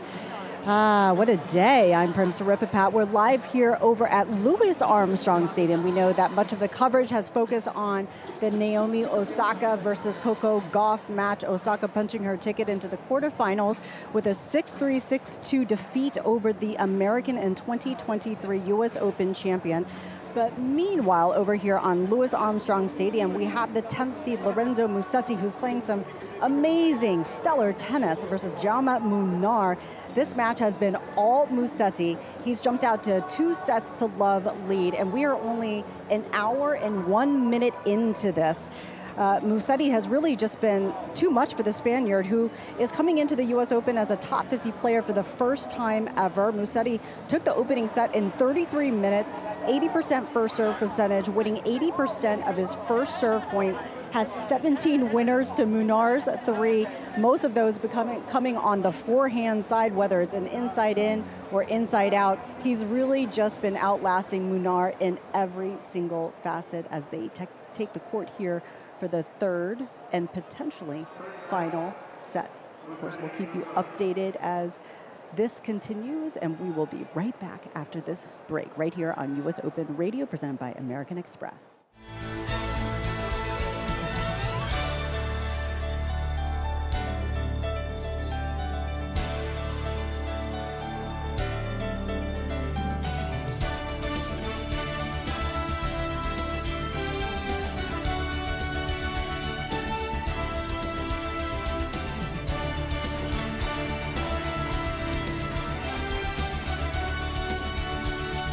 Naomi Osaka, a winner in straight sets over Coco Gauff. Straight sets has been the name of the day here on this Labor Day at the U.S. Open. Nobody's had to work too hard, but we've lost that straight set streak. That straight set streak has ended on grandstand, where Marta Kostyuk, looking for her first trip to the quarterfinals here, has pushed Karolina Muchova, a semifinalist in each of the last 2 years, into a third. So that's where we'll be. Muchova left the court. Kostyuk is speaking with her team courtside. I'm Brian Clark, back with Megan Moulton-Levy. It was Naomi Osaka over Coco Gauff in straight sets. Earlier today on Ash, Felix Auger-Aliassime took out Andre Rublev in straight sets. On Armstrong, Alex de Minaur became the 4th Australian man in the Open era to reach 3 U.S. Open quarterfinals. He joined some elite names, a lot of past champions like Leighton Hewitt, his Davis Cup captain. He beat the Swiss qualifier, Leandro Rieti. And then it was Iga Swiatek over Ekaterina Alexandrova in straight sets. Lorenzo Musetti has taken the first 2 sets over Jaume Munar. And then a not before 5 p.m. start for that doubles match. Ekaterina Alexandrova back out on Armstrong, along with Shui Zhang of China, the 12th seeds, to take on the American wildcard doubles pair, Venus Williams and Leylah Fernandez. We've got some doubles results. Mira Andreeva, Diana Schneider, they're seeded 5th, I believe, and they won their match over Aoyama and Wang. Timea Babos and Luisa Stefani won their doubles match on Stadium 17. Right now, the 5th-seeded pair on the men's side, Horacio Zeballos and Marcel Granollers, the Argentinian-Spanish duo, taking on the American pairing of Mackie McDonald and Ethan Quinn. We'll see the 2nd seeds later, Arani and Paolini in action out there. The top seeds in the women's doubles, Taylor Townsend, Katerina Siniakova, the world #1. Townsend, of course, in doubles, lost that heartbreaker yesterday. The Siniakova's former doubles partner, Barbora Krejcikova, seeing 8 match points go by the wayside. They'll play not before 4:30 right here on the grandstand. And that is where we pick up this match between Muchova and Kostyuk. They are about to begin the 3rd set. Karolina Muchova left the court for a break after dropping the 2nd set in a tiebreak. It was a pretty straightforward tiebreak. Kostyuk took it without much fuss. And it is Muchova serving first from the far baseline to begin this 3rd set. And that forehand missed just a bit long from the Czech player, Karolina Muchova, against Marta Kostyuk of Ukraine. Kostyuk, one thing I want to point out is that she's coached by a female, Sandra Zaniewska. Yes, from Poland. And it is Zaniewska. Thank you. I got to get my my accent going here. Sorry I couldn't help you there. But Look, USTA has a new initiative, USTA coaching, and part of their one thing that they want to really get accomplished is to make sure that there's better representation in female coaches. So when I see a player getting coached by a woman who has played at a high level, that makes my heart smile. It is a cool thing. Our very own Patricia He is one of those. Coaching on the men's tour as Karolina Muchova off the far baseline forces the error from Marta Kostyuk. It's 15-30. Marta Kostyuk, a player that a lot was expected of. She was one of those bright, young, rising stars. And now it's good to see her finally breaking through. She's won her lone WTA title in the U.S., spent a lot of time in the U.S. That was in Austin back in 2023, the hardcourt event there in the capital of Texas. Served down the center. It's punched back into the forehand cross court. Now the forehand from Muchova, forehand middle from Kostyuk, forehand from Muchova. Short forehand, Kostyuk finds net, and it's 30-all. Kostyuk rings out her arm. It looked like she just decelerated through that, didn't swing with enough confident speed through the ball. But to your earlier point, Kostyuk got into the rankings in 2017, and Muchova has been in since 2015. And finally, Kostyuk broke the top 100 in 2020, where she's been just trailing behind Muchova for 2 years. Although, she's right on track, really. She's much younger than Muchova, and maybe people think that these players are going to ascend much faster than they do, but everyone takes on their own journey. Kostyuk turned 23 earlier this year. Karolina Muchova turned 29 right before the start of the U.S. Open. Kostyuk came in to cut off a volley, but slid and it floated long, and then she looks frustrated after that miss. 40-30 for Muchova.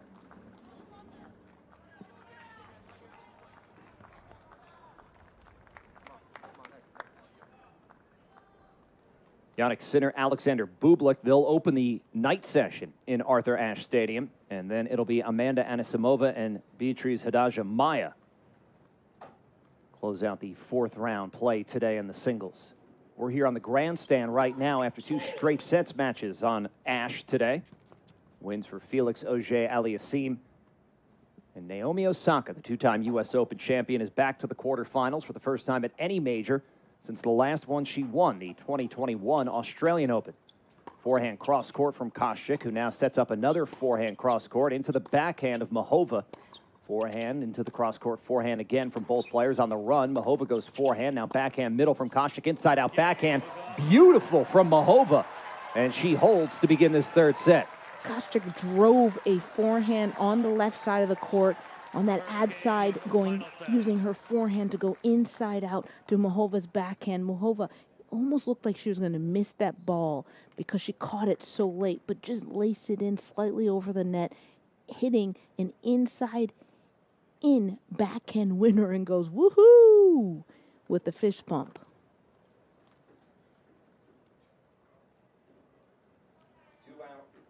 Two hours, 15 minutes on court for these two. The bulk of that, of course, in that second set. Even the first set was long, although Muchova won it.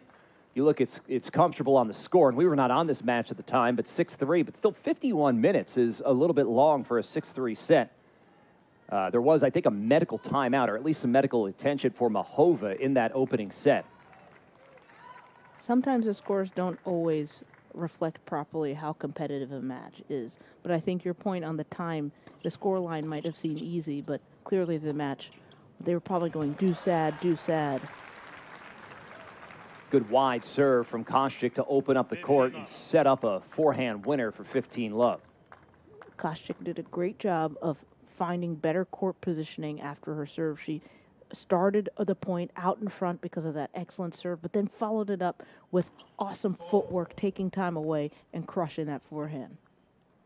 First serve miss. We said that Marta Kostyuk is gunning for her second career major quarterfinal. The other one came in Australia at the beginning of 2024. She double faults there. It's 15-all. She also lost a round of 16 match 2021 at Roland Garros to somebody named Iga Swiatek. So no shame in that. Somebody. Yeah. Iga, she go on to win that year, 2021. It's, they all run together, given her dominance on clay at the French Open. Kostyuk has had 7 double faults this match. So as this match gets tighter and closer, I'm going to look to see if she's able to maintain that proper racket head speed to make sure that she's serving the right way. Now Kostyuk comes in at net, leans for a nice backhand volley, pulls in Mahova. Oh, Mahova went cross-court, so Kostyuk thought, I'll take out of the air with the backhand volley, but it was high. It was above her shoulders, and she missed it into the net. I'm not sure Mahova's ball was going to be in. Kostyuk took no chances, but she missed on the volley, and it's 15-30. That's a tough one. She had every right to win that point. Sometimes when you come in with your ready position, your hands are below, but she had to know that because of that drop shot Kostyuk hit, that Mahova had no other way to do, nothing else to do besides hit that ball up. Her hands should have been up, ready to hit that backhand volley. Ace down the center and a come on behind it from Marta Kostyuk. It's fourth ace. Hard to get mad after an unfortunate point when you whomp an ace down the line. So it is, when you have a great serve, when you're feeling nervous and things aren't quite going your way, you have a bad error and you can follow it up with a good serve, that just takes the pressure off completely. I misspoke, or I was asking that open question. 2021, that was the year that Maria Sakkari beat Iga Swiatek at the French Open. That was the year Barbora Krejcikova won the tournament. Forehand cross-court and then framed away by Mahova. Krejcikova, of course, still alive here at the U.S. Open into the quarterfinals. 40-30 for Kostyuk. Kostyuk is a quick strike player. She's a flat, really, she uses her power, her pace. But one thing I like on that shot, Mahova threw in a slice, that underspin shot, disrupting the pace and the power. But Kostyuk was able to get up that ball and break the sidelines, use her forehand, cross court to get Mahova completely out of the court. 40-30 for Kostyuk, looking to get on the board in this third set. And she does. Ace down the tee. Caught the outside line at 106. 2 aces in that game for Kostyuk. 1-1 here in the third set. First meeting between these two players, we should point out. Not only is Kostyuk able to serve well, hitting her spots, using that tee serve on the ad side, it's what that ball does after it bounces, the action it takes, stretching her opponent, creating opportunities for Kostyuk to end the point very quickly after her serve.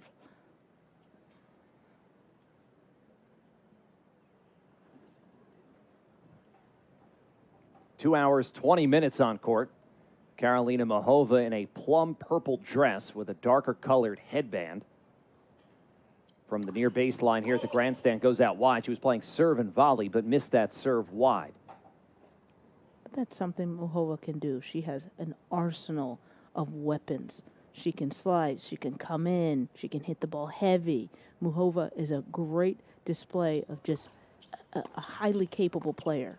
Backhand middle from Mahova. Now a backhand cross from Kostyuk. Backhand middle bunted by Mahova, and the error comes from Kostyuk. She mishit badly a forehand. She's got now 10 more unforced errors than Karolina Mahova. 34 for Marta Kostyuk. And this is typical of someone who's quick strike, who's really trying to be aggressive with her shots, which is what Kostyuk is. She wants to hit winners. So she's also going to hit some more errors. Now, one thing I like about what Mahova just did is she lifted that backhand, getting it outside of strike zone, so that ball didn't bounce right into Kostyuk's hips. It jumped up, forcing her to make an error. 40 love as Kostyuk on the other side of the court from her team does not look happy with the way things have gone. A lot of female players. We just saw Osaka, great example. That ball's going to, when Osaka hits a ball, when Kostyuk hits a ball, that ball's going to bounce and not really explode off the court. But what Mahova does, she has so much rotation and pop on her ball that it explodes off the court, up, just allowing, making it very difficult for those quick strike, linear tennis players to get a clean look at the ball. 40 love for Muchova. Kostyuk wants to take the ball early, but making Muchova is the way she plays. Kostyuk has to respect her ball just a little bit more. Big backhand from Muchova. Now she parks herself at net. Deep backhand volley. Oh, man, that was an aggressive volley from Karolina Muchova. And she keeps this final deciding set on serve. We'll take a break and come back to the grandstand on U.S. Open Radio, presented by American Express.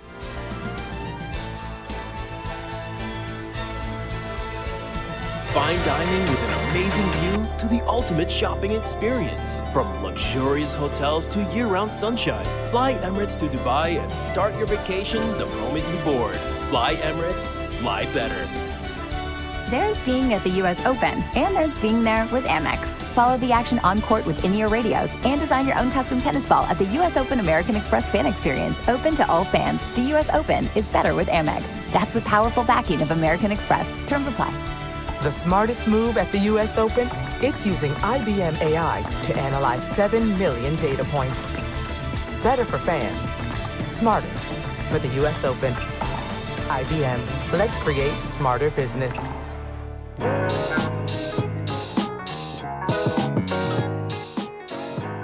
Get a look at a second serve here after Gauff netted the first, and Gauff's second serve is long. It's a nightmare conclusion to a pretty dismal opening set for Coco Gauff. Naomi Osaka had all the answers. She took the lead early, never let it go.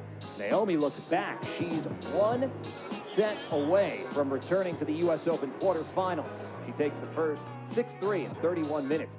Crowd trying to lift Gauff, but perhaps also saluting Naomi Osaka, who appears poised for a remarkable return to the quarterfinals. Serve comes into the center of the box. Now a backhand for Gauff. It pulls Osaka left on match point. Short backhand, and the forehand into net from Gauff. And Naomi Osaka back to the last 8 at the U.S. Open. What a return, as she will play a major quarterfinal for the first time in 5 years. Her comeback nearly complete. A joyous occasion for Osaka, a dismal day for Coco Gauff. The two players hug at net, but it is Naomi Osaka with the ear-to-ear smile. Jubilant scenes in her box courtside. This is U.S. Open Radio, presented by American Express. We're back in the grandstand, a rapidly filling grandstand after those 2 straight-set matches on Arthur Ashe Stadium. This Labor Day crowd here at the USTA Billie Jean King National Tennis Center, they want to see more, and they are seeing more. Now we're approaching 2.5 hours, almost midway through the third set between Karolina Muchova and Marta Kostyuk. Kostyuk is getting quite annoyed, missing shots, and just kind of screaming at herself, hunched down. But what she has to understand is that Muchova is going to put you in a position where you make errors just by virtue of the way that she plays, the type of shots she hits, and the decision she makes. That forehand came back long from Muchova. It's 30-15 for Marta Kostyuk.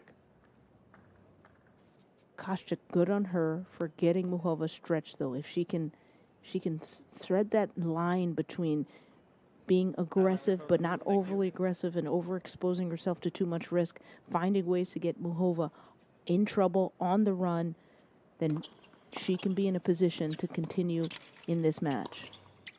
Forehand cross court from both players. Muchova pulled right, gets that angled forehand. Kostyuk goes cross court with her own. Now a reach forehand from Muchova. Forehand cross Kostyuk. They trade cross court forehands. Now slice backhand from Muchova. Kostyuk ran around to hit the forehand. Backhand from Muchova. Now a forehand just long from Kostyuk. Big ball striking off the baseline, and eventually the error came. It's 30-all. I like the variety in Muchova's game. She drove one, she sliced one, she looped one. So that means every time Kostyuk is hitting the ball, she has to adjust. She has to get low and swing up to the ball. She has to get to the ball fast when Muchova drives it. It's just so much variety throwing Kostyuk off her rhythm. Kostyuk caught that toss at 30-all. It's 1-2 here in the decisive third set. The backhand into net from Kostyuk. Looked like she was thinking about approaching off that ball and maybe rushed it, and looks very frustrated as Mahova's got a break point, first break opportunity of this third set. I got to tell you, after Kostyuk's first serve, I really love how she finds herself inside the baseline, not allowing her opponent to breathe for 1 second. Unfortunately, she wasn't able to execute on that one, but I like what she does after a strong first serve. Now Kostyuk was into the service line and could not pick up that low volley. She's broken, and Karolina Muchova, a semifinalist here for the last 2 years, is a few games away from returning at least to the quarterfinals. And I can see Kostyuk just getting quite annoyed by the fact that Muchova's slicing. Most female players do not like that kind of pace. They want the ball fast in their strike zone. They don't want to have to move, create their own power. And it's visible that Kostyuk is not really happy with how Muchova is able to get under her skin. And here is Muchova with the finish line in sight, up 3-1 here in this third set. Both of these players have spent a lot of time on court in this U.S. Open. Muchova, of course, began with that duel on Ash against the ageless Venus Williams. And Venus, of course, took her to 3. That was a 2-hour match. Then it was 2 hours, 55 minutes to beat Kirstea 6-4 in the third. And then it was 2 hours, 26 minutes over Linda Noskova. So 7 hours, 21 minutes on court for Muchova. But she does not look any worse for wear. Kostyuk, of course, has played 6 hours, 34 minutes, straight sets over Katie Bolter, and then 3 sets over Sanmez and Parry. From Turkey and France, respectively, 232 for a 6-3 third set win over Sanmez. And Parry, she had to come back from a set down to win that in 2 hours, 26 minutes. Second serve here for Muchova. Has not played as many matches this year on tour because of that wrist injury that kept her out for a while. Forehand exchange from both players from the baseline. Slice backhand from Kostyuk. Now a forehand from Muchova. And that forehand missed from Kostyuk. Right into net. It's 15-all. Again, because Muchova's making Kostyuk hit one high, then one low. As soon as Kostyuk has the opportunity to play her normal style of play through the hip, drive tennis, getting on that front foot, she overhits it because she hasn't had as many opportunities to groove her normal rhythm that she's used to. It throws her off just a tiny bit. 15-all here for Muchova from the far baseline. Pounds one down the center, but long. 2 hours, 30 minutes on the clock so far in this fourth round match. Naomi Osaka awaits the winner in the quarterfinals after her straight set win over third-seeded Coco Gauff. Serves down the center, big backhand return, way too big by Kostyuk, who looks like she is really struggling at the moment just to keep the ball in the court. It's 30-15. Kostyuk wanted to be aggressive with her return, taking steps, being inside the baseline. Muchova was able to kick that ball up to Kostyuk's backhand, almost hitting that serve so well that it almost pushed Kostyuk's stroke back. She couldn't control it, floating that ball deep. 30-15, flat serve into net. Second serve coming for Karolina Muchova.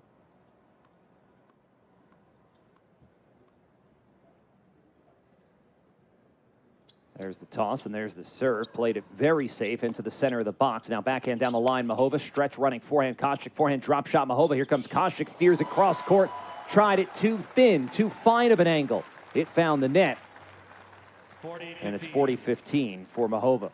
Good on Muchova, using her deep forehand cross-court deuce-to-deuce rally, pushing Kostyuk all the way back off the court, and then flipping her grip to from a semi-western to a continental mid-stroke, forcing Kostyuk to move forward. Kostyuk did not look at all comfortable using that continental grip.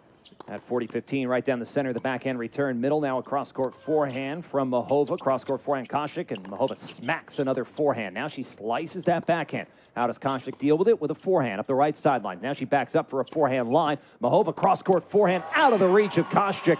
Muchova in total control and showing the variety she's got in that bag. And that variety has put her 2 games away from a return to the U.S. Open quarterfinals on U.S. Open Radio, presented by American Express.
Third seeds in the women's doubles, Gabby Dabrowski, Erin Routliffe of Canada and New Zealand. Although Routliffe lives in Canada, have a couple of match points in their match on court 5 between Christina Buksha, who we saw yesterday, lose to Aryna Sabalenka, and the veteran American Nicole Melikar-Martinez, and they've closed it out. Dabrowski and Routliffe, the third seeds, oust the 13th seeds. That was a match that just concluded on court 5, where earlier we saw the #1 American junior, the #1 seed in the girls' singles draw, Julieta Pareja, win her first match of this U.S. Open juniors competition. We're focused on the women and the men here, and we are on grandstand, where Marta Kostyuk is just trying to stay 1 break down. But the momentum is firmly on the side of her opponent, Karolina Muchova, who has won 12 of the last 15 points. That includes a break. And it's Muchova leading 4-1 in this third set. At love 15, Muchova tried to chip that return, but Kostyuk took a little bit off, and Muchova could not get the chip to go. It's 15 all. And Kostyuk bowed, just saying, thanks for that error, because she really hasn't had that many unforced errors from Muchova. Muchova's only made 2 this set, and to her 3 winners, while Kostyuk has made 11 unforced errors. The other thing that is really interesting as Kostyuk comes forward is she's come in 7 times, but has only won 2 points of those. But that stat can be a little misleading, particularly against someone like Muchova, who has the capacity to bring her opponent in. At that point, when your opponent brings you forward, you are no longer in control. Even though you should be coming into the net, have the advantage, if it doesn't happen on your terms, like Muchova is able to do to Kostyuk, you end up with a 29% conversion rate on points when you come in like Kostyuk. 30-15 here for Kostyuk, and now the forehand over the center of the net. Backhand, Muchova pulls Kostyuk into a cross-court backhand. Muchova tried to go line, but lined the backhand into the net. 40-15 for Kostyuk. Lorenzo Musetti could be closing in on his first U.S. Open quarterfinal. He's up 4-1 in the third over Jaume Munar.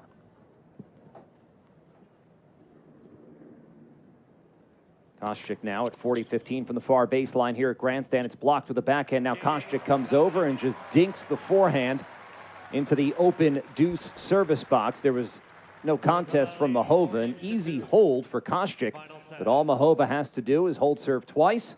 She'll be back into the U.S. Open quarterfinals. I think Muchova was just so surprised that Kostyuk hit a slice. That continental grip, shake your racket's hand grip, that one. It's so unlikely that Kostyuk would do that. Muchova didn't even run for that ball. But good on Kostyuk for sensing that there was a court open at the front of the court and not overplaying, using those ground strokes and ending a point just a little bit differently than normal. Good serve down the center from Muchova, blocked back by Kostyuk. Muchova opened up the court and tried to dart the forehand cross-court inside out, but it was just wide. It's love 15. And what I was saying previously, Koscheck really likes to drive that ball. But there are different ways to end the point.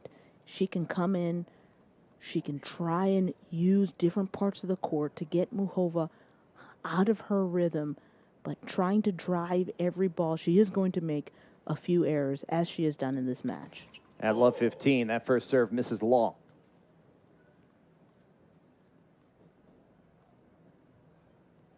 Breeze picks up. They've been on court for a while. 2 hours, 37 minutes. It was a 73-minute second set that Marta Koscheck won in a tiebreak. And now Koscheck tees off as Muchova did not get that serve out wide enough, so without even needing to move her feet, Koscheck went line with the backhand return and turned it into a winner. She really did, and she's going for it. I mean, it's the end of the set. She has nothing to lose, and she's swinging out. I just hope that she's able to maintain her balance and composure, Koscheck, as she goes forward. I like to see that good positive body language and fist bump after that shot. Serve out wide, serve and volley from Muchova. There's the forehand volley, and she got it away from Koscheck. Another look from Muchova. Yeah, and that's what she can do. She's just going to throw a bunch of stuff at you, the kitchen sink. But I get the sense that she didn't plan on serving in volley, but she has such good, excellent sense of what kind of serve was going to come out of her racket. She knew she was going to compromise Koscheck and took a gamble and came in and hit that beautiful forehand volley from Muchova. 15:30 here for Muchova. Serve up the center, a deep forehand middle from Koscheck. Now a forehand from Muchova, who moves right for a forehand cross. Forehand from deep behind the baseline for Koscheck. They trade, center of the baseline. Now Koscheck turns it up with the backhand. Slice Muchova, forehand from Koscheck, who comes into net.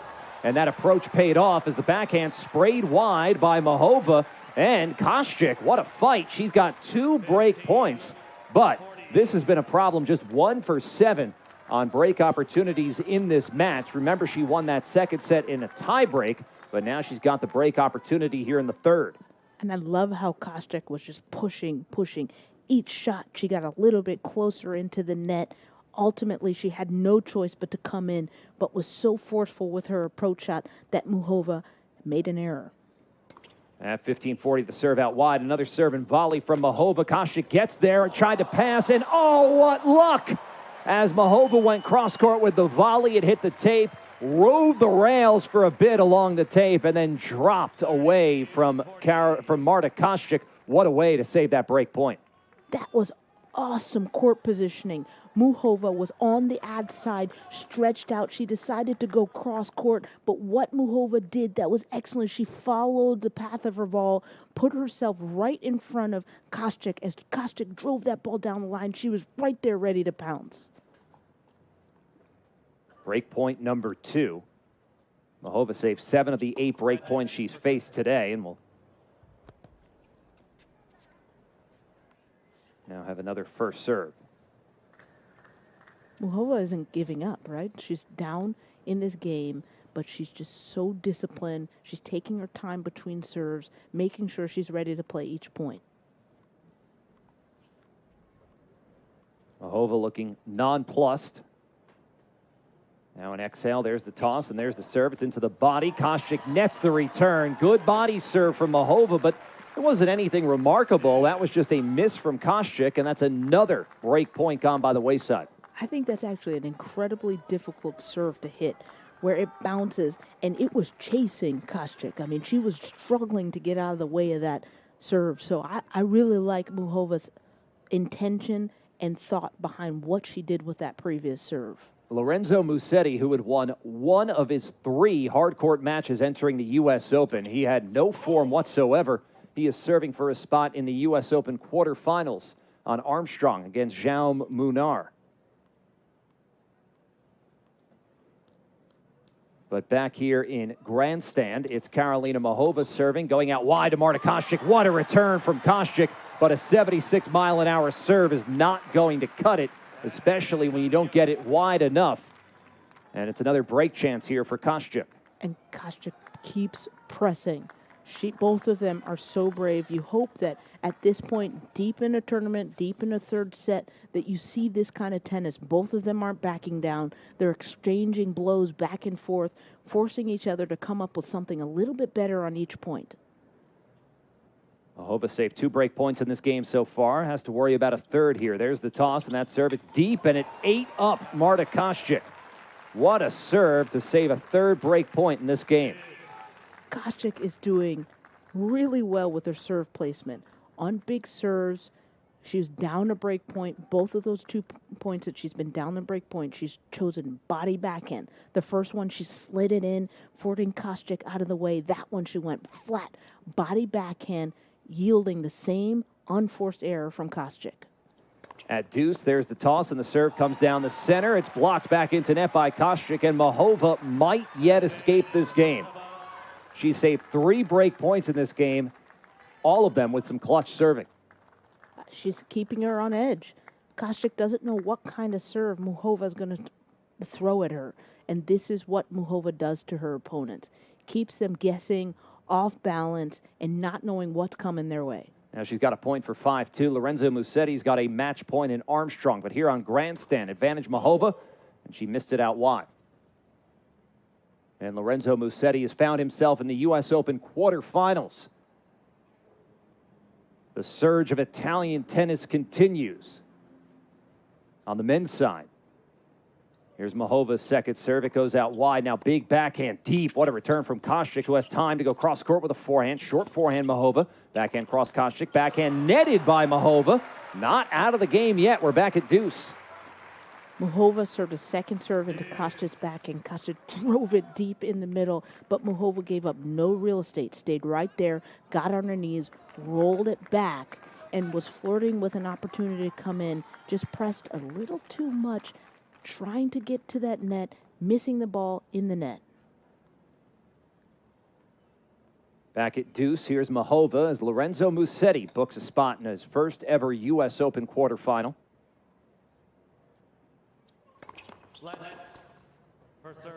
Another first serve coming here for Karolina Mahova.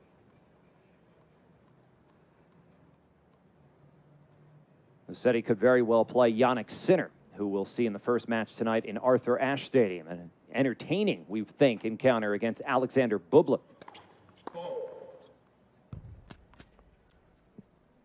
Beat Tommy Paul in a 5-set thriller the other night. Second serve here for Mahova. There's a toss, and that serve goes into the box. Oh, Kostyuk tried to tee off, and she had the open line. We've seen her hit those 70-something mile-an-hour serves into winners, but there she sprayed the forehand return long. Advantage again, Mahova, in a game where, again, she saved 3 break points. Just not enough conviction with that shot. Kostyuk didn't move through the ball quite as much as she had been on some of those other returns, and that resulted in that ball just flying a little bit long. That first serve missed wide.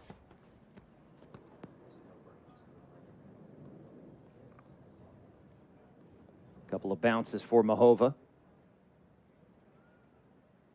There's the toss, and that serve, it goes out into the backhand return. That's long from Kostyuk, and Karolina Mahova exhales. She pumps the fist. She's 1 game away from a return to the U.S. Open quarterfinals, and that was a disappointing passage of play for Marta Kostyuk, who had 3 break points she could not convert, and now she'll serve just to stay in this 4th round match. We've got a 4th round match that is over on Armstrong, Prim. That's right, guys. It is completely done as the 10th seed Lorenzo Mussetti punches his ticket into the quarterfinals here at the U.S. Open for the first time ever. And I have to tell you, this match against Jaume Munar was all him, completely dominating all aspects of this. And the thing about Mussetti, I mean, he's playing some of the best tennis of his life, was ranked in the 30s not that long ago, cracking into the top 10 for the first time in his career. Earlier this year during clay court season, reached the finals at Monte Carlo, semifinals at Rome and Roland Garros. And Brian, you mentioned how he had a bit of a slow and cooled off hard court swing, suffering some early exits at Washington, Toronto, and Cincinnati. But I tell you what, he's found a way to turn it around in just the right time in the final major of the year. So up next for him, somebody we met all know, Jannik Sinner, or could be Alexander Bublik. But a wonderful time to celebrate for him. And also some other good news too. He, a couple of rounds ago, I asked him about, what it's like being a father on the ATP Tour and how that helps him. And he mentioned it does. It helps him maintain a bit of balance and perspective in his life. And he's expecting his second in November. That's very exciting. A lot to be excited about for the Musettis. As Lorenzo is into the quarterfinals of the U.S. Open, could play Jannik Sinner, but here, trying to get to the quarterfinals, it is Karolina Muchova. Marta Kostyuk trying to at least make her serve for it. And Kostyuk gets that cross-court overhead good from the right sideline for 15-love. Talked a little bit earlier about Kostyuk's percentage on points when she comes in. At some point in this match, she'd only won 1 point out of 6. Now she's at 5 of 10, which means she's controlling the points. She's not coming in on Muchova's dictation. She's coming in when she wants to come in. And that forehand from Kostyuk just darted through the court and then skidded a bit off the baseline, and Muchova couldn't handle it as we see a replay of that. And yeah, just some skid. The ball kind of stayed low. Muchova's momentum was also taking her off the court, so she wasn't in position to attack and adjust. Attacking was exactly what Kostyuk did with that serve. An ace up the tee. 6 aces in this match for Marta Kostyuk. Half of them have come in this third set. She's keeping the gas on. She's not letting up at all. She continues to put pressure on Muchova with her strong serving, her quick strikes off the ground stroke, and it is keeping her in this match. At 40-love, here's Kostyuk, and that serve goes into the body. Backhand return. Oh, almost Muchova, but not quite. Love hold for Marta Kostyuk, but now it is Karolina Muchova serving for a spot in the U.S. Open quarterfinals. Kostyuk seems like one of those players who is highly emotive. When she's on, she's seeing a fun fist pump, but when she makes errors, she's not afraid to let that go. And, that's okay. As long as it's a net neutral, sometimes you got to have space in place to let some of those emotions out. But I like that she keeps giving big fist pumps when she is playing well. Karolina Muchova, semifinalist here each of the last 2 years, serving for a spot in the quarterfinals, and she nets that first serve.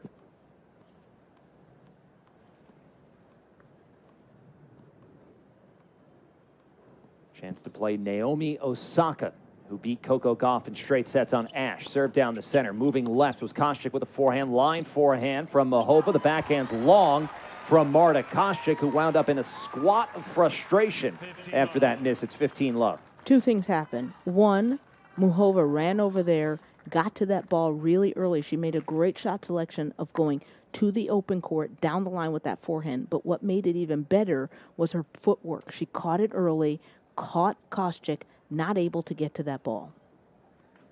2 hours, 50 minutes. And here's Muchova, 3 points from the finish line at 15-love, goes into the body. The backhand's long. 2 points from the finish line for Karolina Muchova. Kostyuk sees one return fast at her. The next one is a kick out wide. She has to just constantly adjust to what Muchova throws at her.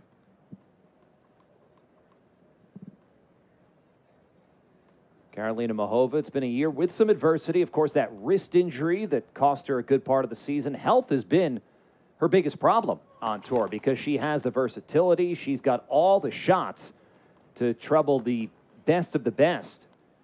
She sits here right outside the top 10. Of course, she is defending semifinal points here. Serve down the center. Big backhand. Kostyuk teed off, but it went wide. And that means the scoreboard goes triple match point for Karolina Muchova. And Kostyuk has been best when she not only swings hard, but when her footwork, when she gets to the ball early and she transfers her weight through the shot, not only relying on her swing, but on her whole body to insert power. When she waits for it, she isn't quite as successful. This has been a compelling battle over almost 3 hours.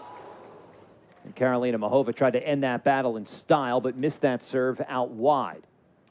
She only hit 1 ace in this match, but she'll take this point any way she can get it. Couple of match points for Karolina Muchova. Second serve, she goes out wide again, but with more margin. Now forehand middle. Kostyuk backs up for a backhand on match point. Forehand Muchova. Slice backhand Kostyuk. It floats into the backhand slice of Muchova. Kostyuk to her right with a cross-court forehand. Then a forehand smacked. Backhand. Oh, nice angle from Marta Kostyuk. Down match point. Went inside in with the backhand to save the first of three. Muchova unleashed on that forehand, but Kostyuk sensed that ball was coming because Muchova's been doing that quite a bit. She got there early, had great wide footwork, absorbed that pace, and sent it back cross-court for a winner. 12 winners off the backhand wing from Marta Kostyuk in this match. But it's a second match point now for Karolina Muchova. 5-3 she leads here in the third set. Now Muchova's toss and serve crashes into net. Looking for a 7th trip to a major quarterfinal. Second serve here at 40-15. It's a match point again. The forehand return cross-court. Forehand chipped back into the cross-court backhand. That backhand into net from Muchova. And Kostyuk continues to fight gamely. She saved 2 match points, but still has 1 more to worry about. Kostyuk's keeping the pressure on, not only with her great footwork, her shots, she's getting there swinging, but not going for too small of targets. She's having good height, good margin away from the court, and I love that she keeps throwing in those fist pumps. Kostyuk a quarter of the way to doing what Barbora Krejcikova did yesterday. She saved 8 match points. So far, Muchova has had 2 come and go. 40-30 for Muchova. And that toss and that serve, it's flat down the center. It's blocked back. It's long. And for the 3rd year in a row, Karolina Muchova is into the last 8 at the U.S. Open. She's become automatic here in New York City. And this crowd has taken a liking to the 29-year-old who gets through a nearly 3-hour slugfest. 6-3, 6-7, 6-3 over Marta Kostyuk and Muchova. A difficult year on tour for the 29-year-old, but she fights on to the last 8, and she will play the 2-time U.S. Open champion Naomi Osaka for a spot in the semifinals. You get the sense watching her celebrate this match that it didn't seem like it was certain in her mind that she was going to be in this position. A sense of relief. I like how Kostyuk is walking off the court. She does a wave, and she seemed to have enjoyed herself, but for Muchova, what a great match as she celebrates this victory. And we will hear from Muchova in a bit. It's now doubles that's going to take place here on the grandstand, including the reigning, newly crowned U.S. Open mixed doubles champion, one half of that pair, Andrea Vavasori of Italy, and his fellow Italian Simone Bolelli will take on the Americans J.J. Tracy and Robert Cash. And then we talked about Taylor Townsend and those match points yesterday. She's the world #1 in doubles. She's teaming with Katerina Siniakova, and they will play Osorio and Juan in the 4th and final match of the day on the grandstand. I think we're going to hear from Karolina Muchova. Let's have a listen after Muchova's 3-set win. Karolina, first off, congratulations. What a match. You had to call the physio at one point. You're out here for so many hours. How do you feel about your performance today? Thank you very much.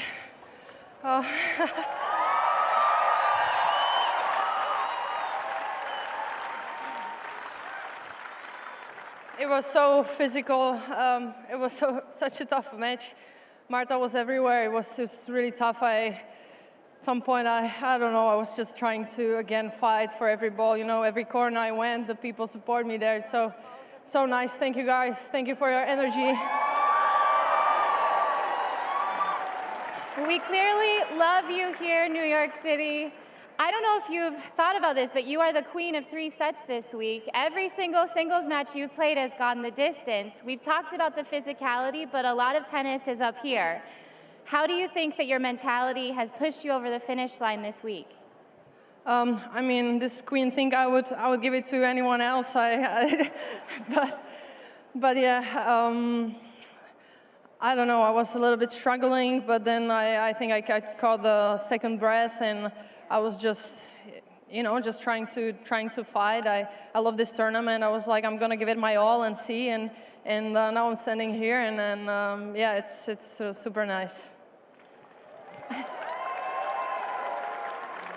Well, one last question for you. I have to say, I was looking through your Instagram. It's great. If you don't follow her, go ahead.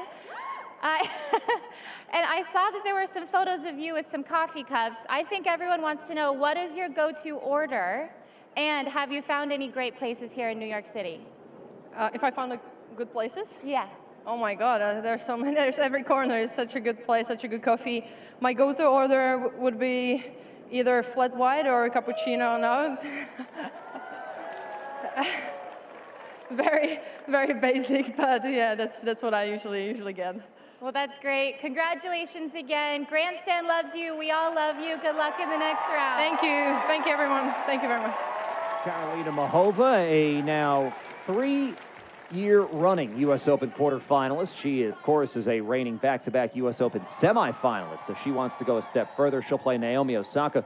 We, of course, also want to shout out the interviewer there. That's Dana Mathewson, the recently retired wheelchair tennis star. She became the first American woman to win a wheelchair major title when she won the doubles at Wimbledon back in 2022. Retired last year, and great to see her here as the wheelchair competition a few days away from getting started. The juniors getting started as we roll into the second week of this U.S. Open. And second week of the U.S. Open, when you talk about players at this point in the tournament, you talk about Karolina Muchova. She has been a regular in the second week of the U.S. Open, now a semifinalist, or a quarterfinalist for the third straight year, trying to make it 3 straight years in the semis. What is it about Muchova that makes her so dangerous once you get to the business end of this tournament? Oh, it's just, you just don't know what's going to come off of her racket. She knows, and she's very intentional. She can create all sorts of problems for her opponents. Most of these women are used to hitting a ball that comes flat, big, right at their hips, but she can make you hit one up here, down here, bring you in, push you back. She can do all sorts of stuff that just wreaks havoc on her opponent. I think the big question going into her quarterfinal matchup with Naomi Osaka is going to be what's in the tank, because as we heard from Dana Mathewson, who put that question to her, that's 4 matches won for Muchova. All of them have gone the distance. Venus Williams in the first round, that was the shortest, a mere 2 hours, 2:55 over Kirstea, 2:26 over Noskova, and now 2:53 here in the 4th round over Kostyuk. So there is going to be a physical toll, and that bill might come due against Osaka. But when you play Osaka, it's not like you're going to be in too many long, drawn-out exchanges. No, I think I like this matchup for both of them. Muchova's going to show Osaka just a completely different look. So Osaka has looked outstanding throughout this tournament. She's been very clean, able to just control the points, not get on the run too much. But this is a completely different matchup, and I'm excited to see that match on Wednesday. That'll be a Wednesday quarterfinal matchup. We've got more tennis to come, both singles, doubles. We'll talk a little bit about the juniors. And that was certainly the most competitive match we've seen today in the singles. Muchova over Kostyuk. The only one of these singles matches today that did not finish in straight sets. It was straight sets wins for the men in Felix Auger-Aliassime, Alex de Minaur, and Lorenzo Musetti. We'll see Jannik Sinner tonight over Alexander Bublik. And straight sets wins for Naomi Osaka and Iga Swiatek. But it was Marta Kostyuk falling in 3 to Karolina Muchova. So that sets up a Muchova-Osaka quarterfinal. We'll take a break and we'll come back for more on U.S. Open Radio presented by American Express. Althea Gibson is a part of us. She didn't just change the game. She made the game possible. Played when they told her she couldn't. Won where they said she wouldn't. She showed us first. It was only the beginning. First black athlete to play the U.S. Open, win the U.S. Open, to win a Grand Slam, to play at Wimbledon, to win at Wimbledon. First to be ranked #1. First. She didn't just break barriers, she shattered them and inspired us all so we could rise, so we could win, so we could be ourselves. Singer, entertainer, golfer, trailblazer. We carry her with us every time we step on the court. And we play not just for ourselves, but for everyone who comes next. Thank you, Althea, for 75 years of change.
Get a look at a second serve here after Gauff netted the first, and Gauff's second serve is long. It's a nightmare conclusion to a pretty dismal opening set for Coco Gauff. Naomi Osaka had all the answers. She took the lead early, never let it go.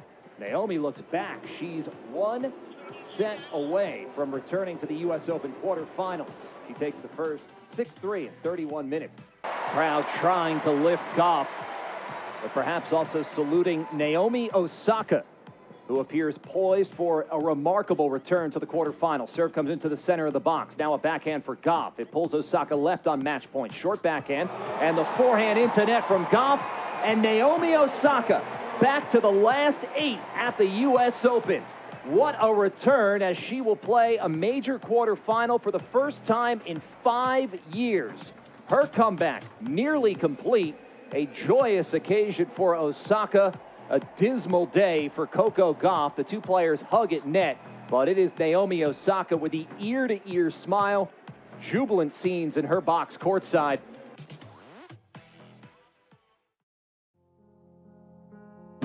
Althea Gibson is a part of us.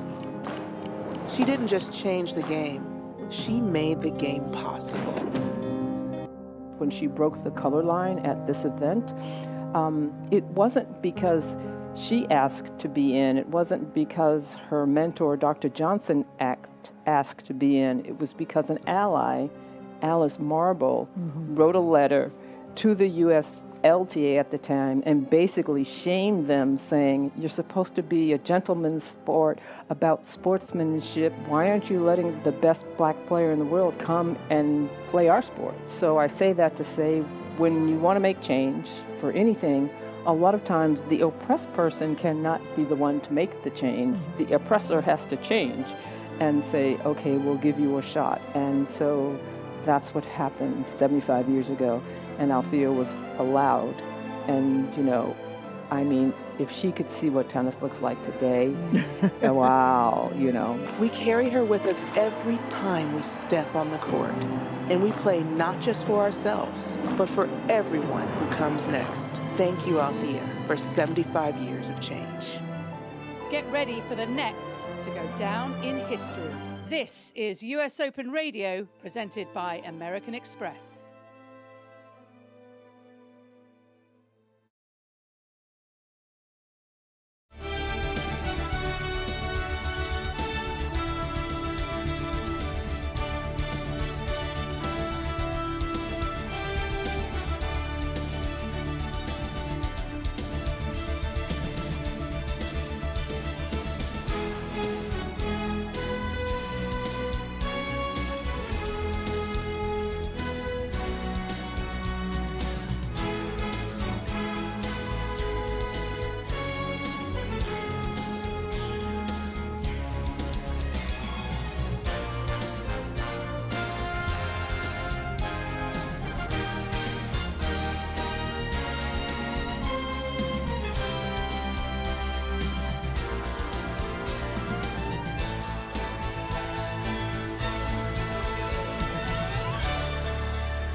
Second serve deep into the body. The backhand return cross court. Alexandrova backhand winner for Iga Swiatek, who says, let's go. She is a U.S. Open quarterfinalist for the 3rd time in her career. Impressive closing effort from Iga Swiatek, who fought off 3 break points in that game against Ekaterina Alexandrova. Swiatek looking locked in as she's through to the last 8 here in New York. Iga, congratulations. A complete performance from you today. Just over an hour. What were you happiest with in your tennis? I think it's hard to pick one thing, honestly, today. Everything was working, but I think the serve I think I won a lot of 3 points just from serving well, but overall, I reacted well to the fast balls, which was a key, I would say, and it is always against a flat hitter. So the focus was great as well. So I kind of didn't let Ekaterina come back to the match in the second set. You know we love numbers on our side, 18 match wins for you since the beginning of Wimbledon, but tell us about the confidence that is coming with those match wins. We've seen you now transition so well onto the hard courts. Yeah, I mean, it's great. I'm just enjoying me playing good and working hard to just keep the good momentum, and for sure it's fun to be in a good shape and just use the opportunities. Really quick, we know you've been in Central Park a little bit. Is that a morning routine just to keep yourself calm in the New York City craziness? Well, I wouldn't say morning routine because I wake up so late that I'm usually late for everything anyway, so no time to go to the park before, but after practice for sure it's a great way to recover, so yeah. Iga, thank you. Thank you. Althea Gibson is a part of us. She didn't just change the game. She made the game possible. Played when they told her she couldn't. Won where they said she wouldn't. She showed us first. Was only the beginning. First Black athlete to play the U.S. Open, win the U.S. Open, to win a Grand Slam, to play at Wimbledon, to win at Wimbledon. First to be ranked number 1. First. She didn't just break barriers, she shattered them and inspired us all so we could rise, so we could win, so we could be ourselves. Singer, entertainer, golfer, trailblazer. We carry her with us every time we step on the court. And we play not just for ourselves, but for everyone who comes next. Thank you, Althea, for 75 years of change.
Welcome to the U.S. Open. The dream never fades. Back in the rhythm, back in the flow. When the fans, they scream and yell my name, that definitely sparks me. The energy that I get here, I don't get it anywhere else. Energy from the crowd is really unmatched. The last Grand Slam of the season. Super excited to finally play in New York. Having a Grand Slam under your belt definitely takes a little bit of the pressure off. With a brilliant shot. I think it was an amazing run for me last year. It definitely gave me so much confidence. I played with a lot of passion, played with a lot of energy, and kind of in your face, and I hope you guys enjoy it. Damn, this feels good. All I'm gonna say is welcome to the show. And it is quite the big show, we have to say, at the U.S. Open, which we love. I'm Raviu, but it's great to have Zina Garrison and Gil Gross in the studio with us on U.S. Open Radio, presented by American Express. Auntie Z, Gil, how are we doing? We're doing great today. Beautiful day. Lots of people out. Great tennis. Yes, happy Labor Day to everybody listening. Happy Labor Day to you both. Of course, we like to work on Labor Day here at the U.S. Open. That's a good thing. Like is not a strong enough word. We love it. We work. absolutely love it, especially when the sun is out. As we're saying, it's been great conditions in the last 4 or 5 days, not overly hot. Sometimes the players, they come to New York and they say, oh my goodness, it's baking hot with the humidity. It's been pretty nice for the players. It's been very, very nice. I mean, you can actually sit out, watch a match, or you can sit by the fountain and enjoy it, watch people watch. You people watch? I do. And we can do it from our studio as well, outside the U.S. Open American Express fan experience. We get some good people watching right here while we're on the air. But yeah, the weather, especially coming from Cincinnati, the players must just be elated that they've been able to compete comfortably and not have to worry about the loss of fluids and the cramping and the physical issues that we saw them have to deal with throughout the couple weeks leading up to the U.S. Open. See, you asked Gil if he people watches. I mean, the question should be who people watches Gil. Because mentioned yesterday, he was requested for an autograph, duly obliged with a selfie. Gil got some fans going on. He got many fans. He got many fans. He even has Auntie Z. Auntie Z just loves Gil over here. We all love Gil. And if you can't see Gil, Gil's wearing a very nice green shirt. I do love it. The shades are in the middle. No headband yet. Maybe we'll bring that one day.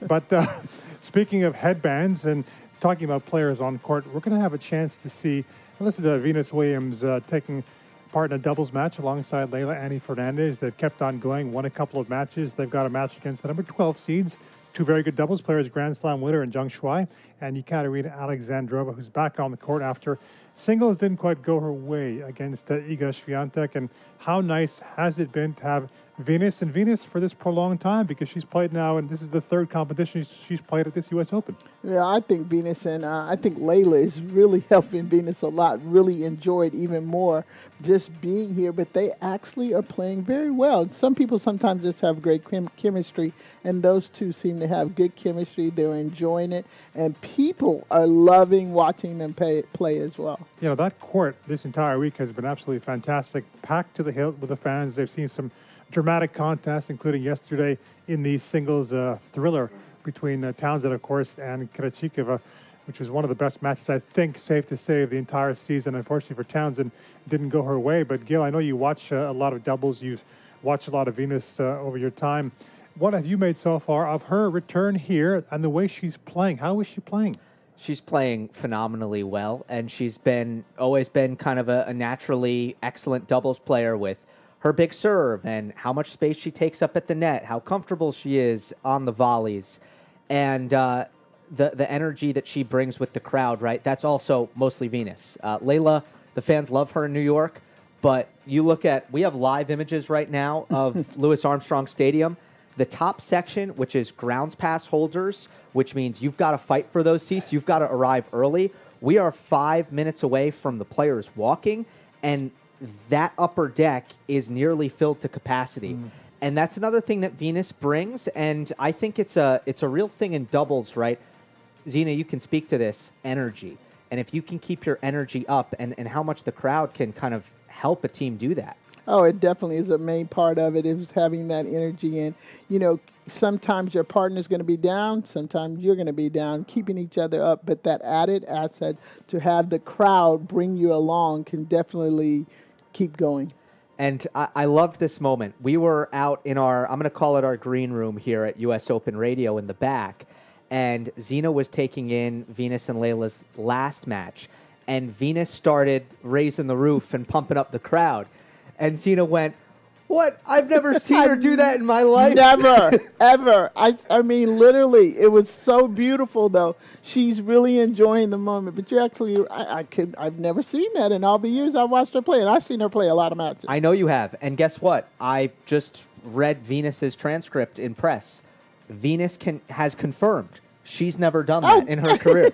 So you were right. You haven't missed a beat, Zina. She's been watching the kids, as you said. Well, the last time she played doubles at the U.S. Open was 2022. That was, of course, the last appearance for Serena in terms of singles and doubles. They lost to Radetska and Noskova. Last time she won a match in doubles, U.S. Open, 11 years ago. So prior to this edition had been a long time. So no wonder she's soaking it up. I mean, she knows she's much more towards the end of her career than the start of her career, even though she's playing good tennis. You never know. This could be the swan song. We're not going to ask her that question. Doesn't like being asked that question, and she can play as long as she wants, because whenever she's in a draw, people come out to see it. And I think probably that's the bottom line. I know in the past there's been so much talk about, should wild cards be given to let's say big names rather than younger players starting out. But I think if you're a tournament director, it's a no-brainer. Who won't give a wild card to Venus? I mean, she was 2-3-time winner here.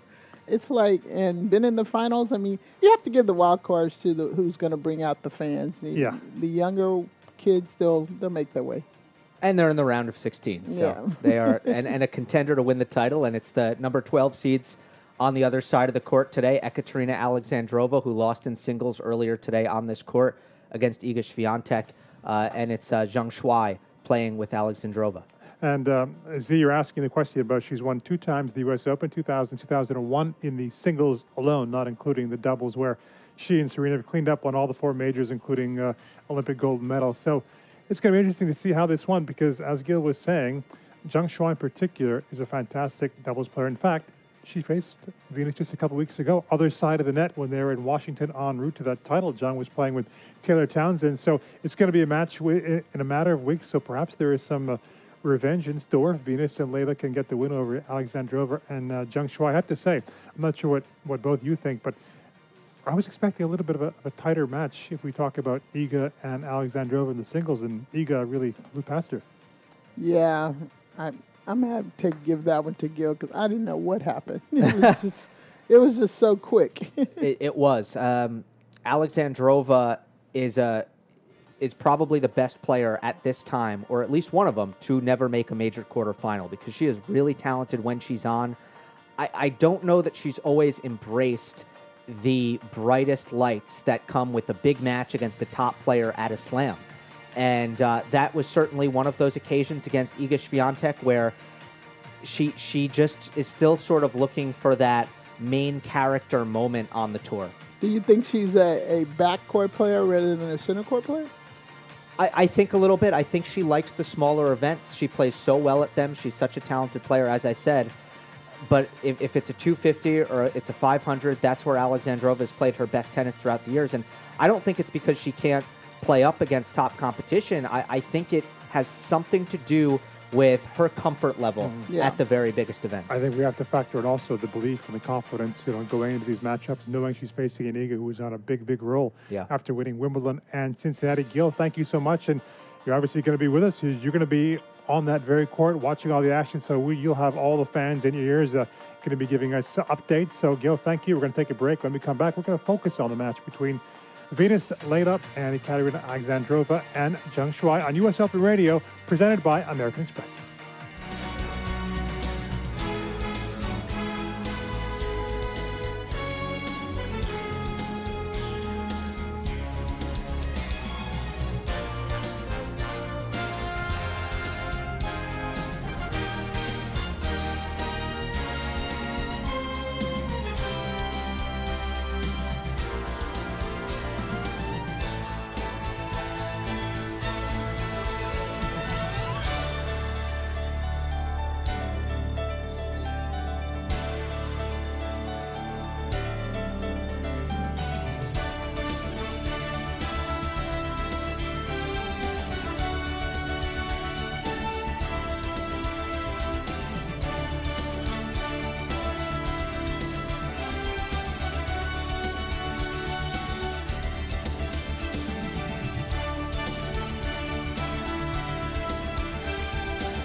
Back on U.S. Open Radio, presented by American Express. Just waiting for Venus Williams and Leylah Fernandez to take to the court on Armstrong against Katerina Alexandrova and Zheng Shuai. Meanwhile, some other great doubles taking place. For example, you have the number 7 seeds, the Italians, Bolelli Vavasori. Excellent side taking on Cash and Tracy, Robert Cash and J.J. Tracy. Just started their on-serve 3-2 in the first set, also Stadium 17. The Olympic champion, speaking of Italian, Sara Errani and Jasmine Paolini just getting underway against Fanny Stolar and Wu. So they'll be the favorites in that particular matchup.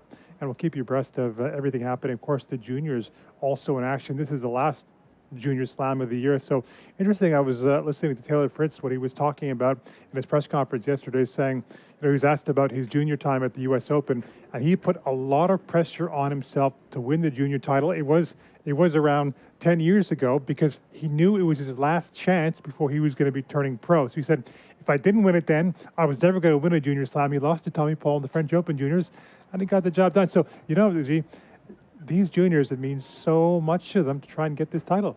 Yeah, it does, and I think there's a good reason why that it does mean so much to them. But it's interesting. I've had some coaches say, oh, it doesn't really matter what you do in juniors. It does matter. Anytime you have an opportunity to win, it does matter.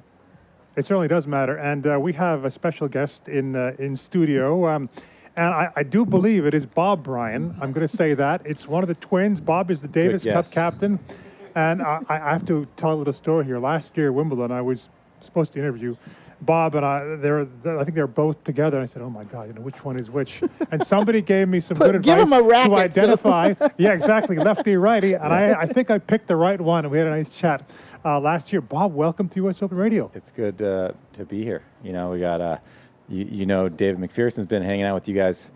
He was our coach for 15 years, and you just grabbed me in the hallway and pulled me in here. And he's told us some stories. Yeah. Some good ones. We got some, good stuff. Stuff we can't talk about publicly, but, some fun times over the years with Macker. And we started in 2005 here at the Open, and we were on this crazy run where we lost 5 Grand Slam finals in a row.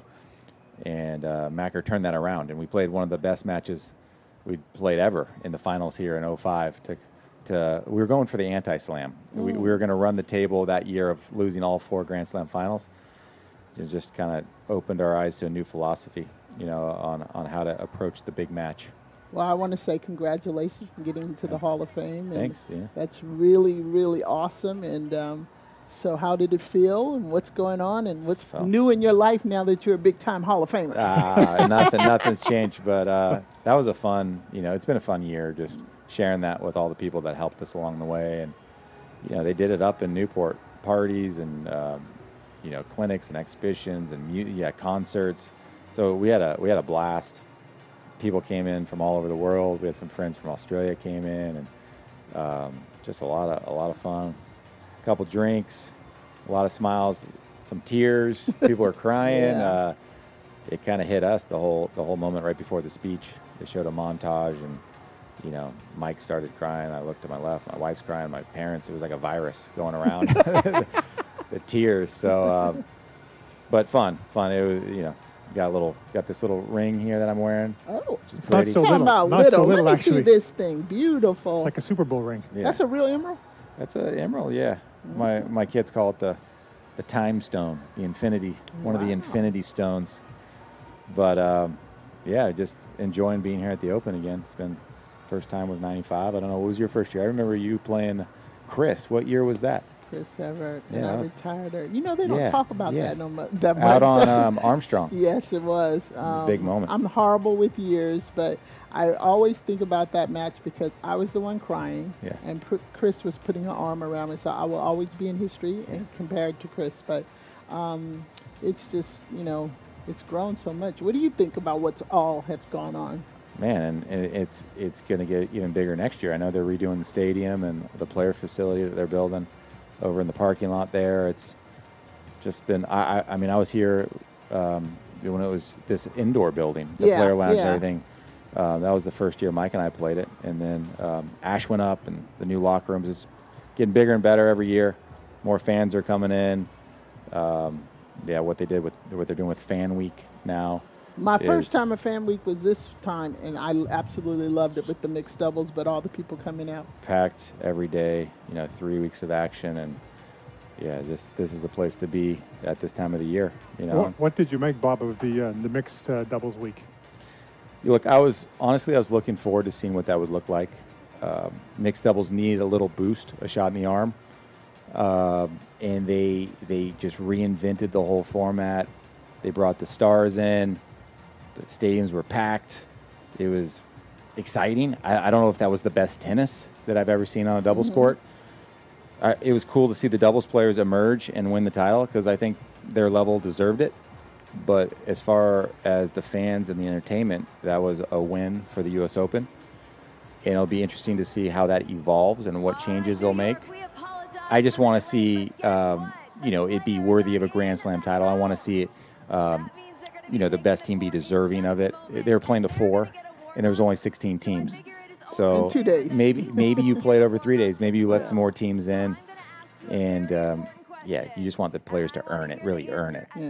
So if memory serves me, Bob, you played many, many years ago in the mixed alongside Martina. Yeah. And you played on Ash, didn't you? Packed stadiums throughout. What was that experience like? That was a great moment. Had a lot of fun moments here at the Open, but yeah, she played with Mike at Wimbledon, and they were planning on playing Wimbledon in the U.S. Open. They lost in the semis, so she dumped Mike, and she She's like, I need a better partner. upgraded to the big lefty. But it was fun. I think we played Mike maybe first or second round, but packed stadiums all around. It was a big build up to Martina's retirement, and we had a blast. I just was blown away by her professionalism. She was scouting mixed doubles match. I've never put an ounce of thought into a scout on a mixed doubles. You just go out there and just wing it. But she was really studying tapes and videos, and we were doing all sorts of mixed doubles practices, and finally played Arthur Ashe for the finals. I think we played the quarters, semis, and finals out there and packed. Oh, wow. And won it, and went into a press conference of 1,000 people. It was her last slam. I think it was her 59th Grand Slam title, which is crazy to think. But she was 49 years old, and last time she ever played in a tour match. Bob, we know you have to go, but a couple of quick ones. What did you think of the speech, by the way, at the Hall of Fame done by Mr. Mack? Was it a good one? He killed it. Yeah, he started the tears a little bit. That's when he was so afraid of crying. That's when the waterworks started in the crowd. But there was only one person to give that speech. We talked about this person, that, and we just kept coming back to Macker. He was in the trenches with us for so long. He was doing 40 weeks a year with us, which is wild. And he sacrificed a lot like we did. He worked harder than we did, and never showed up late for a match. And we have a bond of friends for life. So. I just got one more question. How's your dad? He's great. And he's great. Actually, the first time I saw you guys and heard about you, your dad was always like, he hypes up everybody, but he was always big on with kids and whatever. And he mentioned he had these 2 kids or whatever. And when I saw you guys, so please say hi. I will. And Thanks, I just also want to say thank you for changing the way entertainment and everything from on the court and off the court. Oh, that's nice. For doubles. So, musicians as well as amazing doubles players. Last thing to ask you before you go, let's get an update if we can on the Davis Cup. If there are any updates with Ben and his shoulder, Tommy Paul looks a little banged up. You guys are taking on Czechia, which is a big matchup in Delray. So any updates? Yeah, I mean, with Ben, he is banged up. You're right. I mean, he wouldn't have retired that match if he was healthy. So we're concerned about Ben. We want the best for his health. We'd love to see him on the Davis Cup court, but we want the best for his career. I think he needs to rest that shoulder.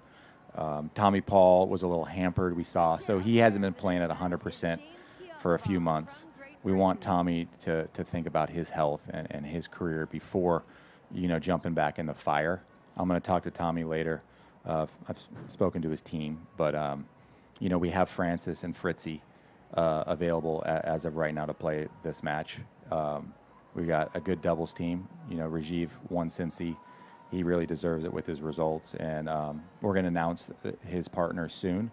But we're looking forward to it. We're going to get at the hotel Sunday of this coming up week and start our practices. We'll have 5 days to go. We'll name another, if we're missing Ben and Tommy, we'll name another singles player to the roster. There's a lot of good options with Mickelson, Nakashima, Riley Opelka. There's a lot of names to choose from, but everyone's committed to playing for the U.S. No one has told me no. It's only taken an injury to take anyone out of this squad. Guys are at the peak of their career and they want to win the Davis Cup, and I think we're going to take a good step here in Delray. Okay, Bob, thank you so much for your you so precious much. time. Good luck. Congratulations. Great to see you. Congratulations Yeah. once again, and all the best in the future. Yeah, appreciate it. Okay, guys. Thank Take you. care. Thanks, Bob. One legendary doubles player. We're focusing on Venus, another one who's won so many Grand Slams in the doubles, 14 of them. And we'll focus on Venus's match. But do stay with us. We're going to take a break and then come back and watch Venus in action. We'll describe all the action on US Open Radio, presented by American Express.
Back on U.S. Open Radio, presented by American Express. Gil Gross here inside Louis Armstrong Stadium, where the atmosphere is festive for Venus Williams and Leylah Fernandez, their third match of the U.S. Open in a round of 16 women's doubles match against Ekaterina Alexandrova and Zheng Shuai. Crowd arriving early, grounds pass section in the top upper deck filled to capacity. In fact, Fernandez and Venus, actually all the players, were about 5 minutes late coming on to court, and it reminded me the anticipation of a big concert where you might put a warm-up band out there and make everybody wait, let the anticipation build. Massive crowd pop for the legendary Venus Williams, major champion in doubles 14 times, an undefeated 14-0 in finals, but all with her sister Serena Williams. In fact, this is the first time that she's played with anybody else. And Leylah Fernandez, the lefty from Montreal, has been more than up to the task. She's a finalist, of course, here at in the US Open in the singles in 2021. And Venus always makes a statement with her fashion. It's part of her legacy. She's wearing a dress that perfectly matches her visor. It is an intricate pattern, primary black, secondary dark brown, and light taupe, all neutral dark colors for Venus Williams coming out. And now we'll send it back to the studio with Ravi Uba and Zina Garrison. Gil, this is a question for you. You know, looking at the crowd, and it really is going to be packed to the hilt. We know that tennis wants to promote the doubles, have more doubles all around, really. I can recall a couple of years ago, Australian Open, you had Kyrgios and Kokkinakis playing it packed houses. I mean, this really is good for the game, isn't it, to have this sort of atmosphere for doubles? Yeah, it really is. And their last match was played inside Armstrong. The match before, they played Grandstand. So they have been getting these primary courts, and they have been filling these large stadiums. Armstrong is about 10,000 capacity, and every seat in the house will be utilized. And yeah, it is a tremendous thing. I'll also say the day has gone pretty quickly inside Ash and the singles matches inside Armstrong, and that has only added, I think, to the buildup of this match happening at primetime hours, a 5:15 p.m. local time. Everybody's juiced up, revved up, and hopefully we're going to get a great show and a competitive match here. And so are we, and I know you always are, Gil. Thank you very much. We're going to be hearing from you on that court, providing us all the updates. And Auntie Z, talking about the outfit of Venus Williams for Leylah. She's decked out in all red. Red top, red skirt. You hear the fans. They're getting ready. Looking forward to this one. The winner of this match will go through to the quarterfinals. Again, Alexandrova and Zhang. They're the number 12 seeds. So this has the makings of a real good one, because besides Venus and all those Grand Slam doubles titles, 14 of them, Leylah Fernandez is a superb doubles player. In fact, when she does play Billie Jean King Cup finals, for example, rarely loses alongside Gabby Dabrowski. You have the righty-lefty combination, Venus and Leylah Fernandez. Two righties on the other side, Zhang Shuai and Ekaterina Alexandrova. Zhang Curley, number 9 in the world in doubles, and Alexandrova, 45. First serve goes to that forehand, and what a return that was from Alexandrova. Ripped cross court, no chance for Venus. Yeah, Alexandrova just literally, Venus had really a good first serve. It was nice and deep, but Alexandrova really drove that forehand. And that, she has beautiful, nice long strokes, so that, she connects very well. And I'm sure she'd like to do better this time around on this court than earlier. Mentioned she did lose to Iga in straight sets earlier in the day, so back out playing doubles, and likely that's the reason why she was scheduled on this court in the first place. Just stick to the court, as they know she'd have to come out and play doubles once again. Alexandrova, it's a second serve. Venus now ready to throw up the ball toss, and it goes to the backhand of Zhang Shuai. Not a lot on that second serve, 77 miles per hour, inside out forehand. It's a good one from Zhang Shuai. Drive volley goes at Fernandez. Good backhand volley. She's still in it and scampering, running other side of the court there, but she misses her forehand long, Fernandez. Love 30. Yeah, Fernandez actually tried to go over and take that balk, and which she rightfully should have, just missing it long. So a window of opportunity in this first game for the returners in Alexandrova and Zhang, and already, and this shows you just how much the fans are going to get behind Venus and Fernandez. Crowd yelling her name, Venus Williams. They're trying to hang on to this game. Mostly covered this court in the shade. Some of the sun peeking out onto the tram lines. Huge roar. Good serve, force the air. Good serve right into the body of Alexandrova.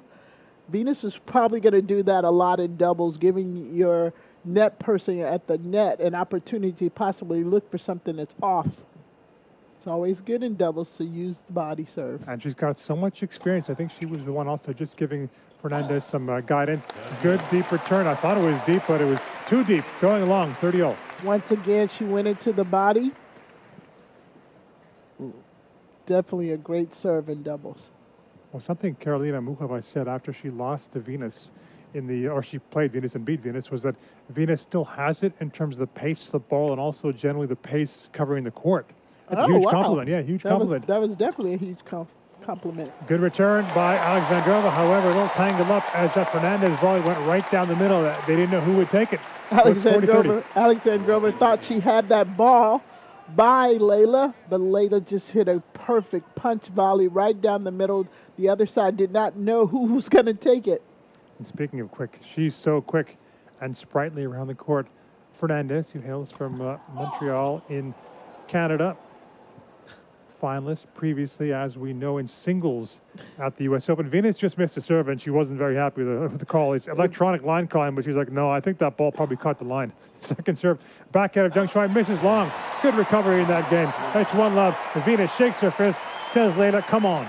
Venus shakes her fist and is definitely excited on there. Some of those looks that she just gave was absolutely amazing. Well, that's a a choice for Fernandez and Williams to have Venus serve first. That is probably a pretty obvious one with the serving prowess of Venus. And we saw the pace, and Zina rightfully pointing towards the body serve as the serve of choice for Venus. But you can only really hit that serve if you have enough pace coming in where it's difficult for the opponent to get out of the way. And certainly Venus has that. In fact, on that last serve miss, she took a chunk out of the Rolex sign in the corner of the court, and it doesn't seem as if the electronic signage has yet recovered. Packing a punch there on that delivery. Venus, who was tangled up. Good body serve this time by Alexandrova. Alexandrova is taking a page out of the book from Venus. Once again, but you're going to see a lot of that in doubles because it just gives you the opportunity to go. The young women get so interesting for them to set up and look for it wide on both sides. So when you use the middle, it just absolutely works. Slice backhand return by Fernandez. Inside out forehand. And then Venus poaching, just couldn't do enough on that stretch in the backhand volley into the net. Yeah, that was a good shot there by Alexandrova. Just enough getting it by her. 30 love in this second game. They're trying to level up at 1-1. Serve into the corner, missing it wide. Second serve, so Venus just moves in by a little bit. We know how lethal she can be on those second serve returns. Now just on the baseline, inside out backhand return, and then Alexandrova nets the forehand. Alexandrova tried to put that serve into the hip of Venus Williams, was not able to. Venus actually has a great shot. She likes that ball to come in a little close, and she can actually kind of hit it off to the side, which is a great shot to play on the due side there. Still with a lead in this game, 30-15. That last second serve, 80 miles per hour from Alexandrova. First serve in play there. Had a chance maybe to poach and take it out of the air. Jung didn't, and maybe that's why Alexandrova just missing the back end of the net. Yeah, Layla did a great job of getting that serve that went to the tee, just getting it just slightly by Zhang. And that's the goal, right? Zia is the returner, keep it away from the net player? Yeah, definitely. Yeah, because really in doubles, you want, if you can play the net, you want to be up there as much as possible to intercept the balls. Yeah, from their perspective, that's what they'd be looking for in this particular case. Alexandrova is serving, so she'd like to tee up her partner, assuming she can't get an unreturnable on the serve itself. Served that forehand. It was a good rip by Venus. Then Fernandez dropped volley backhand. A good get by Alexandrova. However, the forehand into the net for a break point. Yeah, Layla is really making some moves here. She went ahead and saw that she had the opportunity to cross, but she actually did a double fake and then came back, so she would have been ready for that next ball, but she didn't have to because it was hit into the net by Alexandrova. I like that term, Z. I like that double fake. She did a double fake? She did a double fake. On this break point, return down the line, takes it out of the air from the baseline. Swinging volley from Fernandez, and then Venus right down the middle with a backhand volley to get the break. It is so amazing to sit there, and every ball that Venus and Layla are hitting right now, but especially Venus, the crowd is going crazy. But that was a volley that you should go crazy for. Beautiful masterclass backhand volley from Venus Williams. And great stuff from the team in tandem. You know, we've posed this question throughout. How are they playing? What do they feel is working?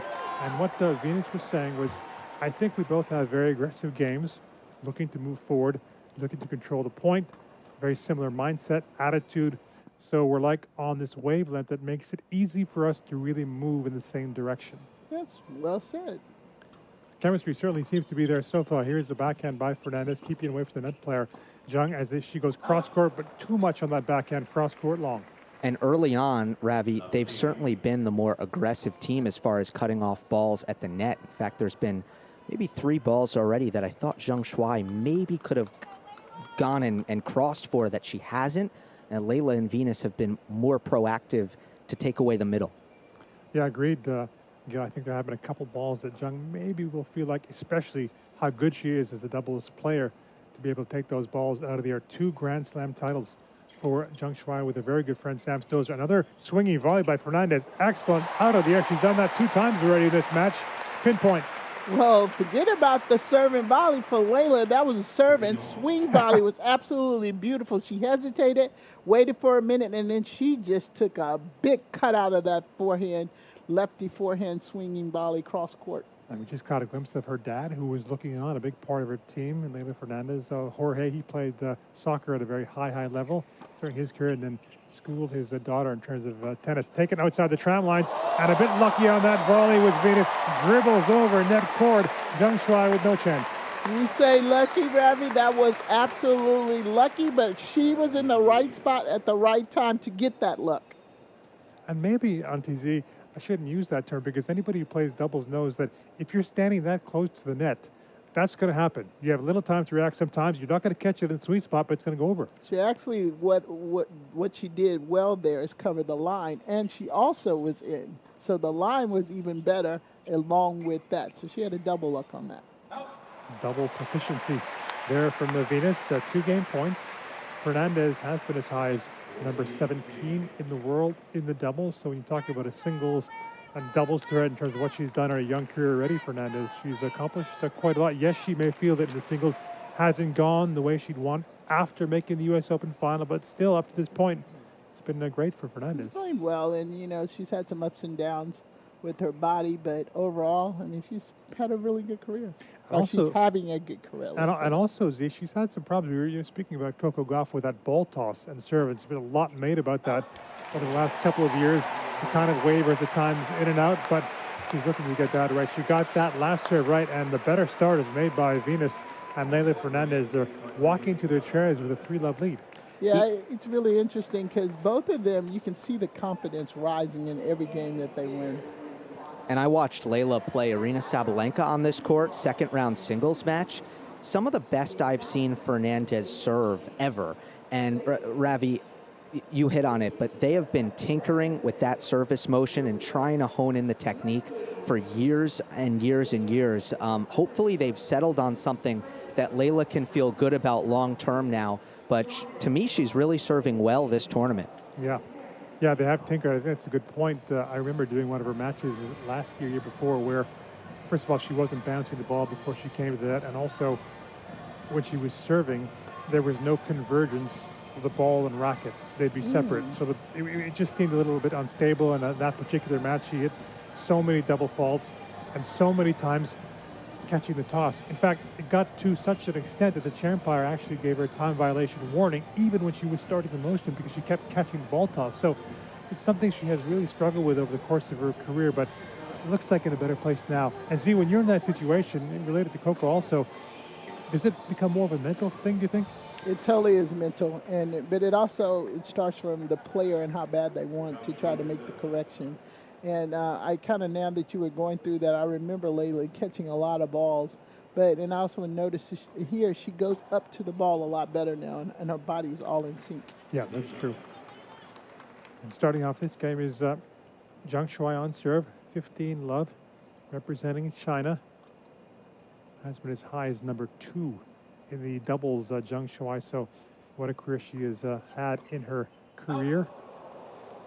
That's a good serve by Zhang Shuai to the forehand of Leylah. Leylah was trying to go down the line, got a little bit late on that. 30-love. She's out near the doubles alley, probably a yard within it, so has that angle to go out wide. Instead, she was going down the middle, trying to catch Venus, perhaps off guard. Into the net it went. Second serve for Zhang Shuai.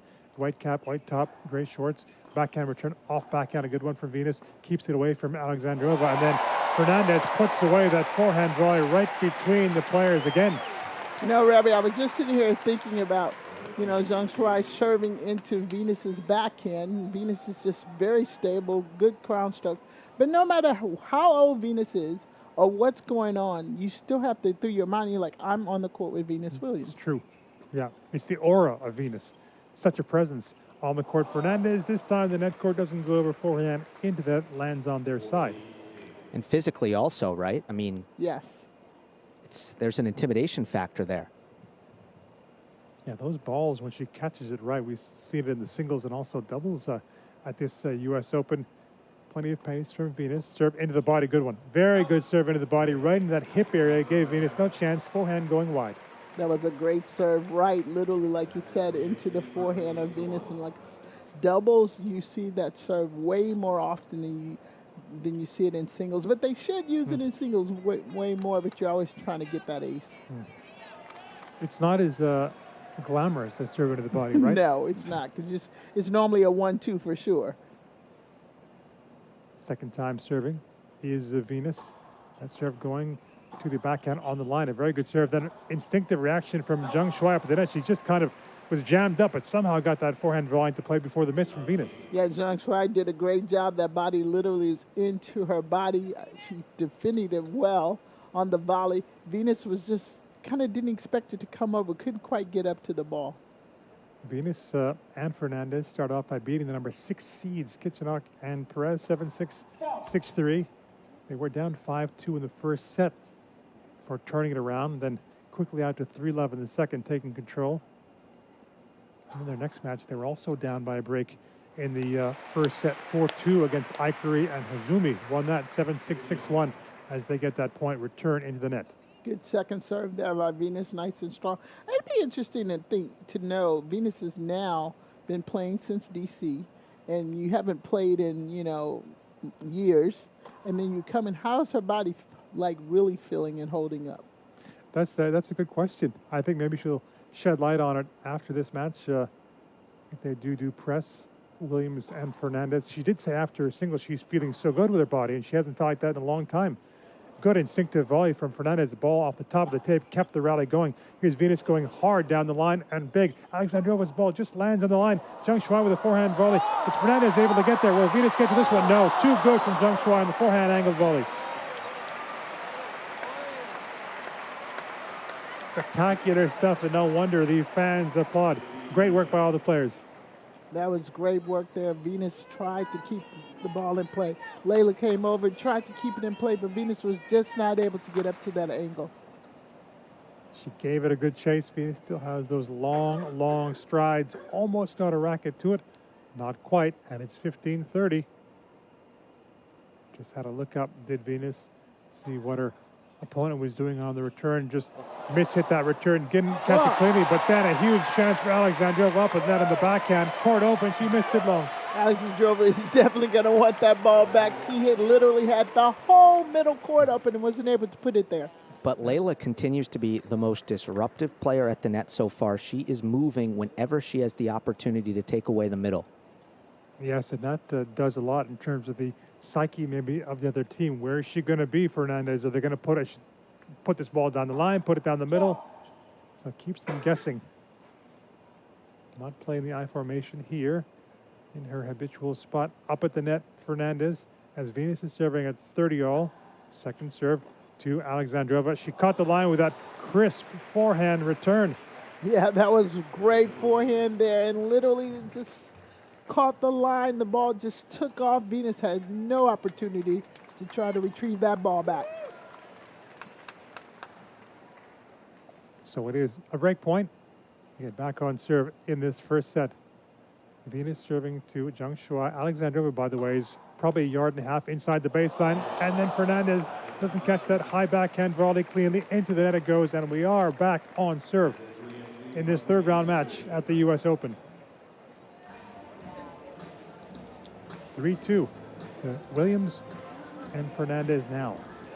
It's good returning there from Alexandrova and Zhang, and now a couple of times on Venus's serve, Zhang has been able to hit a sharp cross-court return that's actually put Venus on the run to her right, and she's been able to draw a couple of forehand errors that way. So maybe it's something to consider for Venus. I'm not sure if she'll make this adjustment or not. She, of course, in doubles could just stand out further out wide to take away that space prior to the service points. But it's interesting. She actually seems to like, is this right, Zena? Check me on this. She likes to play her backhand inside out, playing on the deuce side. She's not like some other players who are really looking for forehands only, playing the deuce side in the back of the court. No, you're absolutely right. She likes to hit that ball off of the left hip because she has great hands. They always used to practice with their double-handed backhand, left hand, so she's able to control that ball very well on her left hand. She's actually, they used to be able to play very well on their left hand, like hit the ball extremely well. In this particular case, you have a lefty and a righty. Venus, is it simple as to which player plays which side? I always like both forehands on the outside, but then some people, like someone like Taylor Townsend has an excellent backhand, two-hand backhand across court. So it really just depends on what's your strongest shot. But I do personally like the two forehands on the outside. And that's what they're doing in this situation. Williams and Fernandez. Good rip at that return from Venus, hard and deep. And Alexandrova nets the forehand. For Williams and Fernandez trying to get the job done here in the third round, made the quarterfinals against this team that started off by beating Angela Moratelli of Italy and Jacqueline Cristiano of Romania, 6-2, 6-2, only broken once. And that was in their very first service game. After that, smooth sailing for Alexandrova and Zhang Shuai. And then convincing first set before going to 3 against the British duo, Sonia Cartel and Katie Bolter, 6-4, 3-6, 6-4. Very tight one as Fernandez misses that backhand return into the net. They broke to end that match, so it was 5-4 on serve in the third before getting the clinching break. That was interesting. Zhang and Alexandrova went with, even on the second serve, went with the I formation on Layla's backhand. It was very interesting. So why did that? Well, catch it's your eye? interesting because normally the second serve is a little weaker, so you would think that the returner can hit it wherever it wants. But actually, her second serve is just as strong as her first serve. Yeah, that's a good point. Often the second serves come in, as you're saying, Z, those balls on the return can be ripped, so it could be problematic for the player to cover whichever side the return goes to.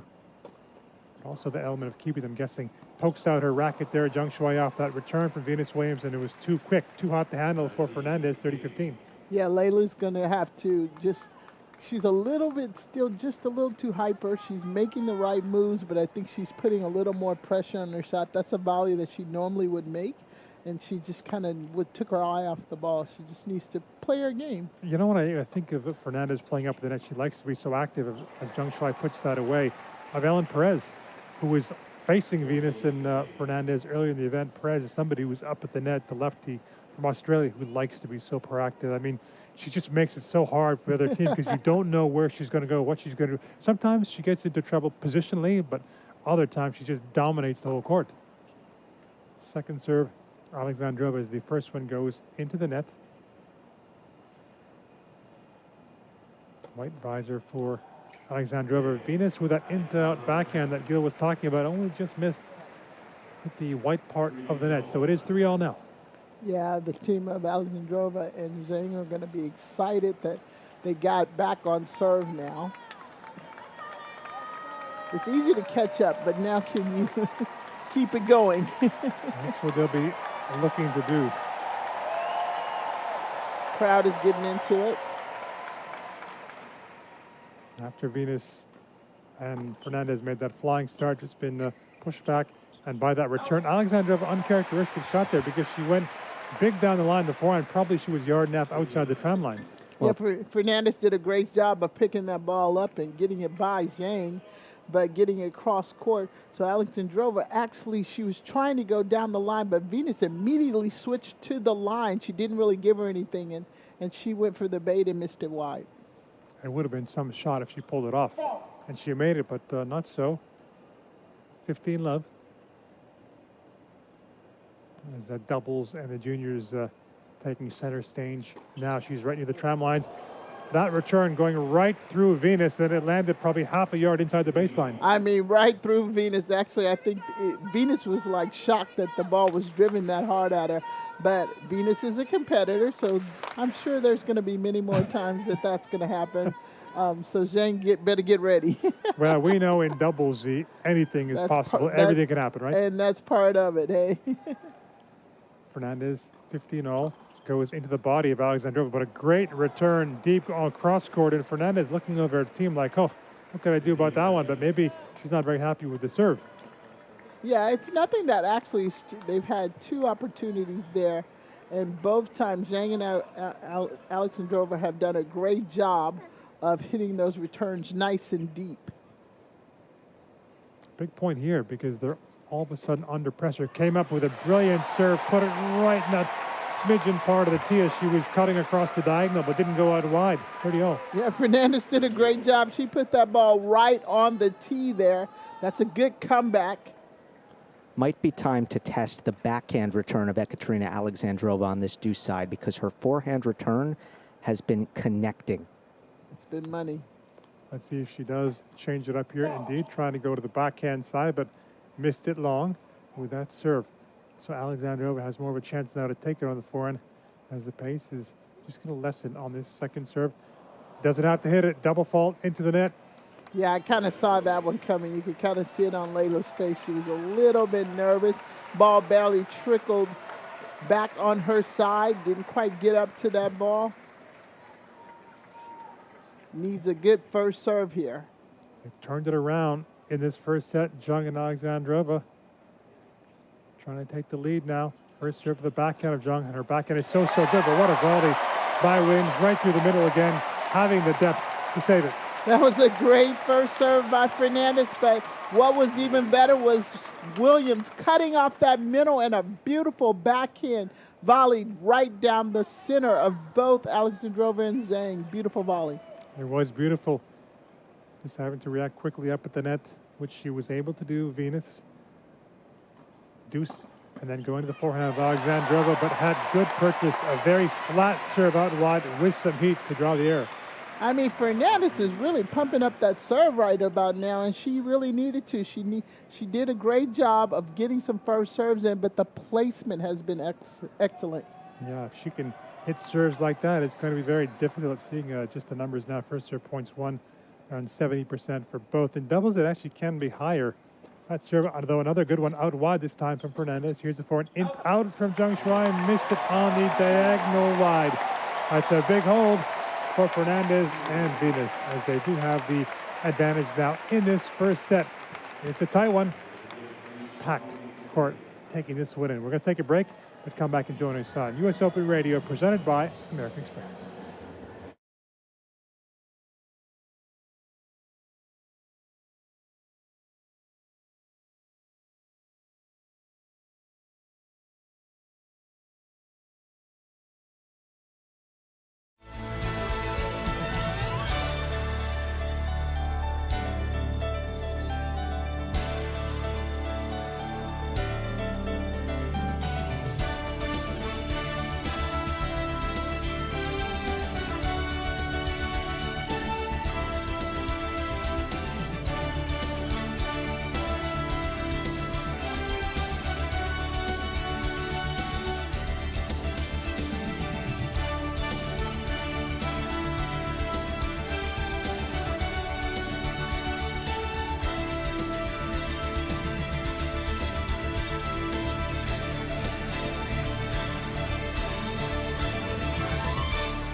Back on US Open Radio, presented by American Express, focusing on the doubles.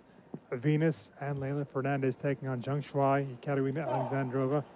4-3 to Williams and Fernandez. Double fault from Zhang for love 15. Just has scored a pass long also in the men's doubles. Quite a big upset. The number 2 seeds, Aravalo and Pavic, they were beaten by Tomas Mahac and Mate Volchel of the Czech Republic, Czechia.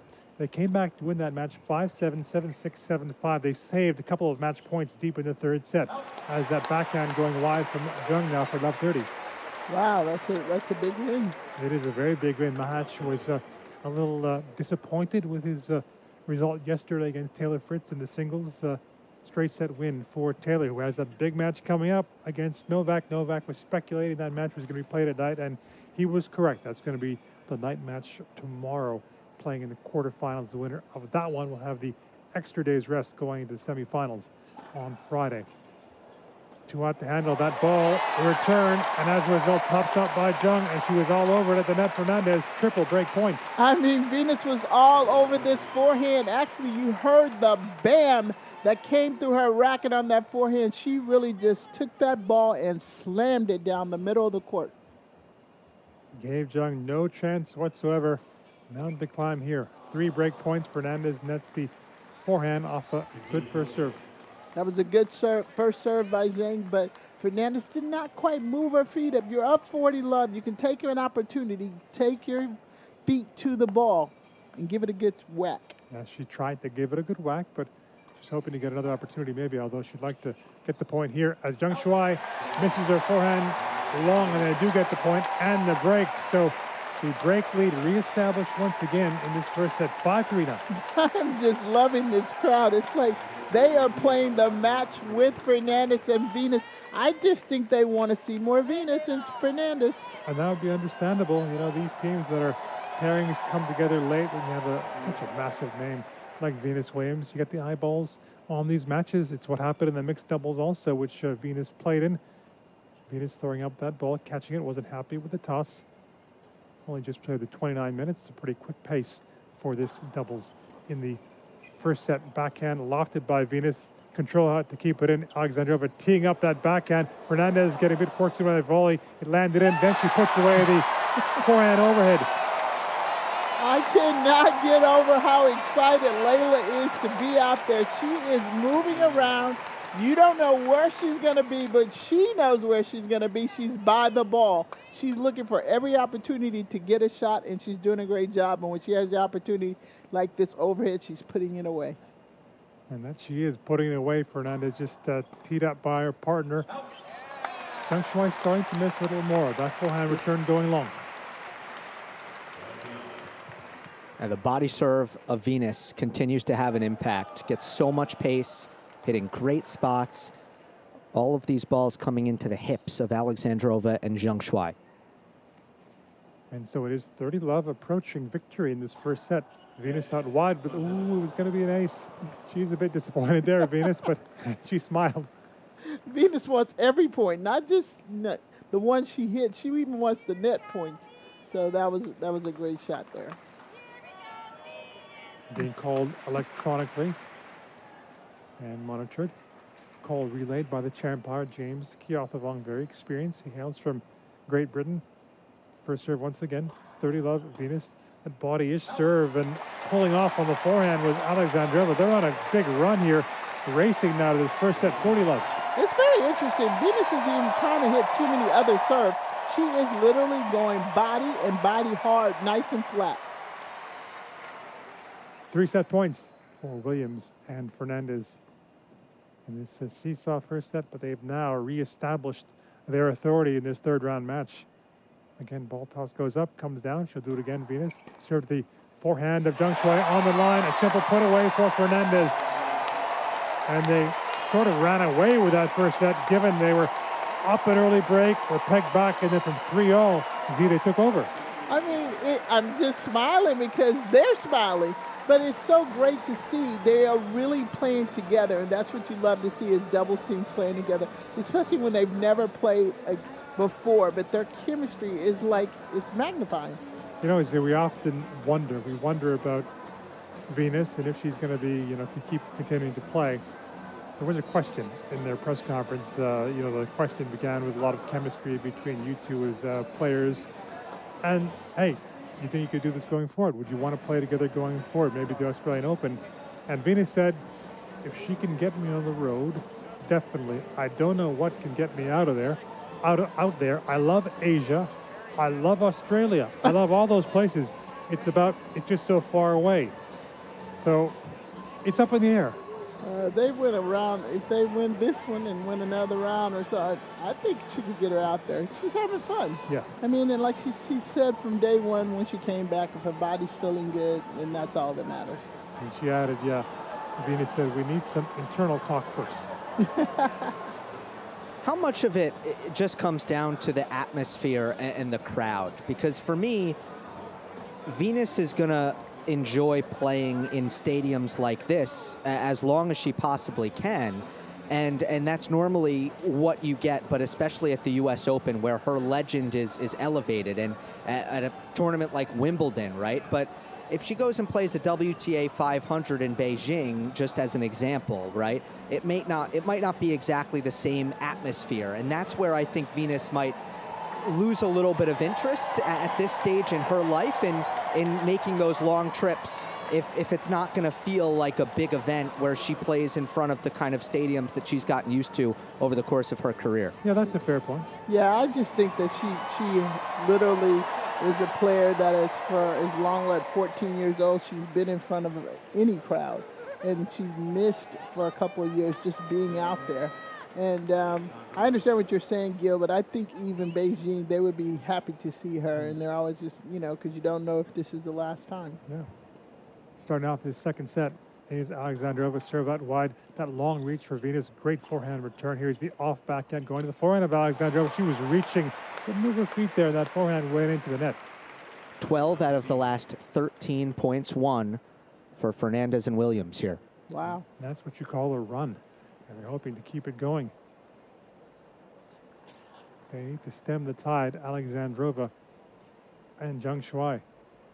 Is this first serve going to the backhand of Fernandez? And that's I was going to say simple put away. It wasn't put away. A great get by Fernandez to keep it going. It throws up that defensive lob. Zhang Shuai is going to put this. Oh, well, she almost didn't put it away, but she did in the end for 15-all. It was so cute. I mean, Layla almost ran out into the little area going out of the stadium. She was trying to literally get that overhead that was bouncing very high there. And she almost did. Almost in the stands there. Serving again is Alexandrova. 30th in the race in doubles alongside Zhang Shuai. Zhang is actually 20th with Taylor Townsend by virtue of winning a title, and also 21st with Kristina Mladenovic. So she's had success with different partners as she's done throughout her career. For Alexandrova, she's got one career title. That came in Budapest 2019 with the former U.S. Open singles finalist in Vera Zvonareva. Oh, wow. 30-15 this game. Here's the forehand. Poked by Fernandez on the return, but couldn't keep it away from Zhang, who puts away that forehand volley. That's good serving there by Alexandrova, just making sure she gets a nice, strong serve in there. Zvonareva also such a great doubles player. I think she won the U.S. Open with Laura Siegmund as well in the women's doubles. Here's the serve out wide. Venus Williams unable to catch that ball cleanly because the ball came at her quite quick on the serve, and they do manage to get that game on the board. It was much needed for Alexandrova and Zhang Shuai. Yep. Actually, 2020, it's so funny. They just put it up on the Jumbotron. Maybe they're listening to U.S. Open Radio presented by American Express, but Siegmund and Zvonareva won it in 2020. I think they also may have won it earlier. I think that was their second U.S. Open title. Meanwhile, Shuai Zhang is on the board with Stosur. She won it in 2021. And a runner-up last year as well. Alongside Mladenovic, and Zhang Shuai really is a great story when you think about her career.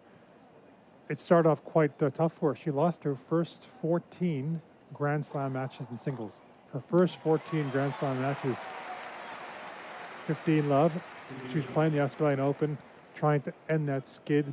And then, as the story goes, she wanted to buy a lottery ticket. And she told the coach, okay, I want to buy a lottery ticket. Looks like my career is going to end. Her parents were watching her that Grand Slam because she thought she was going to call it quits in her career as Fernandez puts that forehand volley away for 30 love. The coach said, no, don't need to buy a lottery ticket. You just need to keep on playing because you're going to get these wins. It's going to happen. And you know what happened? That Australian Open, she upset Simona Halep and made the quarterfinals. Oh, I thought you were going to tell me she won the lottery. No, well, it is a lottery. By virtue of the prize money, it was a lottery win, as it's 40 love. As I bought my lottery ticket today.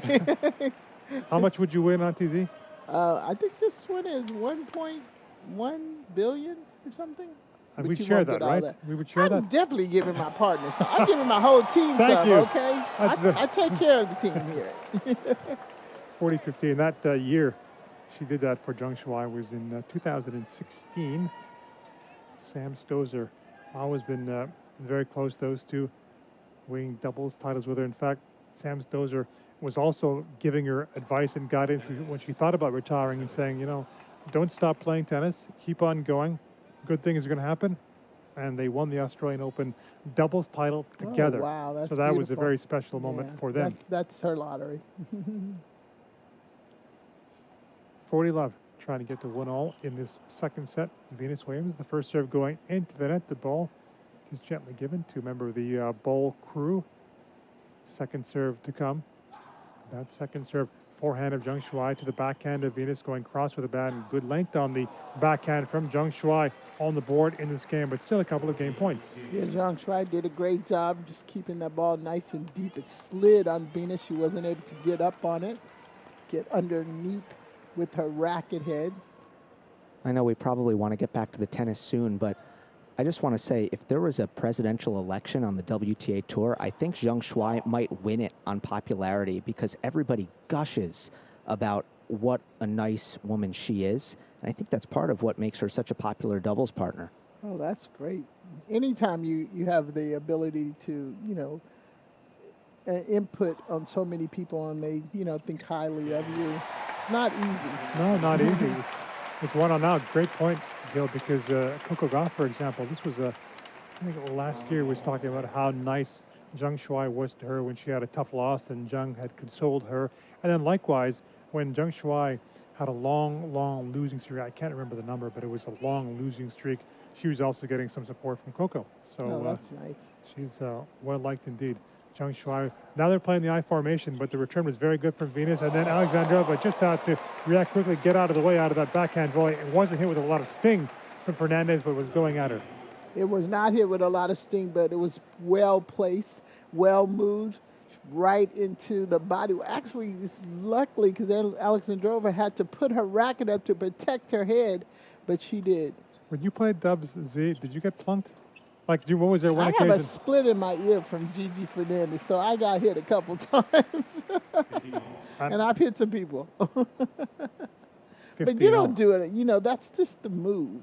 So, and sometimes you can't always control your racket to go at someone's feet. And sometimes it's just the ball is where it is. Well, you said that's just the move. Well, I'm going to ask you a question after this point. As Zheng goes down the middle, missing the first serve long. I think you know I'm going to ask you. Second serve for Zheng, 40 minutes in.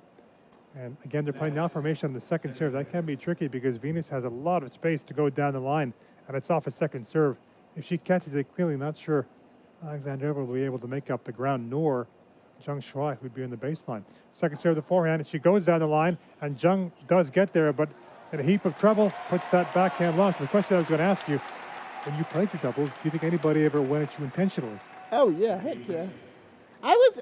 I have two personalities when I'm on the court and when I'm off the court. But on the court, I can be kind of mean. So, yeah, but it's just part of it. We all competitors. You don't take it, personally, But things happen out there in the heat of the moment. Things get flared up. People say things. People do things. Mm-hmm. It's just part of it. Yeah, you tried hitting me with your racket the other day. No, I'm just kidding. I'm just kidding. There's no racket in the studio. You're not supposed to tell anyone that. 30-all in this game. It's the game they really need to win. Alexandrova and Zheng. Alexandrova, coached by Igor Andreev. He had some big battles with Roger Federer in his career at Grand Slams. He had a huge, heavy forehand at Andreev. Here's the Zheng going inside in with the forehand, but too hot to handle. It was very deep. Break point on the way. No more I formation there, so that they took away Venus's down the line return, so she just laced it cross and got the same result. It was interesting because I was wondering, and they tried to also do that on the second serve. I would never do that on Venus's on the second serve. It's a bit risky. They're doing it again here. The I formation on the second serve. So there's so much room for Fernandez to go down the line, and she puts it there. This time, Zheng is able to get there. It wasn't in the corner of that return, but the next forehand is so good from Fernandez. And then Zheng misses the forehand long.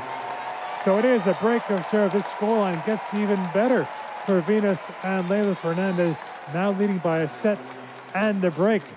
Almost into the quarterfinals. Do stay with us on US Open Radio, presented by American Express.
to day 9 here at the 2025 U.S. Open Tennis Championships. A beautiful and perfect day for some wonderful tennis, and that is all we have seen thus far. We had some singles play as the round of 16 wraps up today in singles, but we also have some fantastic doubles. I'm Prim Saripapat. We're live over here on Grandstand, where we've got the Americans taking on the Italians, the American team of Robert Cash and James J.J. Tracy. Previously members of the Ohio State Buckeyes men's tennis team. They won the 2024 NCAA doubles title last year.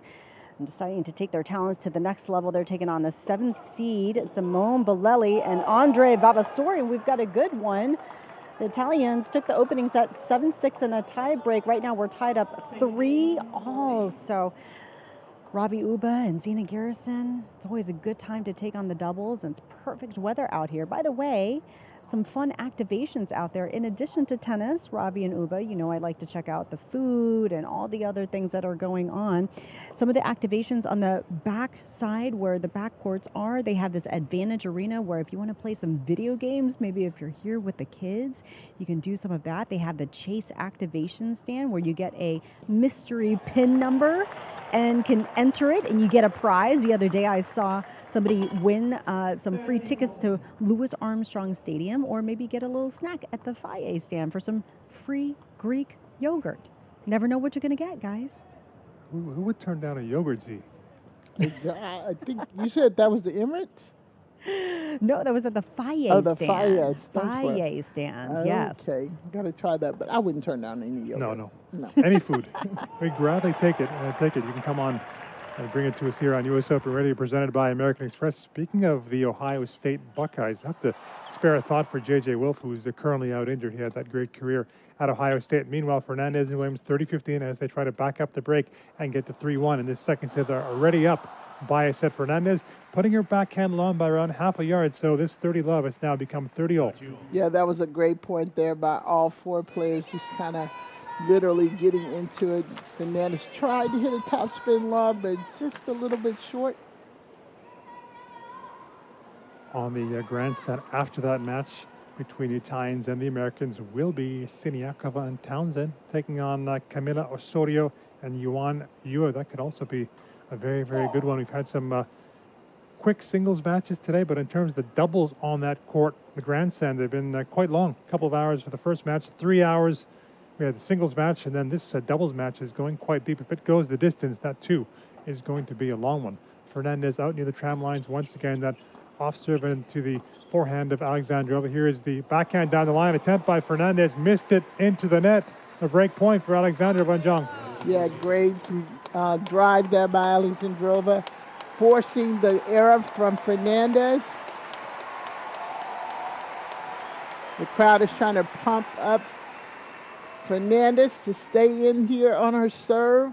She almost hit Venus in the head. We just catching a replay of it. Venus wouldn't be pleased with that. Venus saying, you know what, if you hit me in the head there, we're not playing together again. Don't ask me. What a serve that was by Fernandez. Took the pace off, angle, and it was probably a yard over the net, touching the line. That was a beautiful serve by Leylah Fernandez. She took all of the pace off the ball, hit a lefty spin, and that ball keep curving. It's probably still curving into the stands. I didn't even know she had that serve. I've never really seen her hit it. It's the first time she's done it so far today, Fernandez. She might do it again and when she's on that side next. Of course, we want to get this point, the deuce point. She's still in that same part of the court, probably half a yard inside the tram line, so giving herself the angles, but it is a second serve, so maybe a chance for Alexandrova. Right on the diagonal, and Alexandrova head down slumped after missing that forehand long. Alexandrova did not get her feet up to that serve. Leylah kind of kicked it, which is hard to do to a lefty, to kick it out to the deuce court to the forehand, Alexandrova. And that ball was kind of slow with a lot of spin, and that just sent her pace going way to the baseline. Well, Fernandez just hit that serve at an angle, cutting across the box, a devastating serve. And here she tried to change it up. Went down the tee, missed it in the net. Here's Zhang Shuai in the backhand return, but she picked it up at the pace on that second serve. A good second serve. Return is square in the backhand wide, and it is now. Leylah's doing a great job of just mixing up her serve. Some are flat, some are slow, a lot of spin, She is definitely being a pitcher in a baseball match right now. She's throwing a little bit of everything. Off speed. Yes. Everything. And meanwhile, they're still having fun because after winning that point, Venus turned to Layla, had a big smile on her face. And that's so important too, isn't it, Z? I mean, we know sometimes you don't have to like your doubles partner to have success, but obviously can't hurt, right? I needed to like my doubles partner.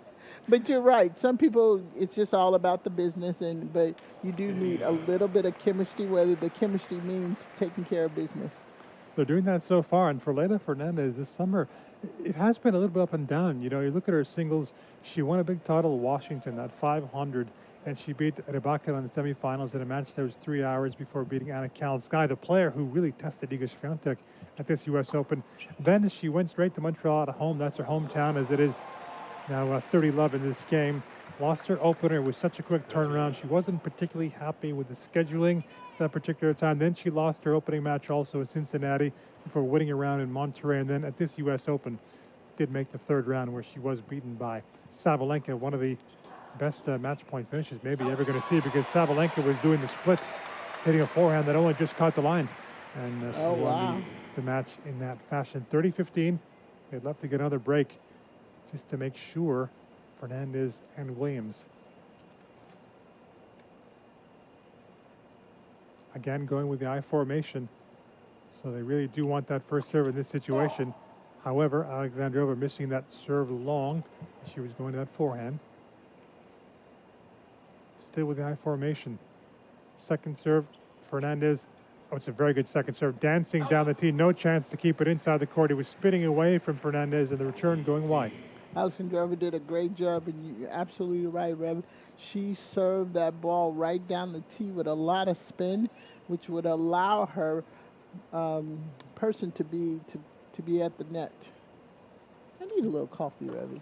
I had one earlier, Z. I think I might have a little bit left if you want to have a sip here. Mumbling over my words That's here. Okay. We certainly understood you loud and clear.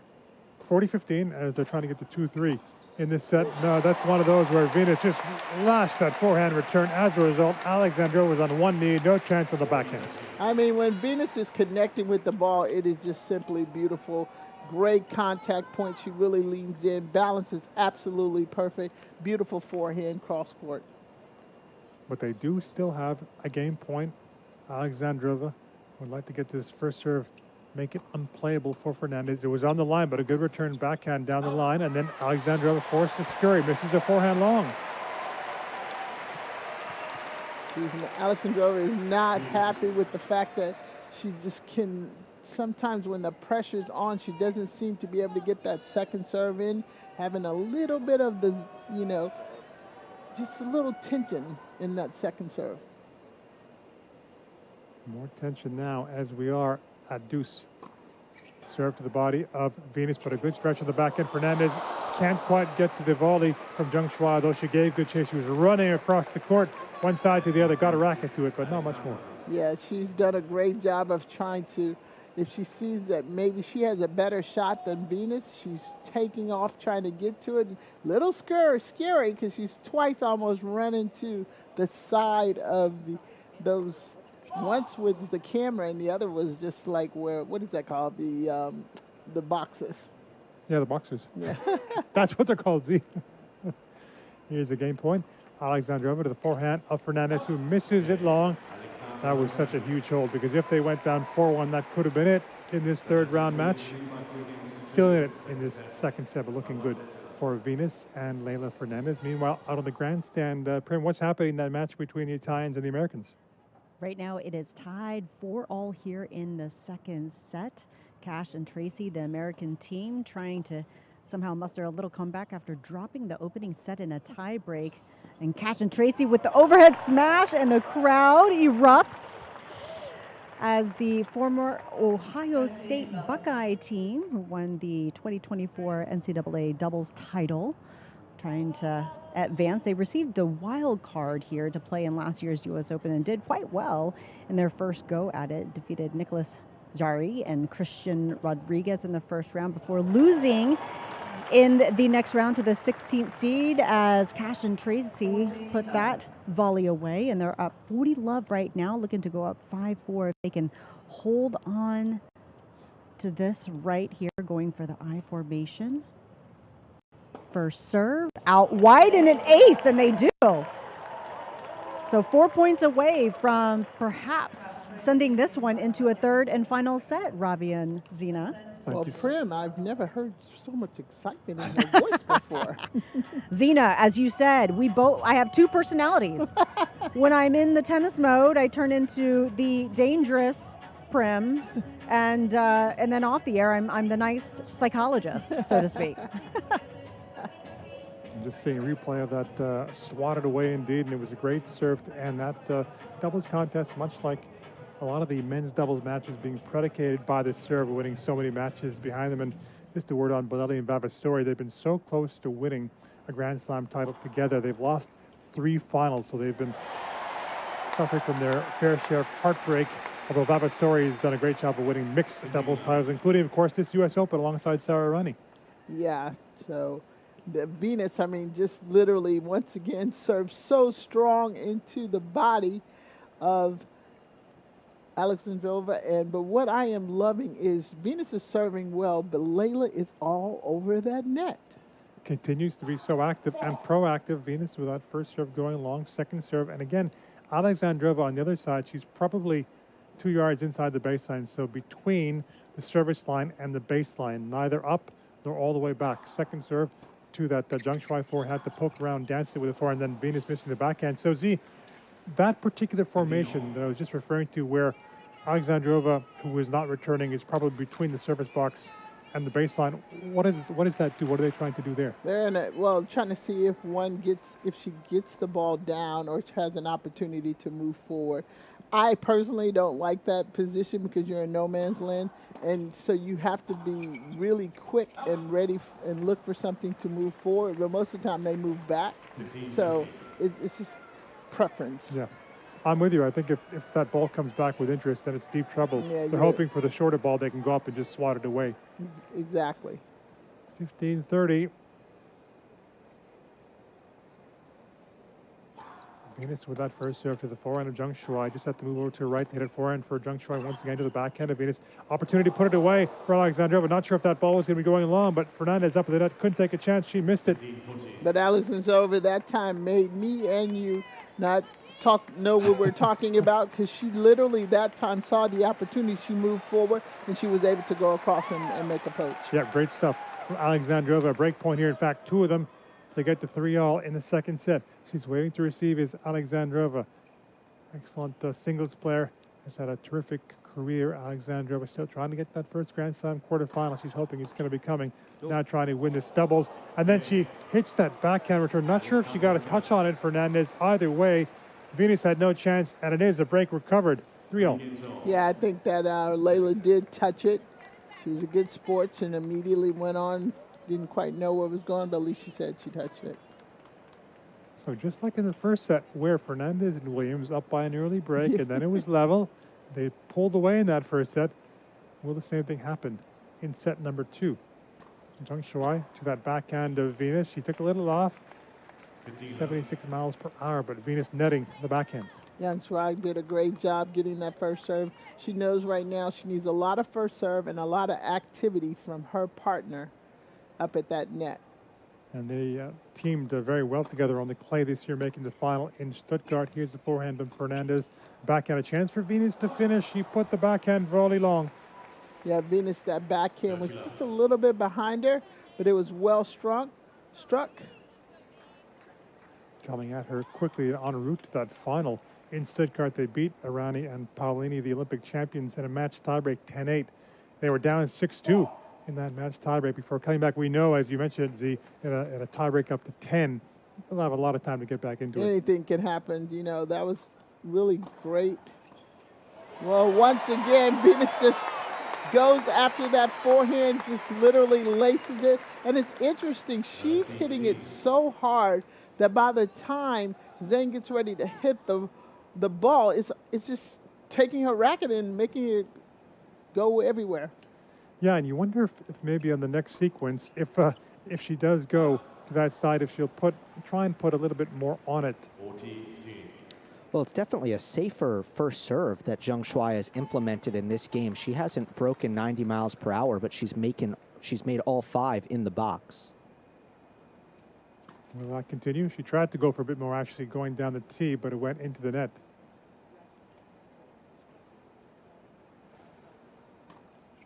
Second serve into the body of Venus. It's a good return, then matching her with that cross-court forehand with Zheng Shuai. Taken out of the volley, backhand volley. A tricky one because it was dipping and she missed it. Zheng Shuai into the net. Yeah, actually interesting that Zheng Shuai actually tried to, she didn't let that ball bounce because she got up there very late. She was trying to get the ball literally off her shoelaces. She went for a swinging volley and was not able to make it. She thought about calling time in her career again. Just thinking of last season, coming back from some injuries as Fernandez hits that forehand cross-court on the line. Zheng Shuai thought it was going to go wide, but it wasn't. Great from Fernandez. That was a great shot there by Fernandez, literally tipping the line. It did look like it was going to go wide, but it stayed in there. When it stayed in, it just slid right off of that line. Another tight game on serve. Here's the serve of the forehand of Venus Williams, then going down the line with the forehand is Zheng Shuai. Good get by Fernandez. Venus forces square to her left, hitting the backhand to keep it in play, and then Zheng misses the forehand cross-court long. Zheng just seems to be a little bit razzled over there. She doesn't quite know what to do. Layla is getting her racket on every ball, but Venus is backing her up when she does miss it. So this has been a good teamwork going on there. Good chemistry as they're showing. Fernandez and Williams trying to hit back straight away. Zheng Shuai backhand cross the forehand of Fernandez, and then it's too out to handle at the back of the court for Zheng. Backhand one bounce into the net, and this could be like the first set because once again, Williams and Fernandez up by a break in the second on Louis Armstrong Stadium, the heaving Louis Armstrong Stadium. Come back and join us for the remainder of this second set. Are we going to 3? Will it be ended in the second set? Stay with us on US Open Radio, presented by American Express.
Break in hand once again for Fernandez and Williams. Fernandez serving at 4-3 in this second set. Captivated audience looking on.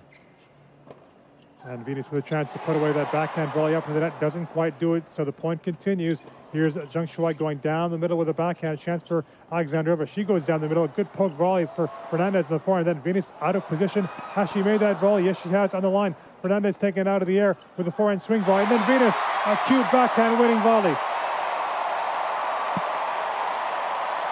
I mean, can we say that that is vintage Venus showing the new Layla Fernandez? That was perfect instinct double play right there. They literally covered each other. Was a backboard at that net. Well done by the Williams team with Layla Fernandez. She's done that a few times today, Z. Fernandez taking those balls out of the air on the half volley, and she's made a lot of those types of shots. They're not giving the net up. That's what's amazing. No one plays the net like that anymore. Great court coverage. Fernandez trying to hit that serve again out wide as she's this time right on the doubles alley. She can go even closer. She can go all the way to the end. such as the doubles, but opted not to do it. That second serve, 73 miles per hour. So she'll hit it again. Fernandez.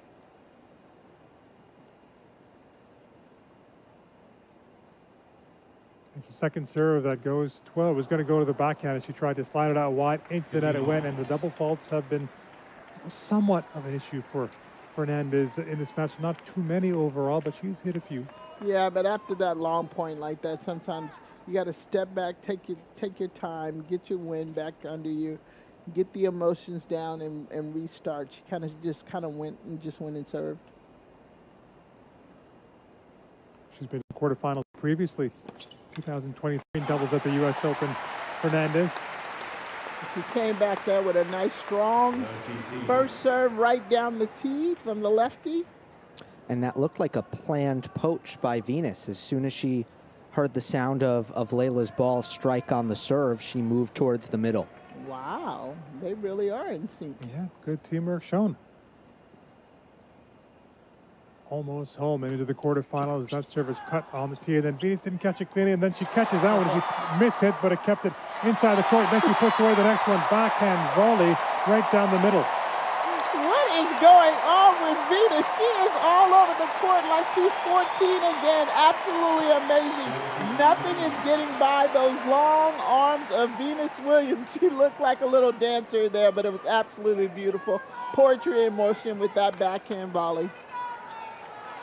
So much energy in this crowd right now. Venus has it as well. Come on, she says to Fernandez after winning that point. Almost at 5-3. Now they are at 5-3 this time. Fernandez looking at her team. Huge shake of the fist from the Canadian. The Canadian is loving it. The crowd is loving it. Venus is loving it. Everybody's not loving it. The other team, the team members on the other side. But this has been just beautiful net play by both of them. By Fernandez and Williams this is what women's doubles used to look like in the old days. So well done. It's beautiful volleys. Yeah, they're keeping them guessing. Alexandrova and Zheng Shuai don't know where to go with those balls. Such has been the court coverage, the unpredictability for both of them with the net. Now serving to stay in this match is Alexandrova. Here's the forehand for Alexandrova. Back in the court, Venus going with the off backhand into the net. Alexandrova says, I'm not going away. Beautifully struck. Ball back to the backhand of Venus Williams, who was not able to get that ball up. It was nice and low, skidded off the line there. Alexandrova, for her side, the task is simple, just to keep this match going. I formation played once again. Zheng Shuai handing the ball to a member of the ball crew ahead of his second serve. No change to the position of Zheng Shuai. Fernandez going down the line. You knew that's where she was going to put it. Z, I'm not sure this I formation on the second serve is working for them. It has not worked for them. They need to get rid of. They're giving her a spot to hit to, and she's hitting the spot. Layla is saying thank you because the way that the serves have been going, she doesn't have to guess. She just picks one shot and said, if you can get it, you got it. And they haven't gotten it yet. Yep, set her target and executed. That ball was right into the corner. The doubles alley. So back she comes, Alexandrova, with that serve out wide for an ace. Now, Zena's absolutely right. They don't have to think. When they see that I formation, their first choice is to go down the line. Unless they're in trouble by the serve or bothered by the quality of the serve, they're going down the line every time. Yeah, and that's so where it is the case. If they're going to play that formation where they'd want that serve to have a little more potency, so it does cause havoc to the returner, and she doesn't have the time to put it where she wants it. But they're doing it again. I formation, second serve. Is it going to be the same result? Second serve of the backhand off the top of the tape. When Fernandez made the quarters 2022, that was alongside Taylor Townsend. They lost a thriller. I think we did that match together. Dabrowski-Rowley, third set tiebreak. Second serve, down the tee. That's an excellent second serve. It's lofted up high. It's going to be put away by Zheng Shuai. No, she's dancing to keep that ball in play. Well, seemingly, but didn't do so on that forehand. She skied it, and it went a yard long, Fernandez. It was a great try there. But that is the one time, but that serve was so deep and it had a little tail on it that Fernandez wasn't able to do much with it. 40-15. And that serve out wide going into the net.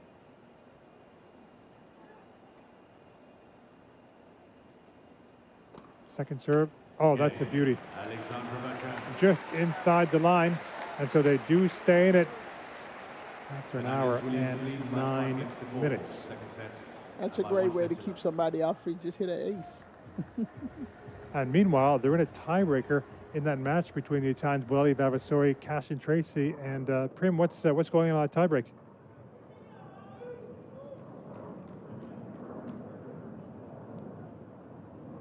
I can tell you it is 5-1 in that tiebreak, in the second set tiebreak. We'll try to get Prim 5-1 to Cash and Tracy. So they are trying to get to a third set. Sometimes, Z, you look at the way a particular court is going, and sometimes you have these very, very quick matches, and that seems to be the order to play throughout the day. And other times you get long, long matches, and from one match to the next, it just keeps on going. Looks like it's going to happen here. They did get that last point the Italians, but it's 5-2 for Cash and Tracy as they look to get to set number 3.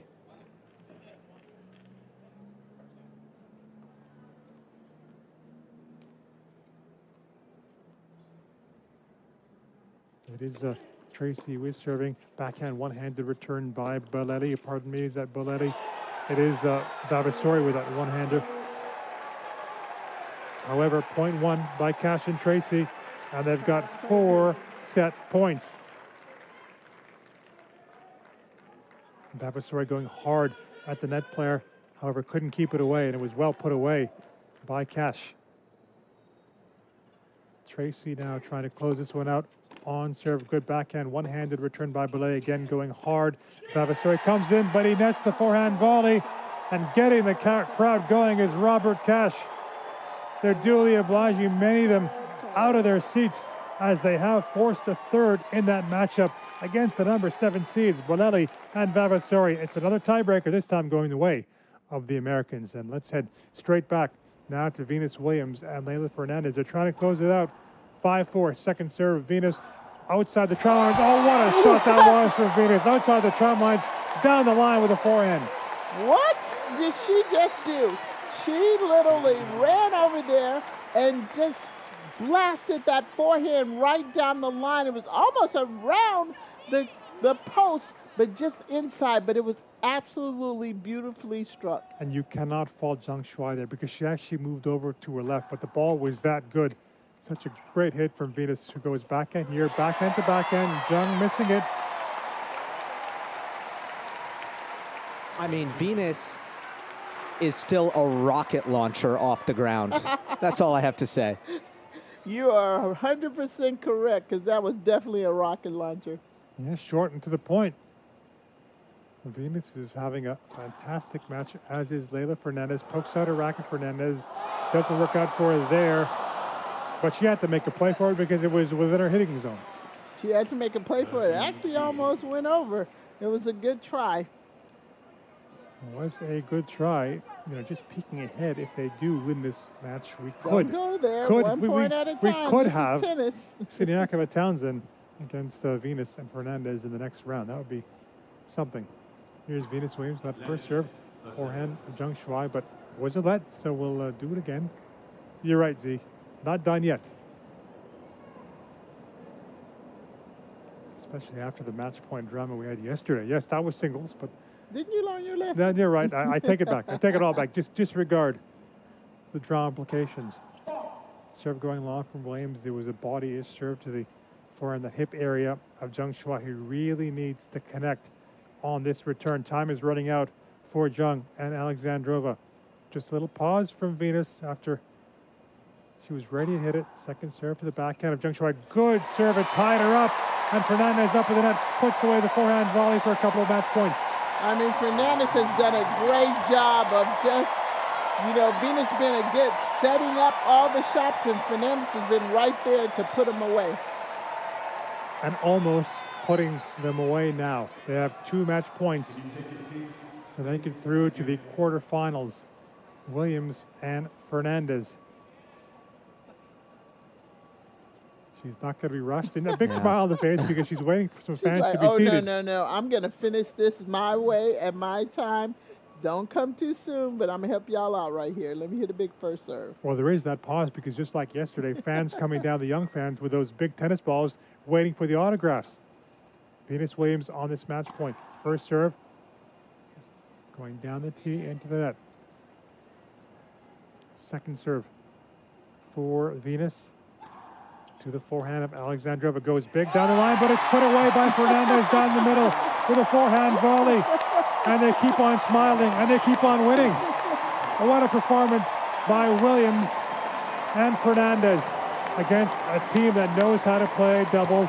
Great stuff, and what a performance from Williams and Fernandez indeed as they go through to the quarterfinals, taking straight sets, 6-3, 6-4. You absolutely gotta love. She's asking Venus to do the Venus twirl, and here we have it. Absolutely beautiful. Layla and Venus are playing so well, and we have the Layla twirl. Too cute. Not only cute, but they're playing so extremely well. I mean, to beat this team in straight sets, I mean, they might say this is the best match of the tournament so far. This is they're 12 seeds. This team can actually play. For them to beat them in straight sets, actually, I thought it was going to at least go to the third, but this is playing really well. They're playing really well, and we saw in both sets, Z, where they're up by an early break, and then they were pegged back, ended up winning. Well, what in the end do you think made the difference? I think the consistency in serve, but I was jokingly saying how much that Layla was actually moving. Layla moved a lot, and she was making big moves at the right time. And then the powerful ground strokes of Venus would also set up some of those balls. So you got to watch that person at the net moving when you're in the baseline, and then you got to try to hit the strong ground strokes that are coming in. That's very difficult to do. I think they play extremely well. They're a good complement, these two, having fun together and also the tactics working. Gail, what did you note being courtside, aside from, of course, the fantastic atmosphere?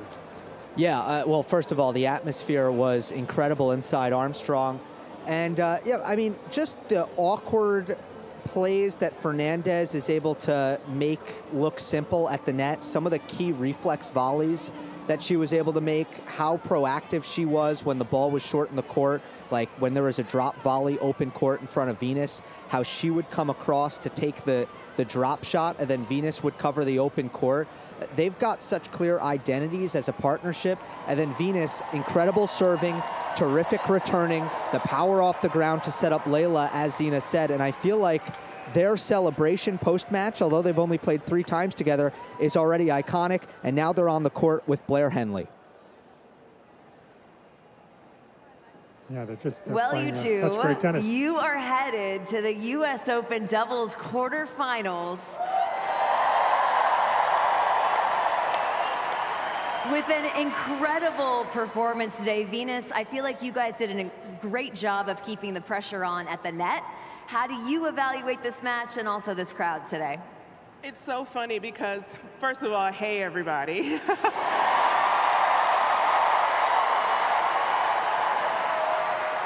I'm telling you, we can feel your energy. It puts us up, and whenever we have a moment where, it's not going exactly perfect, you guys bring us up, so thank you so much.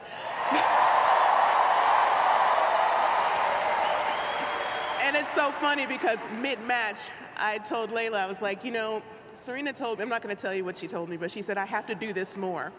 And then Layla says, my sister told me the same thing, the same exact advice. So it's so funny, but we're on the same wavelength and hopefully we can keep it going.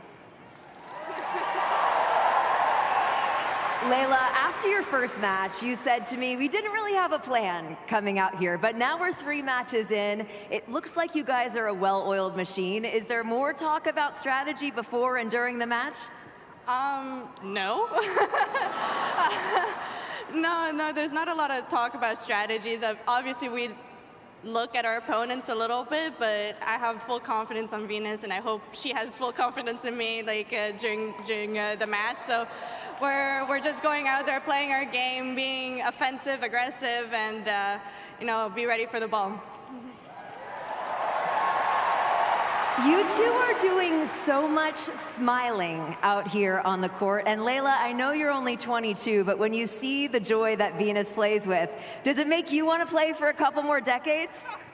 Oh, 100%. I mean, Venus, I've said this a million times, seeing you play on court with the same big smile that you had back then, it's so inspirational. It motivates me to keep going, and You know, I love that you love tennis.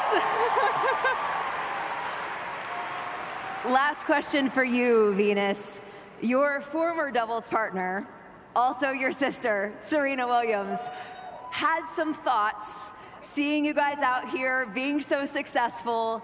Do you have a message for her today, and has she already booked you for Australia? Honestly, yeah, I think she had a very funny TikTok. But really, she's so happy for Layla and I, and she's given us advice, and we just need her in the box. So my message is, Serena, you need to show up. You heard it, Serena. We'll see you both in the quarterfinals. Well done. Well, the invitation is there for Serena to come on down. Serena better get in that box. She better come. She's probably on flight now. That was absolutely adorable, and I love one of the signs that says the Williams Show, and then they have the Williams and Fernandez. It's just absolutely, I mean, they're just bringing so much joy right now to so many people, and it's absolutely beautiful. And Z, I know you don't like jumping ahead too much, but they've done their part of the deal in terms of getting to the quarterfinals. But what if we do get that match in the quarterfinals between Venus Fernandez and Siniaka van Townsend, top seeds? If we do get that match, then someone at the USTA US Open needs to make that a feature match for doubles on Ash. How about that? Well, I'm just going to say that wouldn't be out of the realm of possibility if they can schedule it. In fact, they might be thinking about it already if that match does come to fruition, because that would be one of high interest, no question. And by the way, still some fantastic doubles taking place on the grandstand. That's where we're going to turn our attention now. That match between Bolelli and Vavasori against Cash and Tracy. The Italians winning the first set in a tiebreaker. Second set, same score, but going the other way to Cash and Tracy on serve in this third set to the Italians. 1-love it is actually now, well, it was about to be 1-all. However, I think there was a touch up the net, so it's not yet game for Cash and Tracy. Yeah, it looked like he got up very close to the ball, like actually touching, like you said, right on the net. There may have been Cash up, and then here's Tracy, the translator, and he puts it right between Bolelli and Vavasori when it felt like there was no space because they were so close together these times, but he did it. Yeah, Tracy had some excellent footwork there, moving, seeing that the lob went over his head, but he ripped this ball right down the middle. Winner of this match will comprise the final team to make the third round in the men's doubles. All the other pairings set. That angle return was outstanding. A whole lot of room to cover, and he made it up. Oh my gosh. Absolutely no way. How did he do all of that coverage? It was absolutely amazing. Superman. He was Superman there because he was way out of the point. Way out of the point. He had no business cutting across to make that Cash. Outside the tram line's one side. He runs across the other side. He's on the other tram line, puts away the forehand volley. And it's amazing to me how these young players can slide on this. And actually, if you can't slide nowadays, it's not. You're not even a professional. Absolutely beautiful. That forehand volley was behind him, but he was able to slide over there and make a beautiful forehand volley. Stunning volley indeed. It's a big point, getting the crowd involved as well. 1-all. It's Bolelli, who is serving, the veteran. He's been on the tour for such a long time. Came up as a singles player, now primarily for many years now being a doubles specialist. Hails from Bologna. Great lob to draw the air. Bolelli did an excellent lob. Saw that both Tracy and Cash were on top of the net. Hit a beautiful topspin lob right over the head. 39 years old is Bolelli. That's young now. Yeah. Look at Venus. You could look at Oran Bopana. Yeah, exactly. Still playing. Rajiv Ram at that age, still it's going great strong. That they're still going on. That's been as high as number 6 in men's doubles. Bolelli looking for that first men's doubles title alongside Vavasori. They played together for a couple of years now. The Italians also feature in the Davis Cup. Bolelli hit a forehand that might have been going wide, but didn't take a chance. And then it's put away comfortably by Cash. Cash and Trace actually, it's funny because we just had Bob in here earlier. They're moving like very tandem together and covering up for each other. It's really nice. Yeah, they're working in unison. They're asking the question of the Italians in the sense that they're not being static. So the Italians not necessarily knowing where to go with some of their shots.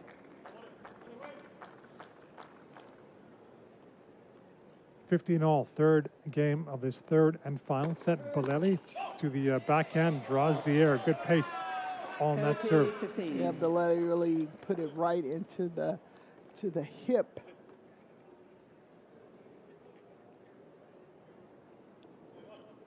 Juggling the balls in his hand. One of the balls going to that left pocket of Billie, the right-hander. Black shorts and top. Ace down the tee, took the pace completely off. He literally took the pace. You know, that's when someone serves like that and it comes down the tee, you once again have so many things that the returner's trying to look, making sure that the person at the net, where they possibly come in. It's a lot happening. You really don't have that much time to do that. And no wonder the signals are pretty quick and they have to be succinct. There with the signal once again. Vavasori, his partner has a look, says yes in Italian. 2 game points on this second serve. The backhand is driven very hard, but Vavasori, reflexes spot on, puts away that forehand volley as they get to 2-1 in this third and final set on a beautiful evening in New York, where the night session on Ash is just around the corner. Going to take a break, but do stay with us on US Open Radio, presented by American Express.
Back on US Open Radio, presented by American Express. We're going to keep you posted on the doubles taking place on the grandstand, but also just have a quick look back at what's happened today and also teeing up the night session. And in terms of the former Z, Coco Gauff was in her press conference and talking after she was beaten by Naomi Osaka. Here's part of what she said. My goal going into the tournament this year was not to lose the same way that I lost last year. I don't remember how many doubles I hit in my match against Emma Navarro last year, but it was definitely double digits, so I didn't do that today. It's been a tough, I think, post-French Open for me. I know the improvements that I need to make, and I feel like I'm making the right decisions by making them. I wish I had more time between this tournament and Cincinnati, but that's the cards that I was given. So what do you make of those comments? She's taking accountability for the move that she made with bringing in a new coach and at that particular time. And that's all you can ask. We keep forgetting she's still very young. And she's learning on the fly. And I've said this many times before. She's not going to be Venus or Serena. She's going to be Coco. So she's going to write her own history. And she's already written her own history. And if that's the move that she felt that she needed to make, then we got to go with it. And then we can do. But my goal for her today was that she didn't leave the court crying on the court. So, feeling so bad about the move that she made.